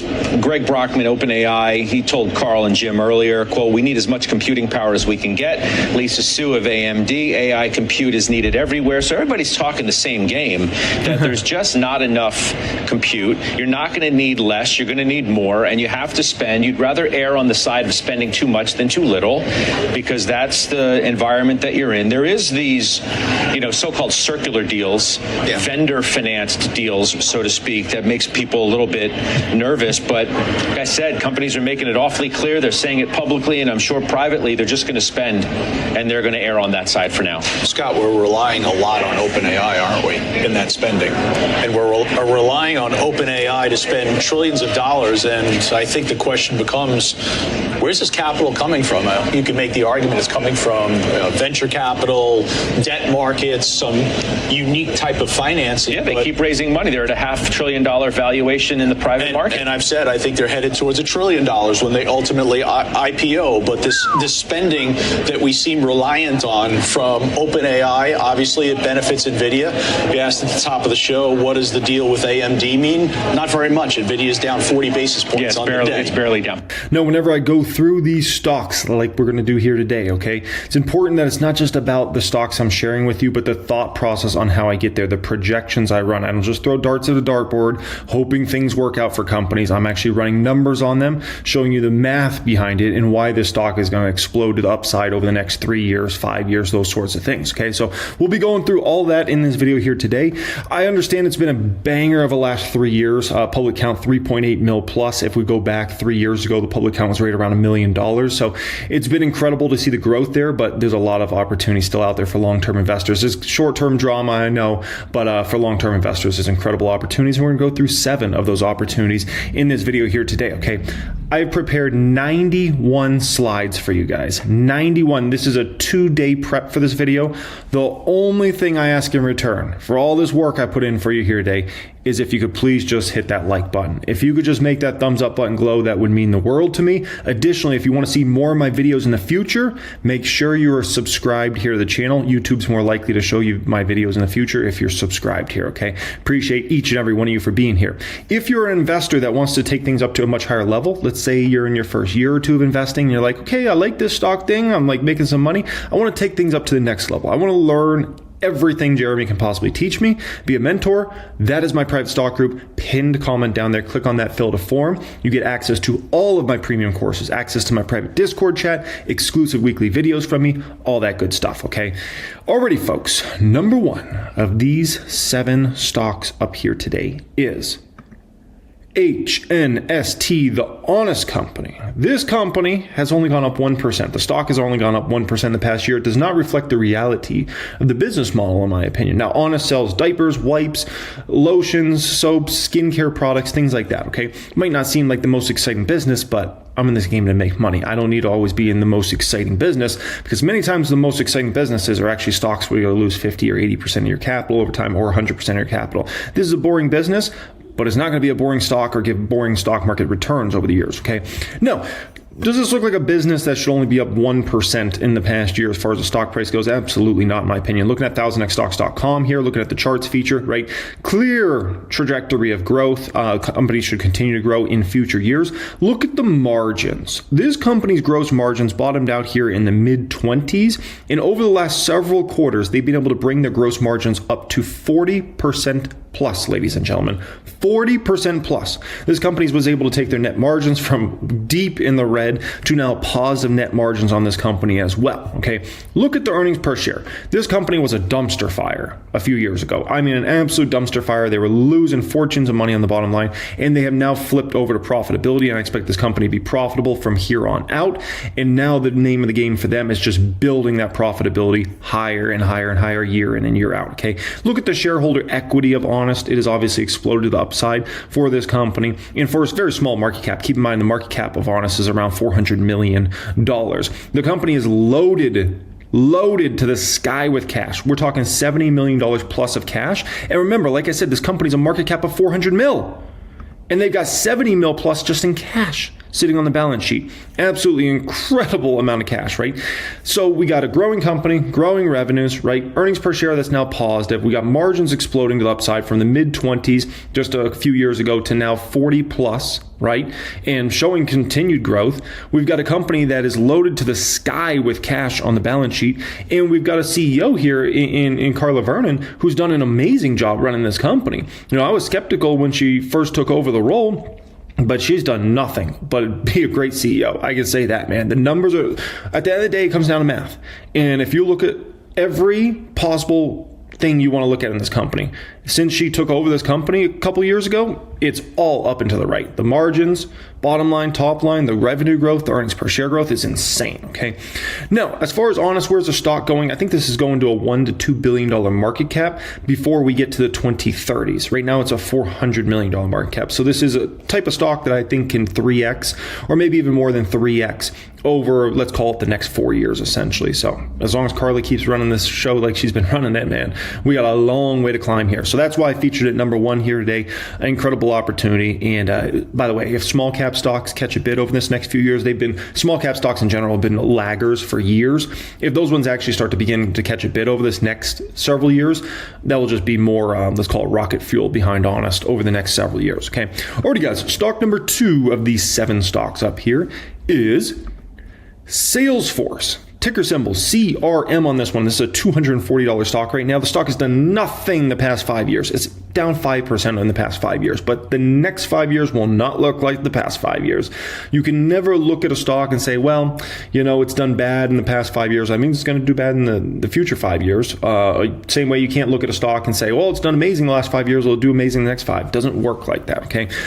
Look at this company and tell me, does this look like a company on the right trajectory or the wrong trajectory over the past 5 years? 2021, right? You know, as far as revenue goes, and this is their fiscal years, did $21 billion of revenue. Then they bump it up to $26 billion the next year, $31 billion of revenue in the next year, $34 billion of revenue in the next year, almost $38 billion in their last fiscal year. This fiscal year they're expected to do $41 billion plus of revenue, and then next year, $45 billion plus of revenue. That does not look like a company that is stagnant at all. It looks like a great growth company.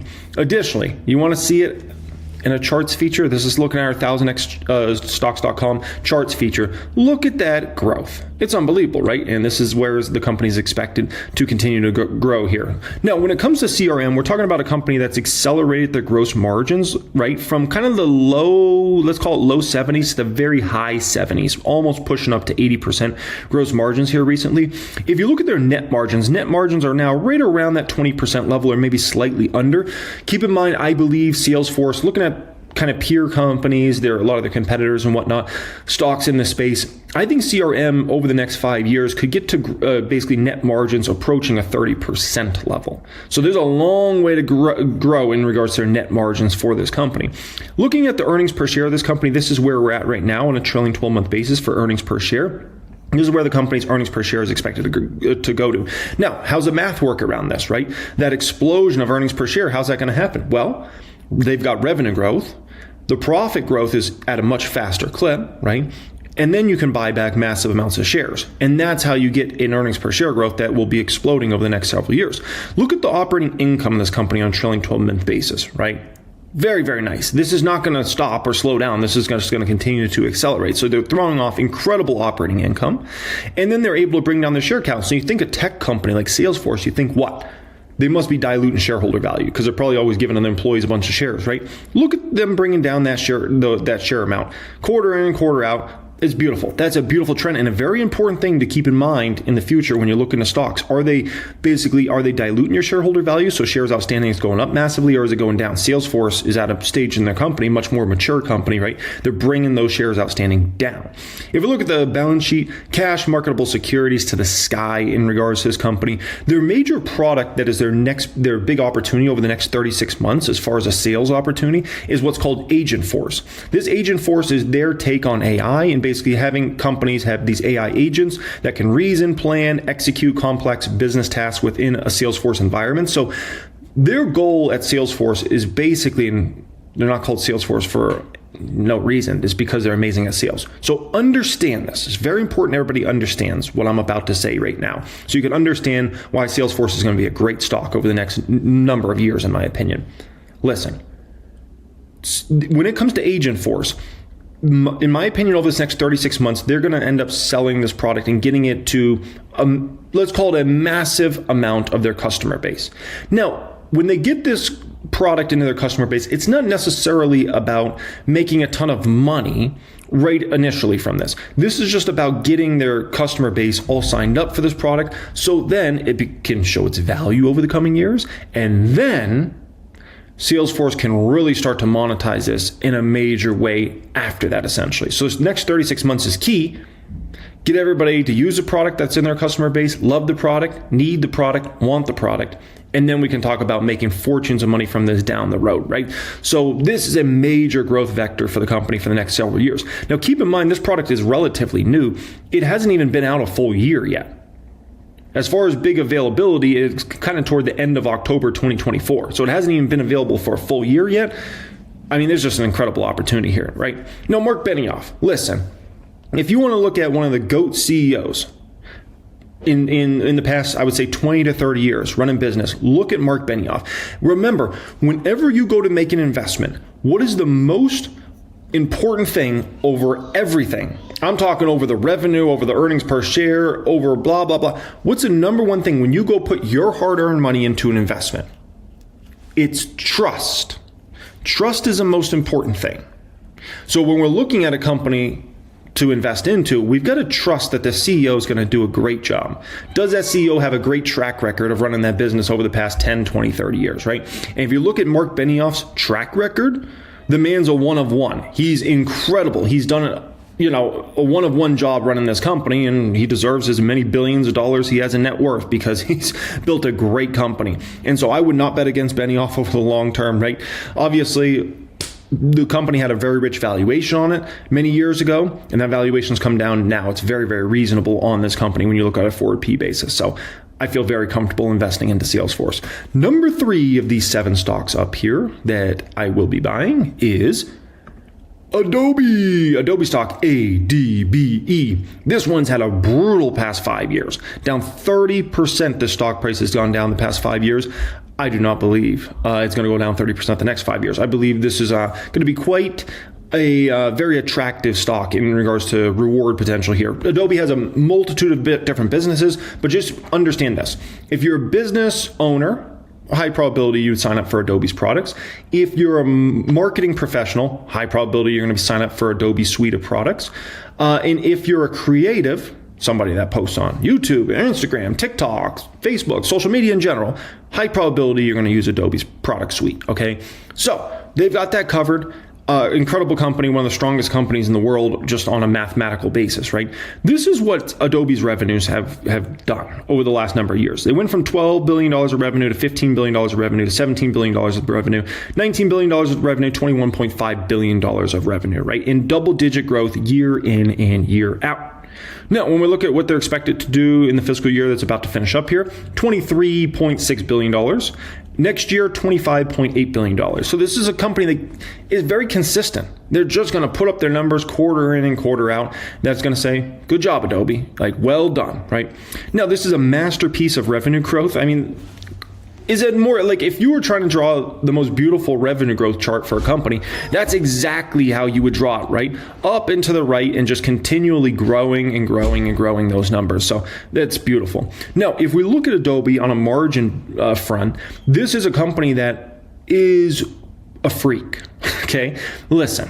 This is a company that basically has gross margins right around that 90% level and net margins right around that 30% level. Companies do not do this, ladies and gentlemen. Like, this is like, good luck finding any other company in the world that does this. And if you do find any other, it's going to be very, very few. Like, you're going to be able to fit them in a hand, essentially, right?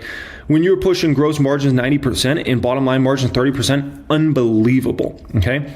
Now, this is where we're at in regards to a trailing 12-month earnings per share, right? Clearly, they're climbing that earnings per share wall, and that's expected to accelerate very nicely over the next few years here. And the reason being is you look at the operating income of Adobe, it's all-time highs on a trailing 12-month basis, and that continues to explode to the upside, right? Additionally, look at the shares outstanding. We thought it was impressive what Salesforce was doing. Adobe's a whole other level here, folks, in terms of bringing that share count down.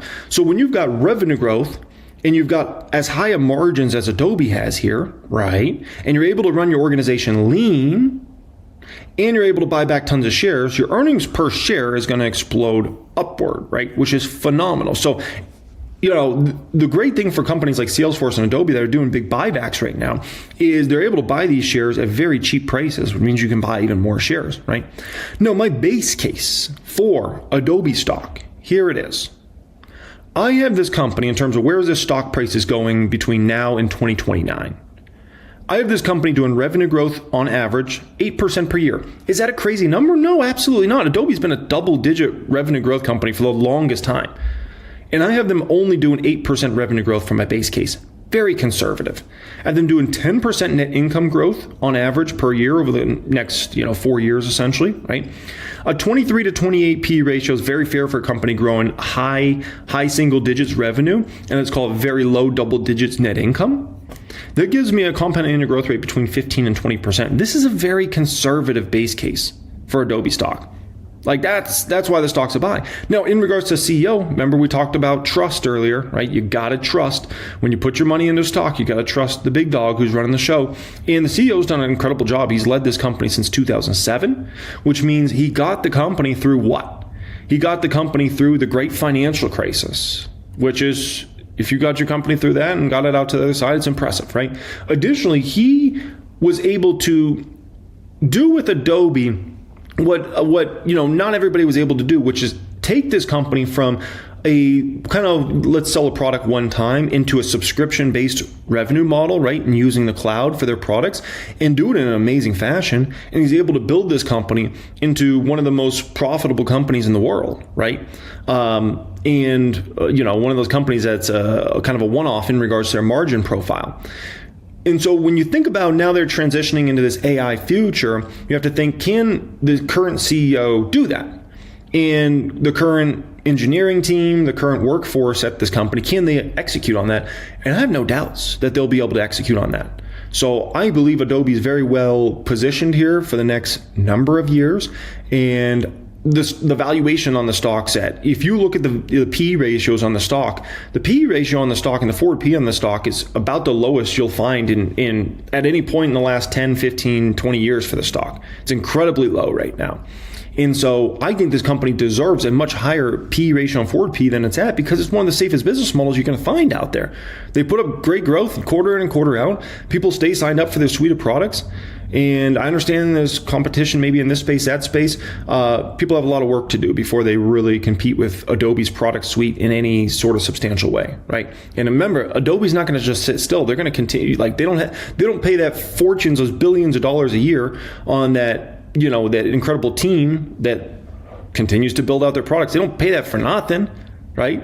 All those employees that are high-level employees, some of the best of the best, like they're going to continue to push the products and innovate in the future. And so I like Adobe. I like Adobe a whole lot, okay? Alrighty, folks, number 4 of these 7 stocks, we'll call this halftime, okay? We're about halfway through these stocks, is Nike. Ticker symbol on this one is NKE. Deal of a generation on this stock. Stock has gone down 43% over the past 5 years. Oh, obliteration, right? But this is a deal of a generation. When it comes to Nike, this is one of the most valuable global brands in the world, right? It's above even companies like Instagram, Disney. Like I could show this logo to people all over the world.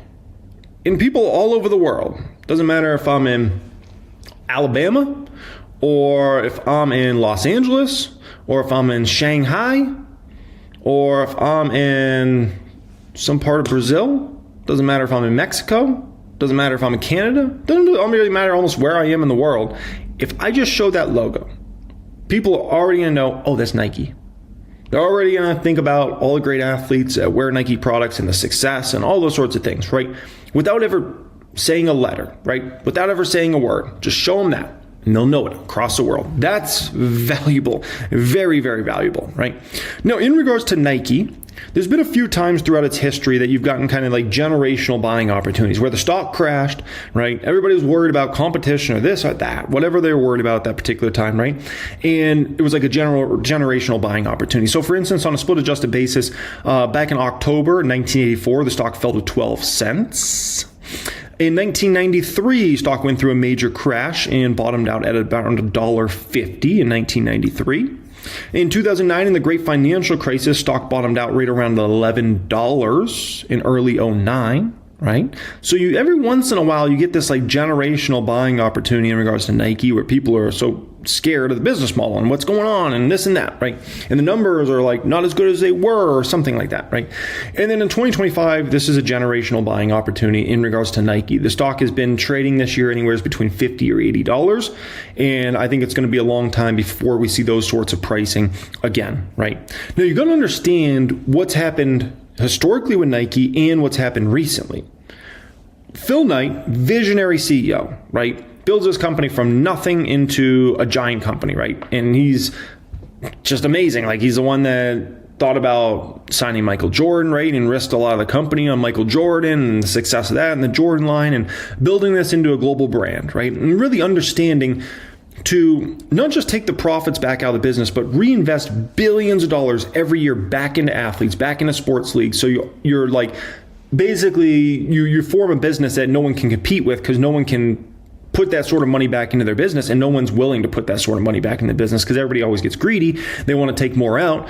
And Nike just always understands, no, we're going to spend a great deal of money right back in the business and reinvest that for the future, right? And he was a visionary. Like it's visionary to come up with a business model like that and create a business model. Like if you got to understand, legends of business have so much respect for Phil Knight and what Nike's built over the years. Like Steve Jobs is one of the most, Steve Jobs, obviously, arguably the greatest entrepreneur in the history of the world, right? Steve Jobs always made sure to recognize Nike and their success and talked about they sell a commodity. They sell shoes, but when you buy Nikes, you feel something different, right? And he would talk about like how they built that brand and doing it in such a, when you got the other business legends saying, dang, they're good, that's when you know you're doing something right? Now, as far as the screw up, the board of directors made a very bad choice in 2020. And basically they brought in this man. I call him the screw up, John the screw up, okay, to run the company. In my opinion, he did a horrible job. He came from the consulting world, Bain & Company, right? Not a good sign. He was an outsider of the company. He was working at some tech companies like eBay and ServiceNow and some tech companies. And they brought him in to run the business and made a huge mistake, in my opinion. And this guy screwed up in a massive way. Didn't understand it. Didn't understand the culture or anything like that, okay? But we got the fixer. Thank goodness. A man came in named Elliott Hill to fix this mess that this last man made. And he made a lot of mistakes. The biggest one trying to go too much direct to consumer because it comes from the consulting world. So he's thinking, oh man, we're going to try to get everybody to buy directly from our app and our website and not have to buy through our resellers because we're going to make even more margin on that, right? And yeah, you still need all your retailers, right? Like still a lot of people like to shop at Foot Locker, Dick's Sporting Goods, all the other sporting goods stores, right? They still like to go to the mall. Like, oh man, we can't just assume everybody's going to go to the Nike app and go to the Nike website, right? So that wasn't the only mistake he made. He made many other mistakes. But the fixer comes in, Elliott Hill. This is a man that should have been the CEO of the company starting in 2020, but he was passed over. Elliott Hill, in my opinion, he would never probably publicly admit this. I wish he would. It would make for some very entertaining content. But Elliott Hill, I believe he retired from Nike in 2020 because he knew this dude was not going to do a good job running the company. And he's like, I don't want to be any part of this. If they're going to drown this thing, let him go drown it. I don't want to be part of it. And so he dipped. He retired. He was chilling, man. He's on the board of a few different things while he was gone at Nike. He watched the ship go down. Right.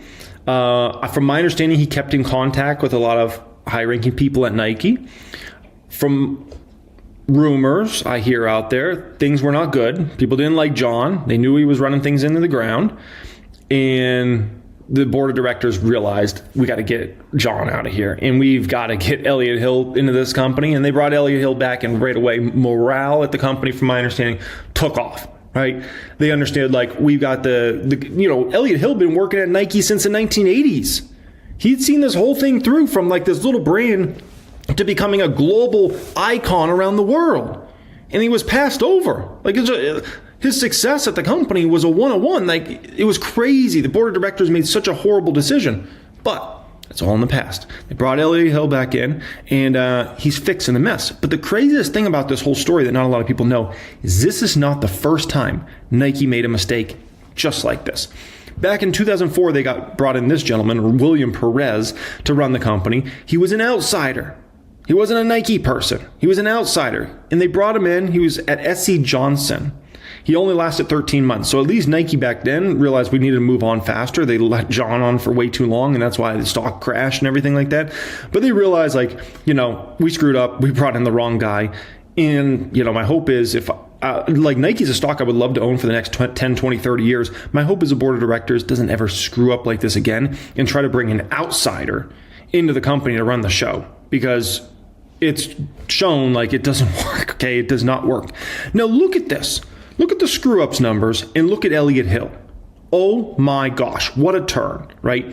Already, like it's amazing how you just bring in a guy that actually knows the business inside and out and he can just start fixing stuff right away, right? Look at, for the past 5 quarters that the screw-up was in place, right? Missed revenue by 56 million, missed revenue by 249 million, missed revenue by 42 million, missed revenue by 60 million, just missing numbers left and right. Elliott Hill takes over, beats revenue estimates by 247 million, beats revenue estimates by 235 million, beats revenue estimates by 373 million, and the most shocking one of all, the latest quarter they just reported, right? $730 million beat. $730 million. They did the unthinkable and they grew revenue. No one, and I mean absolutely no one, was expecting them to grow. Even myself, I wasn't expecting them to grow revenue in that quarter. It was supposed to be a down quarter, and he just shocked the world and did $730 million plus number. Like, that's ridiculous in terms of a beat there. Incredible. So the turnaround's way ahead of time. And keep in mind, the earnings per share, you know what that beat by? 22 cents. Unbelievable beats by Elliott Hill, right?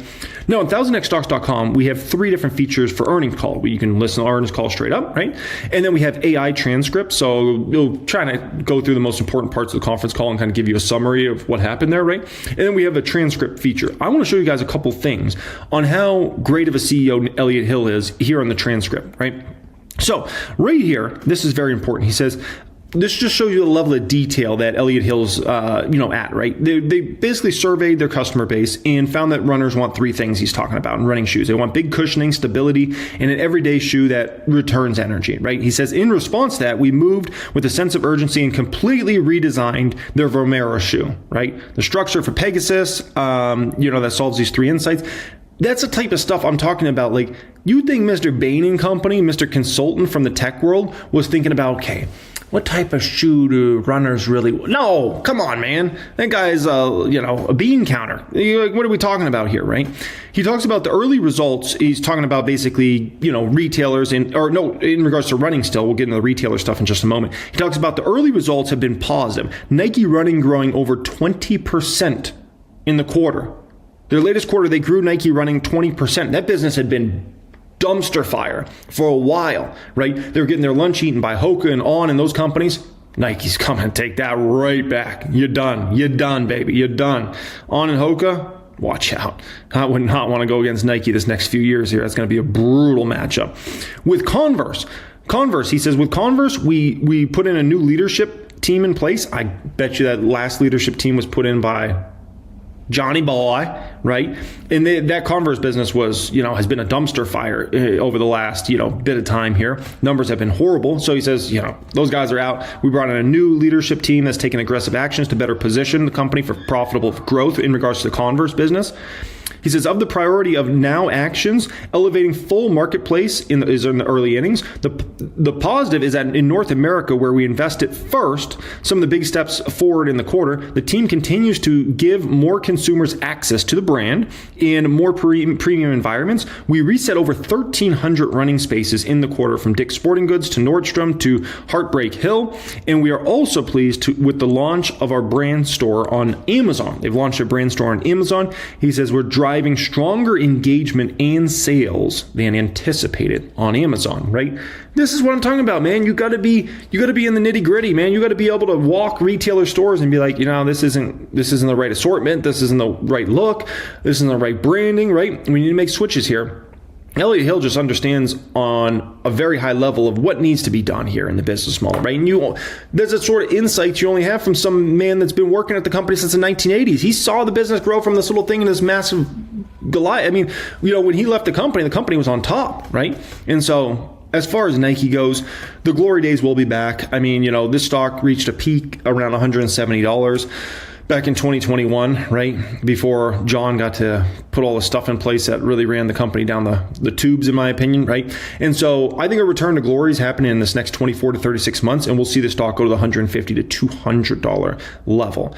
Keep in mind, as the revenue grows, the margins are going to grow even faster, and the profitability is going to grow at even a faster clip. So everything's right on the right track, and thank goodness Elliott Hill's running this company, because great American brand, and I don't want to see it go under. When I say go under, keep in mind Nike, even in these bad times, is still better than the best companies in the world in this space. But it was clear if that guy kept running the show, it was not going to be pretty. But everything's changed. That's what happens when you bring back an OG who knows this business inside and out, right? And actually is passionate and lives and breathes Nike on a day in, day out basis. That's who you need running the show, right? Alrighty, folks, number 5 of these 7 stocks up here is PayPal. PayPal, woo, baby. Dead money since the summer of 2022. Just dead money. We all know PayPal, right? They have their PayPal business, they have Venmo business, and then they have, other business that's kind of like back end of payment providers and things like that, right? Now, Alex Chriss was brought in to take over for this company, and he was brought in toward the end of 2023, essentially, right? Now, Alex Chriss, a lot of promise from him. He came over from Intuit, and, Intuit's one of the most loved stocks in the stock market over the last, I would say, 10 years or so, right? One of the biggest companies actually in the stock market as well. Giant, and one of the most consistent companies on a quarter in and quarter out basis. I better drink some tea. I told you guys this video is a beast. Beast of a video, okay? No, Alex Chriss came over, and I think he was at the job a few months. I think it was maybe in 2024. He did an interview. It was on CNBC. He said, we're going to shock the world, right? We're going to innovate at a rapid pace. Well, the thing is 2024, they might have been doing a lot behind the scenes at PayPal, but we didn't see that level of innovation we really wanted to see at PayPal in 2024 at least, right? And so investors kind of like, okay, are we an innovator? What's going on here, right? And so they kind of gave up on the stock, but here we are in 2025, in that massive amount of whatever work they were doing behind the scenes in 2024, Alex Chriss' first year. Now we're starting to see it. Because I'm just looking at press release after press release of they're doing this, they're doing that, right? Look at this, September 25th, Venmo teams up with quarterback Drew Aller to launch Penn State Venmo debit card. PayPal announces a multi-year relationship for U.S. buy now, pay later receivables with funds managed by Blue Owl Capital. That's important to keep PayPal as a more of an asset-light business model, right? Google and PayPal forge multi-year partnership to revolutionize commerce. PayPal ushers in a new era of peer-to-peer payments, reimagining how money moves to anyone, anywhere. And by the way, if you want more details on all this stuff, I didn't want to spend 3 hours going through just all the details of all these deals and what PayPal's up to and new products and services and things like that. You can look into all this, right? Skip the wait list. PayPal and Venmo users offered early access to Perplexity's new Comet browser with free Perplexity Pro subscription. PayPal drives crypto payments into the mainstream, reducing costs and expanding global commerce. Introducing PayPal World, a global platform connecting the world's largest payment systems and digital wallets, starting with interoperability of PayPal and Venmo. This was posted by a private stock group member here in just the past few days. This is in Dubai. DP World has signed a memorandum of understanding with global commerce platform PayPal to collaborate on its first of its kind digital payments initiative designed to simplify and speed up cross-border trade. The agreement, which could see transactions executed in minutes rather than taking potentially days, right? They're just innovating at a rapid pace now at this point in time. Like, whatever work they were doing in 2024, like, I'm happy we're seeing it now. Because 2024 was just a year where, like I said, it just seemed like, dang, are they really, like, like Alex Chris talking a big game here, but we're not really seeing it. I think we're starting to actually see this in the real world now at this point in time, right? And even like small wins like this, like I've just last night, literally, I was checking out a Domino's. I went and got some Buffalo Wild Wings and some Domino's, brought it back to the house. Just wanted to eat some what we call it, fun food, unhealthy food, okay? But moral of the story is here, I was going to check out, and then I just love that PayPal and Venmo are both listed there on Domino's, right? So you got an option for Apple Pay, debit, credit cards, cash, or PayPal or Venmo, right? Just look, that's little wins. That's little wins plus big wins. It all adds up to a lot in the end, right? Now, here's the deal. Okay, looking at 1000xstocks.com, the charts feature here, right? Obviously, the company's been growing revenue, and obviously they expect to continue to grow revenue. But the biggest thing for this stock to, like, how does the stock go from 60 something to 130? How do we 2x this one?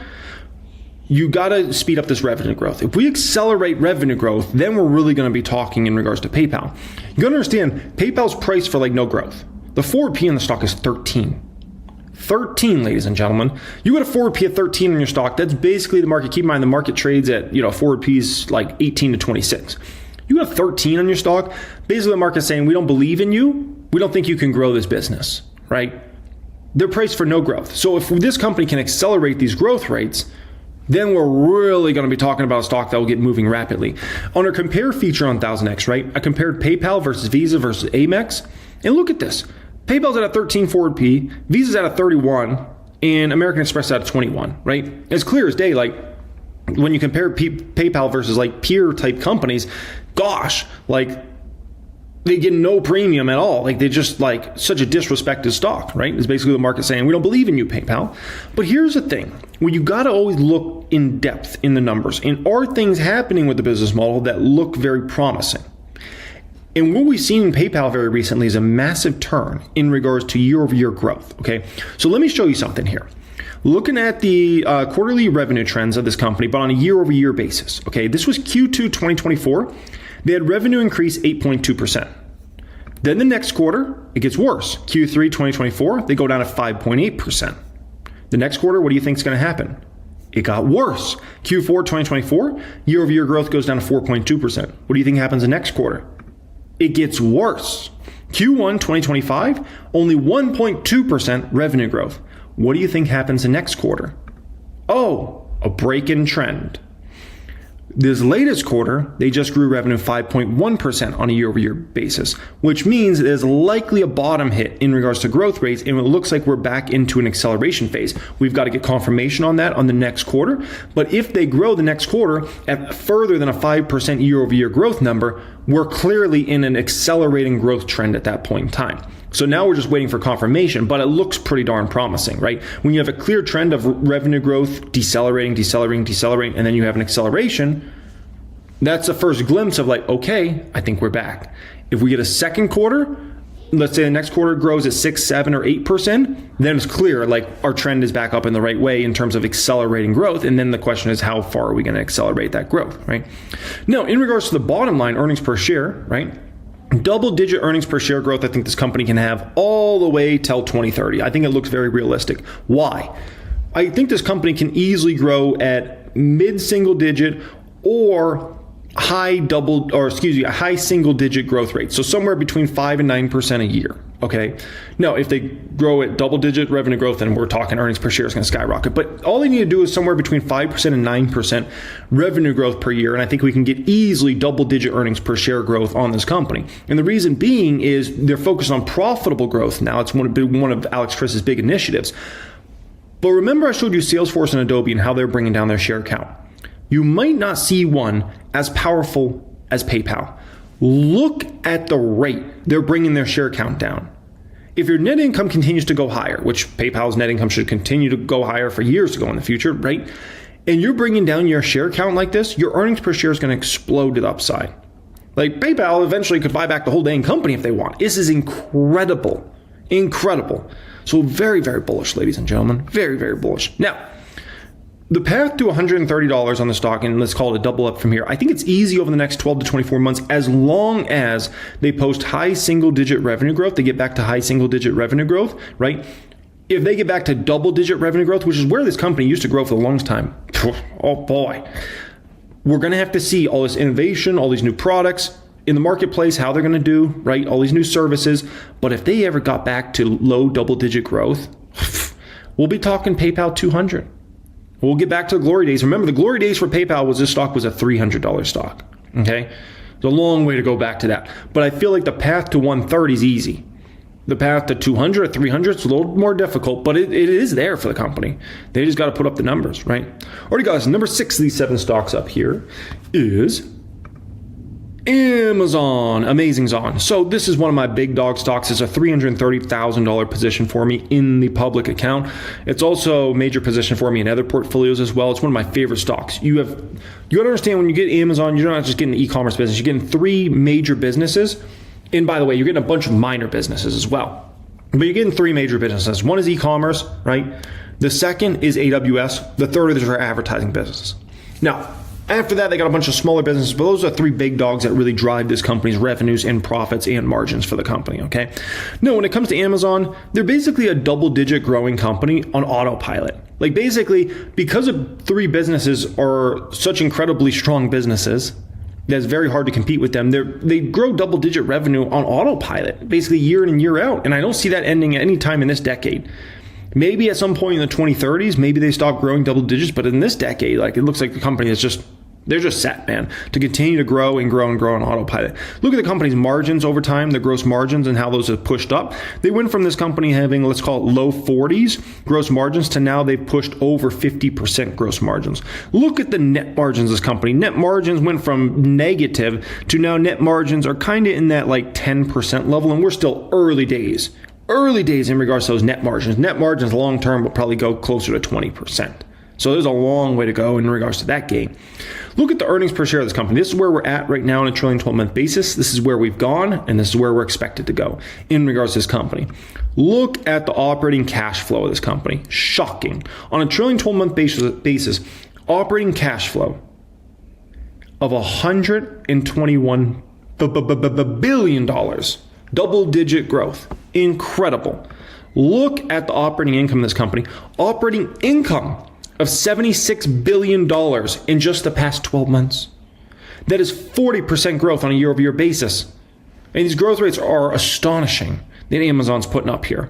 Shareholder equity on this company of well over $300 billion of shareholder equity has been exploding for Amazon and continues to, right? Now, let me show you my base case, bull case, and my bear case for where Amazon stock is going, okay?